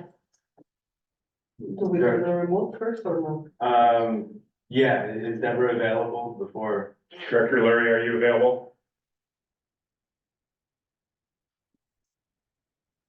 She is still online, but I'm not sure if. Maybe we can go around and if she comes back Yes, on. give me 1 second. Okay, can you hear me? There we go. Okay, I can hear you. I've been hearing the entire discussion. And I hear that there's going to be a vote. And because of my situation, even though I've heard the entire discussion, I support open enrollment, but I'm going to abstain from the vote, just out of fairness to everyone. Is that, well, Yes. is that, I mean, is that understandable? I just don't want, I have heard everything I'm telling everyone I've heard. Yeah, I don't know. It's fine. You can abstain. No. Okay, you know what? No, it's my responsibility to vote. I'm going to vote. Would you like to tell us which way? Oh, I support open enrollment. Director Martinez. I mean, all those in favor, I was gonna do. You can do a roll call. Roll call. I. my computer out. Aye. Nay. Okay, so that vote is 2-4-1 in support of open enrollment. 2401, 0 abstentions, 1. Going on to the consent agenda. We got to do 6F. Oh, sorry. Resolution. Yeah. I guess, is Aaron presenting? Yes, Aaron's gonna give the update on where we landed and how we got there. And then I know that Mr. Wold has kindly stuck around as well in case there's any questions there, but turn it over to you, Director Battersby.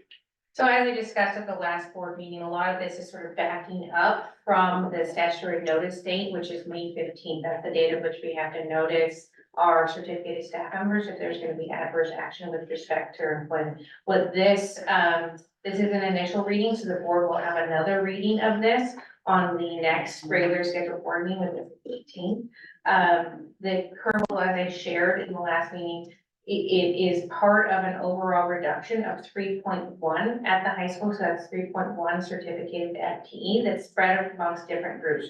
You'll see that the RIF resolution is only for 1.5 FTE. The reason for that differential is that we can make reductions by not backfilling people on leaves, and we have people with limited contracts and all of those sort of balance out. So that's not considered an adverse action because those people who are leave replacements do not have a right to ongoing employment.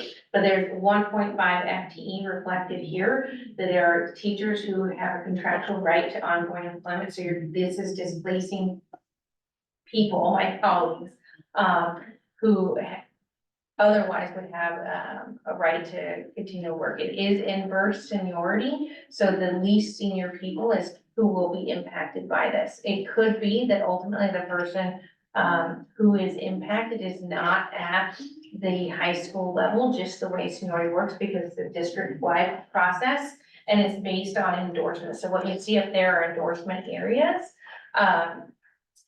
And again, I can't emphasize enough that this is not an easy decision to make. This is really trying to be fiscally responsible and align our enrollment, our staffing with our enrollment as it is now.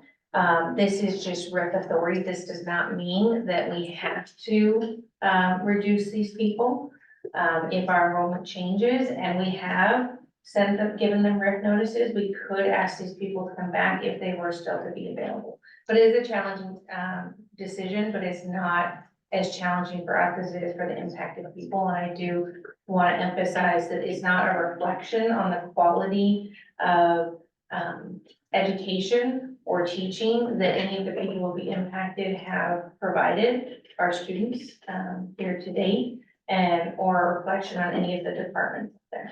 Can you say what those areas are where we don't need the RIF resolution because there's not a right to continued employment, to understand sort of more the impacted areas? Yeah, so there's a reductions in music where we haven't had backfills, and there's further reductions in English that is larger than there. There's further reductions in mathematics. There are reductions in some CTE programs that are not reflected specifically in some of our STEM CTE classes. And then there are reductions in some of our ALE, alternative learning environments. Sorry, so that's like online learning. And then there are ongoing conversations at the elementary level. We do have limited contracts there, but we were continuing to monitor middle school and elementary, but you know, where we're starting, you know, do we need the same number of teachers? So we're working through that as well. Have courses been identified at this juncture where that reduction would occur? And if so, how does that correlate with class size? In some cases, specific courses have been identified, and they were, the reason why the course specifically in more of your CT classes was selected is because of lack of enrollment by students at this point in time. Then other courses, some of our core courses have relatively high enrollment, but recognizing that people shift as they get closer to the start of the school year. So meaning students make different choices as they make their initial enrollment, and they might make different choices. So there's been a pattern of people enrolling and then shifting out of some of our more advanced classes. So some of those are higher in our core areas. But that's sort of my perspective, looking at sort of the process that we've been through. I don't know if Nick, you have anything to add? What is the highest enrollment for a potential course that will be cut? Well, I mean, like, for instance, singleton courses, I've heard a range of, I mean, in terms of students that take it, sometimes there's 12 or 14 students in the class. Sometimes I've heard, you know, there's 30 kids in a class. Sometimes whether a class is offered or on the bubble, like mid-20s is considered, maybe we can offer it, maybe we can't. But in other courses, we can offer it at 14 students. So I guess Yeah, and I don't think it's as black and white as that, because again, you're looking at your overall FTE, which is aligned with, we were given that, or we aligned our FTE for staffing with student enrollment. And so sometimes you have to make choices for even sort of higher enrolled elective classes, because you have to make your 4-class offering. And you have to stay within an appropriate staffing mix, to make sure that you're fiscally responsible. I do think that there's some classes that were reduced that are in the, 12s, 13s. Now those kids will go somewhere, so they will go to other classes. There are also decisions that are made, just in terms of big, meeting student needs. Then you do end up still with some lower classes, but our ability to have lower classes, we have less luxury to do that as we're more fiscally impacted as a district. Hopefully that answers the question. I guess in part, I mean, one of the things that I would have liked to see, which is the list, and I've asked for, courses and what attendance are, for each course that we offer live at the high school. I have not seen it to date, nor am I aware of what those courses that naturally fall off, as well as are added over the years.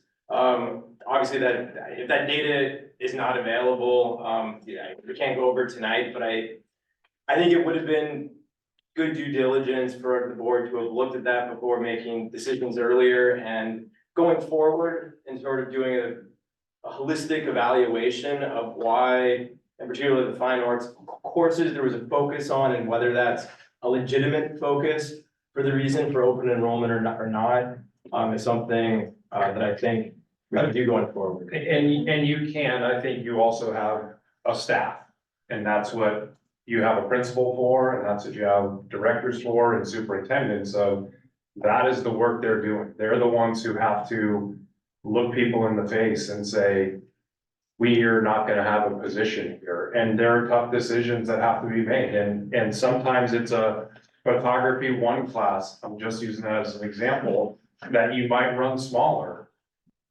And some people might look at, well, why would you do that when you have this course that you can run? Well, if you don't run a photography 1, you don't have photography 2 the following year. And so I think there's lots of different things that Mr. Wold and their team have to take into account. And also, what intervention courses do we have? Which courses are really important for a subset of students who need it for graduation? And so it's not as linear of a process. You as a board could do a study session, and we can bring in all of the information and do a full outlay. It would be better for a study session than it would for an open session. Yeah, I'd also suggest that's something maybe we can discuss when Deborah's back in person next time, because that's something you're interested, you personally as one board member, but I'm not sure that the board as a whole is asking, can I finish? Yeah. Is asking for that level of detail, because that is in fact why we have like high school administrators, it's like a vast undertaking to manage that high school schedule. So I personally, I'm not asking for like how many people are in this section, that's it, like that's very deep in the operational needs for us as a board. So tonight, it would be great, since especially we have one more meeting after this, if we could just kind of move on and discuss the RIF, but I'm just saying, like, let's discuss that as a board. Do we want that kind of data? Like, I personally don't want it. We just voted for open enrollment in order to preserve the course curriculum. And what I'm now hearing is for additional data to sort of understand that and why it was. So why not ask for that before? I have and have not received what I was hoping to. So there you go. Is there any more discussion on the RIF resolution? If not, do I have a motion to vote? I move that we vote to approve the resolution as posted. Second. It's just first reading, right? Yeah. You don't have. Oh, we don't have to, I'm sorry. Not till April 18th. Sorry, I understood. But you do not. I would rather you don't, because there's some changes and some Okay, small things, so I would prefer the other thing. Sorry. Okay, so there's no discussion, and moving on to the consent agenda. Do I have a motion to approve the consent agenda as published? I move. Seconded. Students, directors, all those in favor? Aye.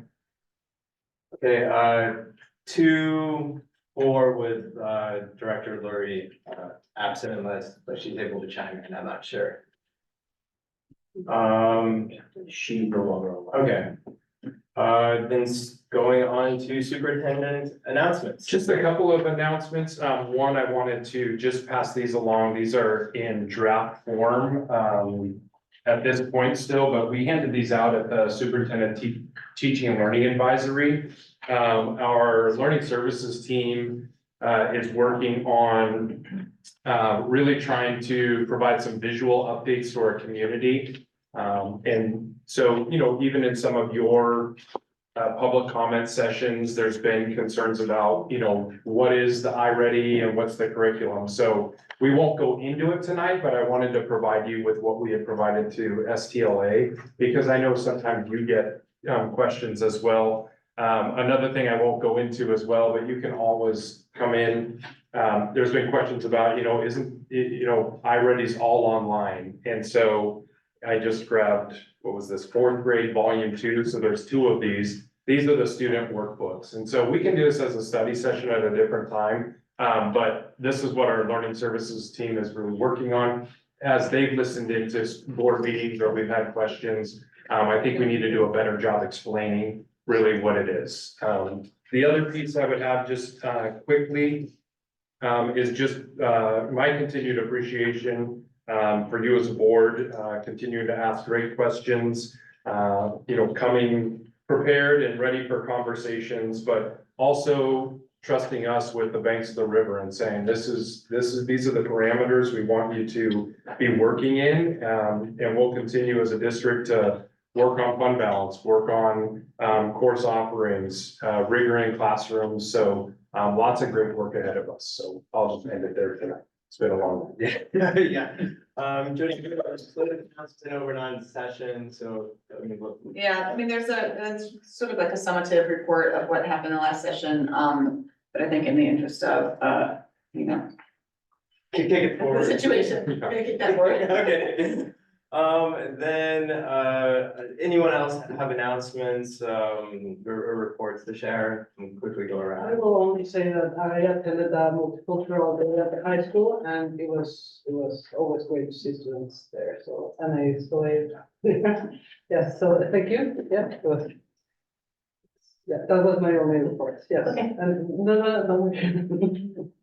I attended Gator Night at IMS last night with my rising 6th grader, and it was fantastic. It was such a great welcome for a kid who's shy and a little bit worried about like the big bad middle school experience. And she already has like 2 activities she wants to sign up for, and she was very impressed by the drill team. I didn't know we had a middle school drill team, but they were good. Like, they were really good. So that was a really nice welcoming thing, and nice to see some of the students involved in running that. Then like outside of our district, I spent all of last weekend at, well, 3 days last weekend at the American Occupational Therapy Association convention, which was in Florida. And, saw a number of like talks and, you know, posters and stuff about some interesting kind of like public school, private partnerships and things as regards services for, children with disabilities. Which I've like dumped on Fred, you know, like, you might be interested in this, or this, or this. But also the thing that left the biggest impression on me was a talk that a woman gave who is an OT and is also a university president, and her talk was called 100, it was like my journey into AI, 100 apps in 100 days. And so she used a different AI app every single day for slightly more than 100 days. And was reporting on and provided like a list of these ed tech apps. So all things related to education, and a lot of them were very interesting because it made me realize that as a school board member and like a future educator, I hope, I really need to get on this AI thing because my understanding of it is so limited. Like basically my understanding of it was like, you know, ChatGPT can write a bad paper for high school students. That's kind of like my understanding of it. But some of the things that she presented were, for example, an app that allowed you to type in a research question and would immediately do like a very thorough research of like scientific journals and plot the findings on a chart showing like clustered by like subject area related to your query, and generate a list of like all your citations for you and write a summary of all the articles it had found. And I was like, that's crazy powerful. Like that was 3 different apps that she was using, but within like a handful of minutes, you know, a high school sophomore or junior could do like a kind of, you know, graduate level literature survey. And I was like, this is really gonna change the landscape, you know? So I'll be personally doing a deep dive into AI apps like this spring and this summer, and I'll kind of report back on it. Great. Learn a little more. So, thank you. We had an assembly today. Yeah. And it was really great. It was a spring sports assembly, so they do like, I don't know if you guys have ever been, but they do like the spring sports videos, then the trail team and they all perform, so that was really great. And they had it in the middle of the day today, so like there was like more attendance, which was good. And it was really exciting. We had someone shave off. some Shave their hair. head, So, it was cool, yeah. Crazy kids. These rules let anything fly nowadays, so. Jody, any? Yeah, I'm sorry, I went to the, IMS PAC meeting, there was sort of revamping our Islander way to make it a little bit more, usable for the kids, like the 5 Point Islander way. Sort of just to try to encourage, more community-driven behavior at the middle school. That was very interesting, they walked us through some of that, and I went to the PTA advocacy meeting. And the takeaway I got from that is that there were some confusion in the middle school about the new PE waiver forms. And, so I sort of walked into my personal experience and then we just tabled it. I must say that I forgot, but you should say band, the band concert was. Oh yeah, the band concert was great, the band concert, as is my want, and, it was fantastic, it was, they really are sort of pushing the envelope on what they're playing, like did you know, they're playing like, so like the diversity of the music that they're choosing, and it's like, not stuff that I have heard before, especially in a school setting, and I really appreciated them taking, pushing our boundaries, like that, some of the things that band directors had to explain the music, and like, this is what we're hearing, and this is how it's gonna be, and this is why it sounds atonal, but it's not the kids this time, it's the conductor, the composer. So I really appreciated that, just that they're reaching out of their comfort zone, maybe of what parents are expecting to hear at a high school band concert, and enjoyed it. So for me, I had a pack at the Merchant Island High School that was canceled, so I'll report it next month when it's rescheduled. And then last night there was Islander for a night. My daughter was very excited to try to convince everyone to play the flute, and I told her she should mention that Andre 3000 just released an album that features the flute prominently, which I'm not sure the last time like a prolific rap artist has had an album dedicated to the flute, but yeah, I think it's definitely having a moment. And she was excited. It was a cool event. So that's my report. Do I have a motion to adjourn? So moved. Second. Aye. Directors? Aye. We're adjourned at 8:59. Thank you.